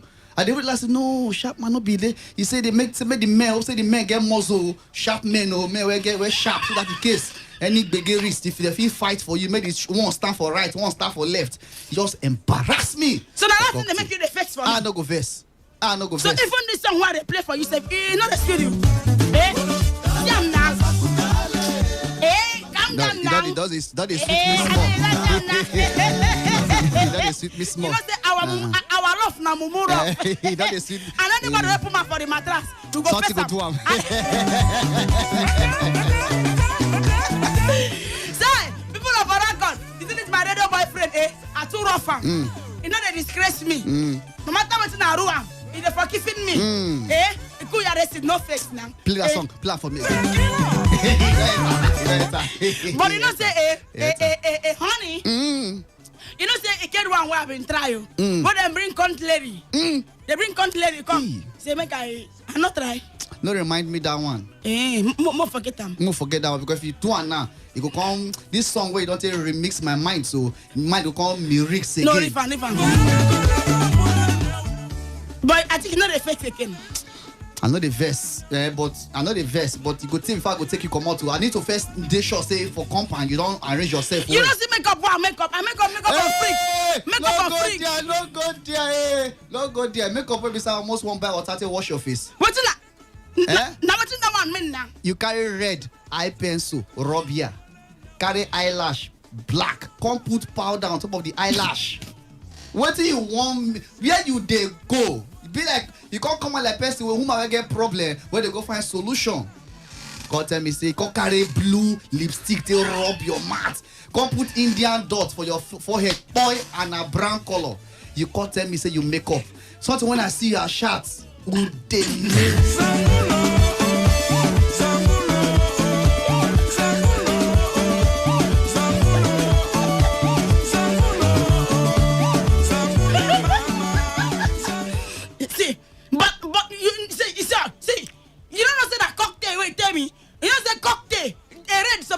for the thing. Not jam say that red eye pencil wear up. Na batting waru. Not be batting. Now I know explain to you what the cocktail. Now be the problem. Cocktail, the tail of cock. No be because call a drag for the tail of the cock. Say, may I share cocktail, the tail of the cock. Okay. You don't hear me that time. Now true. No wonder you tell me say what I mean. You carry one fowl for na compound. Say they go share cock. Everybody will carry their cock. I say no. They may leave fowl. They don't keep the fowl for there. Now you can't reach the kukuma shop the fowl, shop the bowl, shop everything. And a cocktail. Now you can't do for there. So no, well, thank you. You don't embarrass me. I don't say Port Harcourt the year also Nigeria the year. They go shook man for this matter. What wait till I do to carry my radio wife come out. Now bad thing no. When he can't reach there, he can't embarrass me. Bottle water, he leave I go buy pure water fast. More than the year what though, more than shook man for this matter. So that now I don't know carry come out again. What that bad thing I do. But the shawami, the shawami where I take me the microwave. You shopper. You shop and shawarma the brick or give you at the microwave and finish. When the brick I can't give you, you can't put that for money. Say this is pete sauce. What do you mean of pete sauce? My friend go they look me say, hey, what is pete sauce? This your wife when you say a classic girl. And you say na ipe. I can't they say no, it's not pete sauce. You can't correct me. Say okay, honey, it's peterious. What is peterious? Make everything worstest. So you are not contentment with me. I know they see me and you know come out again. Except Port Harcourt people beg me. I know they carry come out again. They not beg me. And they carry come out again. You don't embarrass me. So it's one time and I say even the party for Saturday. You know what took me come out. Me carry you go where now tomorrow that party will be saying a dick governor they come now carry you come out. May you go form my hand for there. Okay. See which makeup work over here. Tell me the color of makeup, the combination of the color where I could put. No worry, do your ass because even if I tell you, you go do your own. They go tell you now say yeah, put this or put this or before you go come that yellow now ear you go draw and put. That boot where the boot not fine. I bet when you make advice for that boot. I bet that boot you know say that boot you get one time because they perceive one thing we don't know who they perceive. I bet get that boot fine way. Keep her for sun, just leave am for there. No do like say you want touch and keep her for 1 month for some make dry. They make that boot not be here. I beg. That would feel solve problem. I beg. So the accusation me now say that cockroach will come out for the boot. Now my cockroach. Cockroach will come out. Cockroach will come out for your boot. For the cockroach man, now Jesus, I'm free. Thank you. The way it free come out for that boot that day. I will regret why I help you key that cockroach. I only do understand my friends don't know say the baby I carry. So your friends. So your friends they fake. My friends first, they come and say, how your girlfriend could talk say shawarma where they carry con is potorious. But I could they say no wait till you talk, go say they know hear you where. They say a lie. You say what are the potentials what you call? I said no be so you talk. I don't convince here, cover here. They go say okay, why you don't drink bottled water? You go buy pure water. I say no, say nah I can't call tire for they go say what about the eye pencil when you draw like a person where they do drawing board, where they do map, where they draw map. You don't draw eye pencil, come put boy for your head like full stop. I say I can't tell you say no, say I'm the eye pencil, you made mistake. You did draw an eye pencil, come shake your hand. I talk all those things. My friend they catch me, they come tell me say my brother, don't worry, that your wife that your radio girlfriend and I really ofurukbe. You don't even know ofurukbe. Ofurukbe now outdoor yo. First one don't get brain.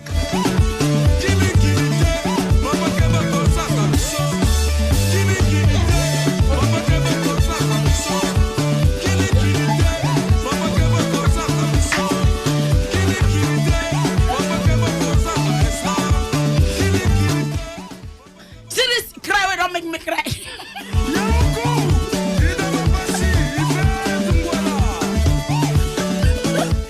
No problem. No problem. God will watch me and you. May wash. This relationship. Only God will be the yash. May wash. Maybe the yash. May judge us. Maybe the yash of this relationship. May Port Harcourt follow judge us for the matter.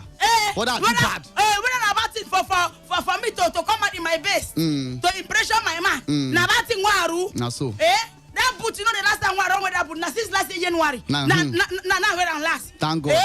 Thank now God. after the last heartbreak, now I keep that boot on top of my wardrobe. Say I know where that boot again. Now that thing waru. You change mine. They go insult me. Funny Udeme say hear me. Confirm. Say that one. You embarrass me. This one. You embarrass me. Hey, that wo. No problem. People of Port Harcourt now go talk. Whether this thing waru, it ever. Over the one way you know, it ain't good. Make on a hear sham. Then waiting one discussion. See, you don't even put much for my discussion. Anybody wake up? Anybody wake up today? If you want greet Sefik, greet them. No greet me, greet them. If you keep malice, When I get malish. You see, malish for public. Malish.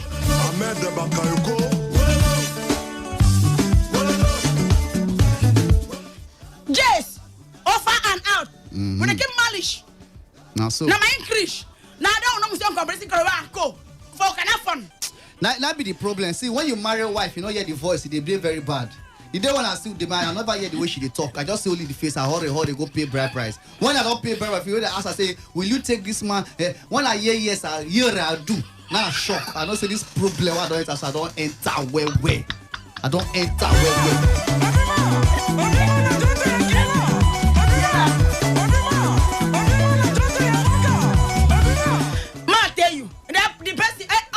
They call me, they touch me. Now my elder sister they pick call. Yes. You see him?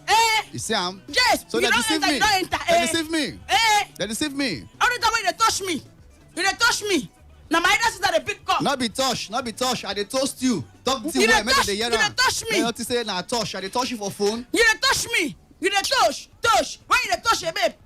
Now the mistake. See people come men. Make when I see woman before now, see any woman, not be everybody I see for Facebook, you just only a face, you begin to like want to marry my a voice, see a full picture, so then I cripple. No be online relationship we face do. That be the problem. Now online relationship we face do. In short, people are for record. Which person will be say you don't enter online relationship? Which we say wait till you see them, wait till you see for picture. For real life, wait till you see. Now and wait till you see for picture. Tell me the difference. Tell us the difference. But I beg, you go greet Sefi. Not greet me and greet together. Greet and face, you greet me my own. Everybody carrying greeting. They do like that. Yes, because they keep malice. With the quarrel. With they keep malice. No, they keep malice. With the quarrel. With the quarrelsome. Yes, you go tell us whether you don't be victim of online relationship before. When we say you don't talk to this person, you never saw him. When you call some, what thing you see as picture, not what you see for real life. You understand? The secondary, the second mattress now, woman will be say enter keke. As they come from a come work today. This one Apple Life and direct for the quarter fly offer. The woman fat. 2 people sit down for the keke na pape. And the woman sit down. The 2 people work on there.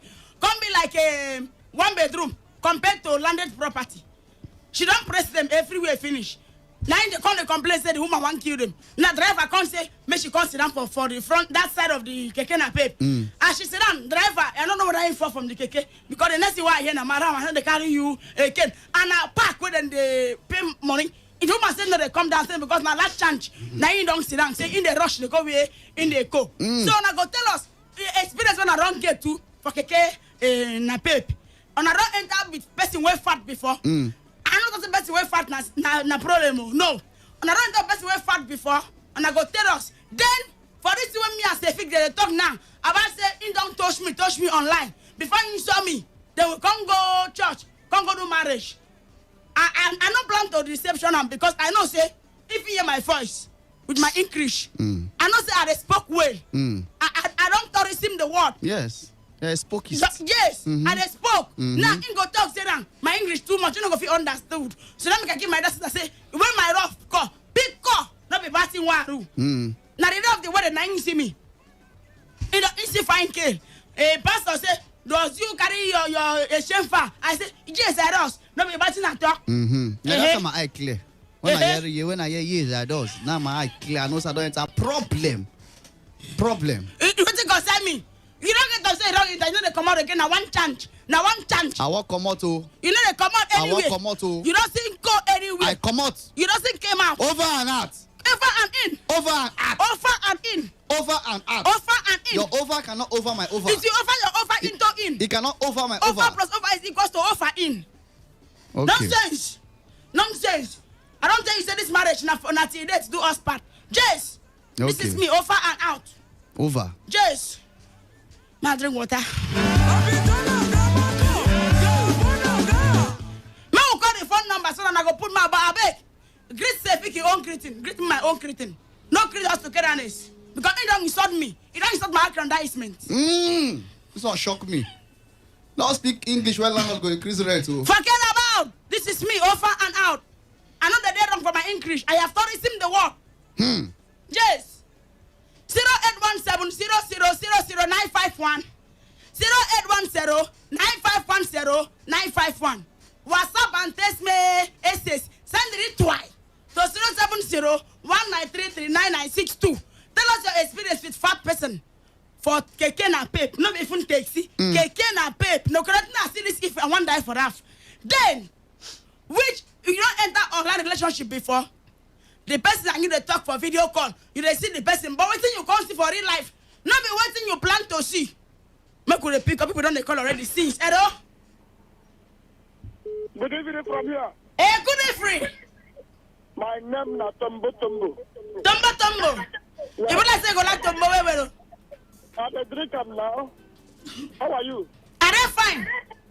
So I got just say, eh? It's just one day where I want to enter Keke, I see one big fat mama. That is a big lady like that. It's an Anna. I'm telling you. Sevig. I don't know what I go do. I thought I make a shift. He just eye me. I just drop. I leave the motor for him. And somebody wants to enter again. In quarrel with the person. The person just come down. Even though in the bed, only her they sleep on the bed. Only her. Because if they sleep, they sleep like a mama. I'm telling you. If you marry that person, now how you go. So that means if Sefik marry him now, Sefik go enjoyment. You say what? If Sefik marry that babe now, he go enjoyment himself. This my radio boyfriend, where they are? I'm telling you honestly, I don't know how you go manage that person. I don't know. I don't know who will still manage that the 3-1 or 10-1. Okay. I'm telling you. Okay, no way. Thank you very much. Oh God, thank you. Thank you.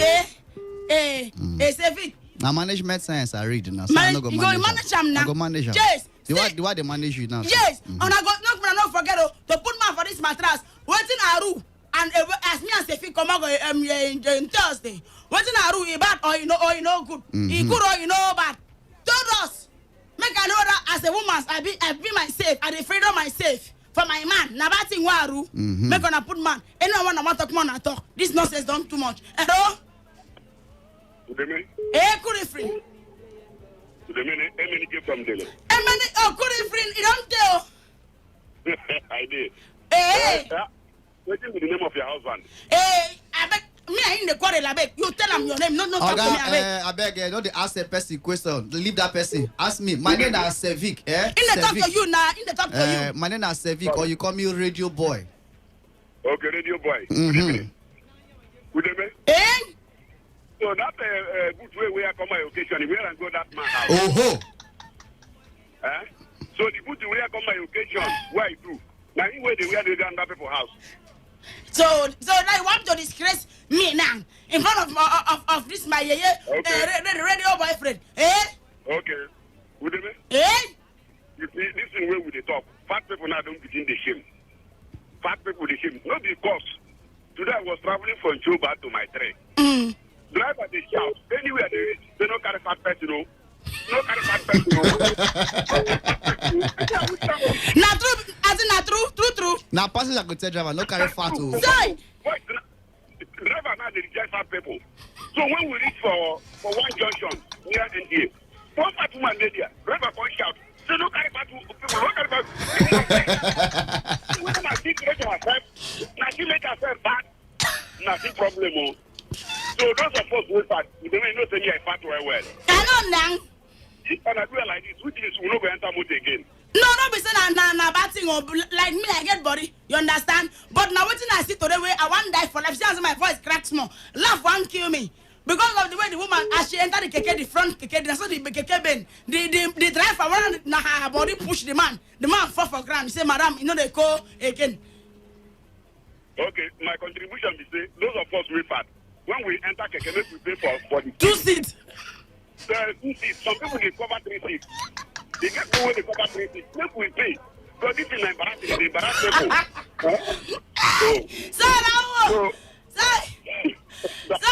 They don't take on advice. No worry. They don't hear you.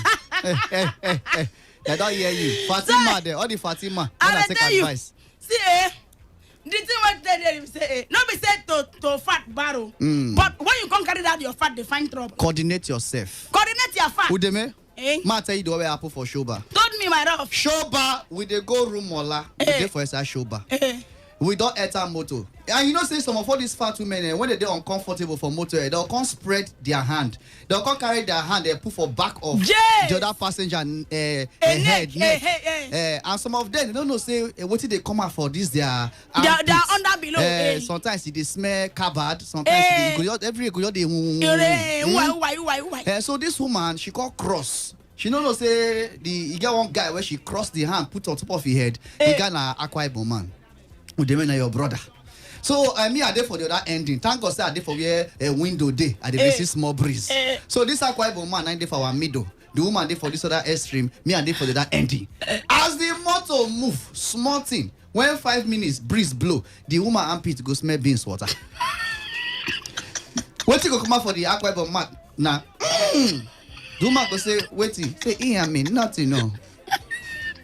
Small time, motor move again. 5 minutes, the something smell, I can't move. I go to my shot. Hear me. The woman say, "Oga waiting." He say, "But nothing, no, nothing." Small time we dey go again. Breeze blow again. The thing smell another. It smell goosey soup. Now the woman shout, "Hey, gee, Zembo get it." Hear me. Now the woman say, "Oga waiting dey happen now." He say, "Madam, nothing, no, nothing." Small time where we don't go front. He can't get one kind of offensive odor what it is smell. As the woman, now the man shout, "Hey, Jesus Christ!" Yeah, me, madam, what kind of rubbish is this? Now the woman say, "Oga waiting." He say, "Madam, something. Since for inside Shoba and they go, I need to perceive that perception. It just they kill my even the smell when I smell the perfume. I cannot perceive all myself again." That be smart in the Calabama called now for moto say you know they go again. As Calabama called, I know Snami go dey middle. Now me I follow Akonda too. If you Akonda, okay, see what will happen. I go advise you what you go do next time when we come after this in market. Cause no way. We goes.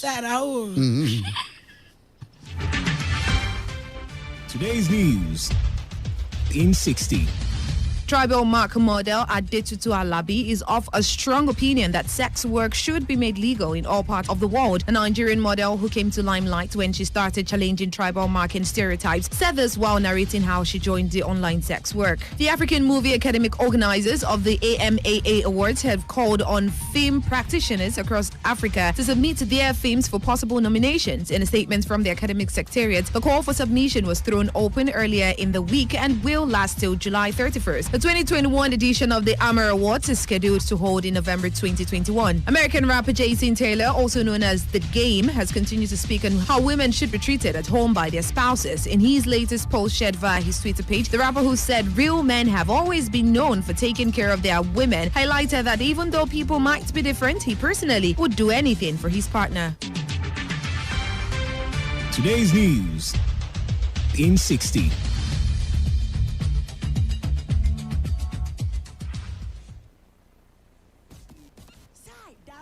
Eyele kammi. Avari irioko. Akauke nang. Where you go? Abeg. Do. A diversion. Make we enter Today FM 95.1. And now waiting they happen. Nang they happen for Parakad. Mba. Cause no be.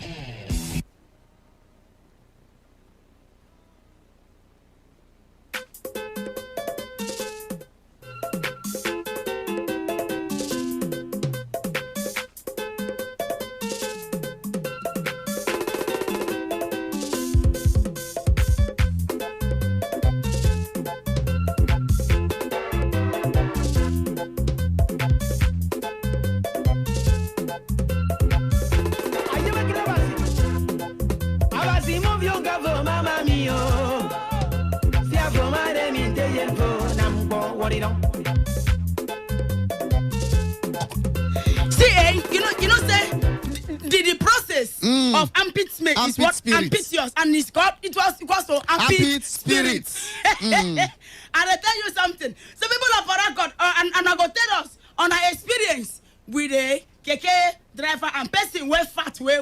Because this 20 I see today, I want die for that. Say, I say, oh, you all fire. Then also, make not forget, say the mattress about to dead person when you never see before. When I was in Sefik, he say it happened to them. Because me, I am a sweet babe. I know myself. Not so. I know myself. Not so. Nine dogs and now my English line con the regret. Say I didn't say no if for marry me. But in concern me, you don't marry, be say you don't marry. Offer and out. That is it. So the number to call 0817 0000951 0817 WhatsApp and text me SS 07019339962. That is the number to call. Eat twice. Send it twice.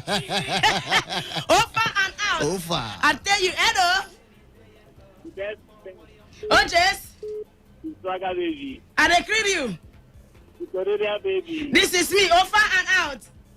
Baby. This is me. Baby. This is me, man. Baby. Oh, Jess. How you doing, man? Final. Mike. What does you said? Now, Mike, they call you. Mike. Yes. You're very welcome. Yeah. Okay. You say? I agree with you. No, I bet greet them on it. Oh, me, I in the they keep malice with the quarry. The man where they there, they greet you, eh? Okay, brother, I hear you. Bye. This man's a bit after where. Okay, people of Farakot, we're going to read we get one special announcement. We'll go announcement before the end of my show, But we go to fire the co. So the fire the co. Now so we go to run hot, one after the other. Eat twice, eat twice. Sarah, okay, people of Farakot, and I go tell us, and I don't get which experience you don't get with fat person, and you don't do all that relationship before. When you come see the person for physical, you come be like saying an evil spirit. Yeah. Tell us, hello. Hello. Just good evening. Good evening. How What day final? are you outside? I didn't find nothing there happen. I did all right. Okay, my name is Sugar Boy from Jare. See that boy from you, if I will get money, now big boy. We're very welcome. Yeah. Chai. Oh God, this is why they talk like a swallow frog. No, the thing, you know when person don't become, when person a royal highness. You know what to be royal highness. Now highness when they're royal. Hey, you don't from your sleep you they make call. You know, say you plan to make the call, and you are in they say, and a big boy. You know all those kind of champagne where they make person they hide in a royal way. Don't be kai. That is it. Make with a big boy. If you call us back, you are a boys, handsome man. Mama G, couldn't free. Hey, Swagger baby. Oh, Jess. Jerusalem baby. This is me, offer and out. Now, so you be. Now, what did that man working out with you there? Mama, now my new Mama, me I in the keep malice. Where they keep malice, making talk to you.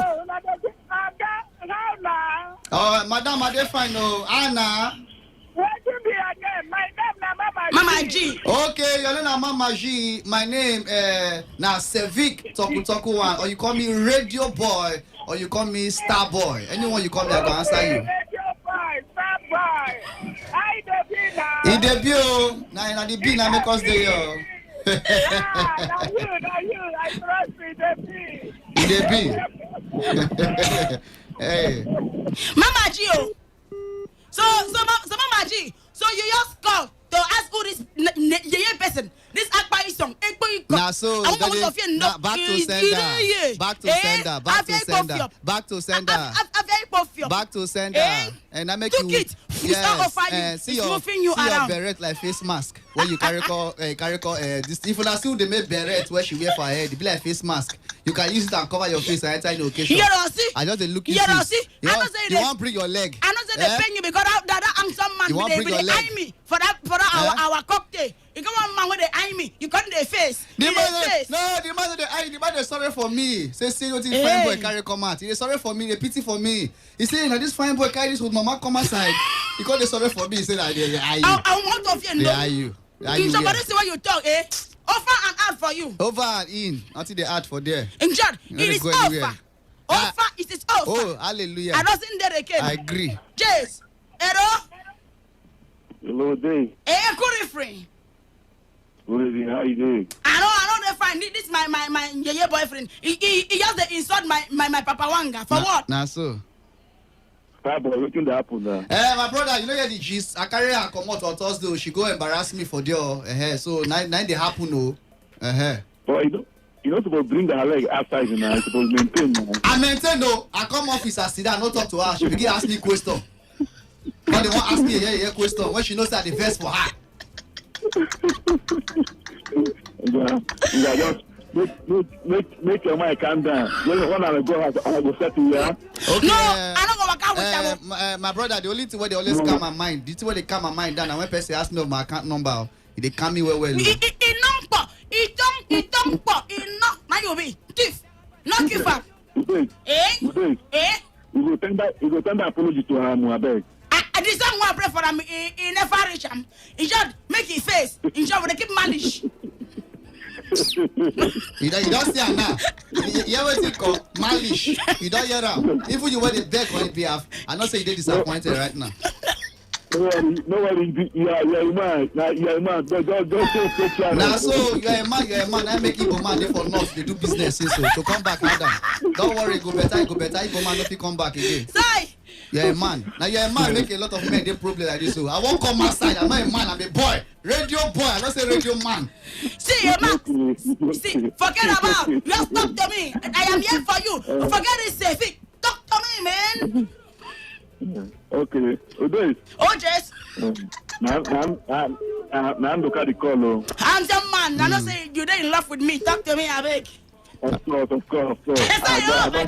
Oh, guy, you're the hurry. That's how hurry do, of course. Forget about the radio boy. I'm in love with you. Don't worry. You don't the hurry. That's how you go rush. You go hurry, come outside, do. The way you rush, you go. So I say you go rush. At speed, you go take come out, do. You the hurry now. You the fast. Opera mini, you hurry. Ask for Bishop first. I am too much. Uday. Oh, Jess. We talk about people really fat, right? Oh, Jess. You get one of my friends. Say this man okay credit, and he say they in love. No. Took your love. Saving na me and you all the way. Borrowed relationship that they do. No. The guy borrow 100 naira till they call you. Fuck. See, Matt tell you. No be saying no get credit. He no say in this. Hello, good friend. Yes, so get there. Abalia. Area come and welcome. Yes, so about from your friend. Handsome man, welcome. Yes, so what of your radio husband? Me and him know. I beg. In the like me, we will keep malish. Oh God, present. No worry, leave bad belly people. That belly not bad. I don't say you did, but you don't get one accident, you know.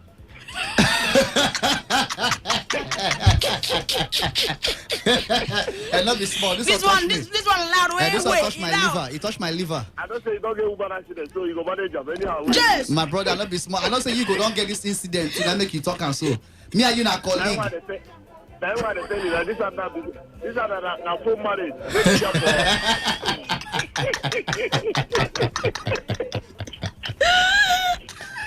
Not the small full marriage. Sorry. No be something. You never. Oh, yes. You see this smart people way they talk, eh? Every day my friend, make I know even dream person way fat. Where she don't near me. I know like fat person. I don't enter keke with fat person, eh? Just like say I breathe in to breathe out on a problem. So this one enter body.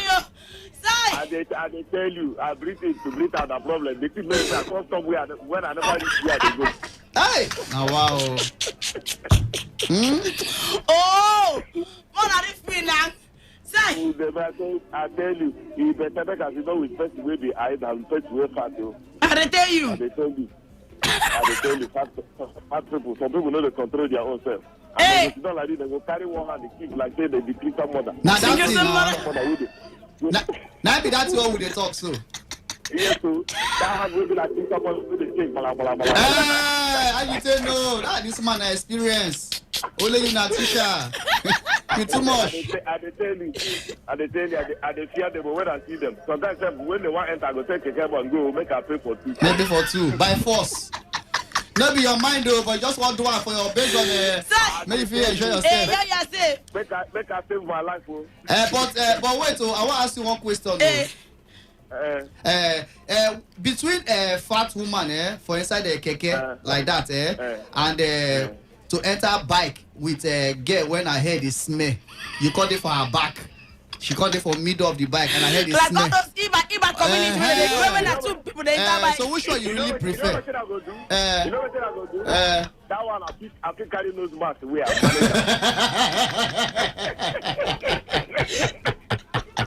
my brother, wisdom will not kill you. Wisdom will not kill you. I tell you. Sir, okay. No, bro. Thank you very much. Thank you. Sir, he said go wear nose mask. Nose mask. But don't say get some kind of order where they pass through nose mask. Then they penetrate, they tear nose mask. They make nose mask weak. Nose mask will call the cough. Before you know, you don't enter. See, this one say for our WhatsApp, and text messages. This one say, "Dems, good evening, our radio boy. Wait on. I enjoy your program. Why do you people call it like this? Even the thing I've shot. Hear me. Side out. It all should be he heart. The left side of the heart. Is there? I have a friend who was fat, but one day when she enter keke, she come squeeze. You need to pause. She comes squeeze between 2 other fat people, fat women. Hey, wicked. Ha! Everything when they shout in the right time. Ha! But by the time she came down, she had emaciated. Hey, okay, let me use words. Fat before. Wow. That from Paragon, I said this one. Wow. Now it's in the Bible say in the book of Ruth, 10 verse 5. Eyes have not seen, ears have not heard. Neither has it come to the understanding of men. What fat has to do in your life? In any condition you find yourself, just accept them. And I tell you, this one said, "Sorry, my brother pay me. I don't the rice. I don't the rice. No rice, though. No rice, though. That's why you rice for cocktails, spoil everywhere. No rice, though. And this one said, good evening, whatever your husband. Please, I beg you, tell those police people at Chocolate Junction to stop using government gutter along. Oh, no, we do the discuss now. Don't be government gutter. Mother, you want to go follow police drag gutter? Okay, I don't know. This was one of them. I would love to have your number for MC Job from NGO. You be organization. I've been on your name, please. I go send them. Make pick off face. Hello. Hello, funny them. Good evening. I know it's miracle. Miracle, but your name not sound miraculous. What thing happen? You person make you face. Rain beat you. No. That's not the make me best. Now my small papa right there with me. Instead of you play that music, then like the music. Music. The music. The music. Now they want play for her. Okay, now this one. Yes, enjoy the music, yeah. Sir, I will tell them to make you enjoy the music. Now quite man. Now quite man. Where you from? Now quite man. No.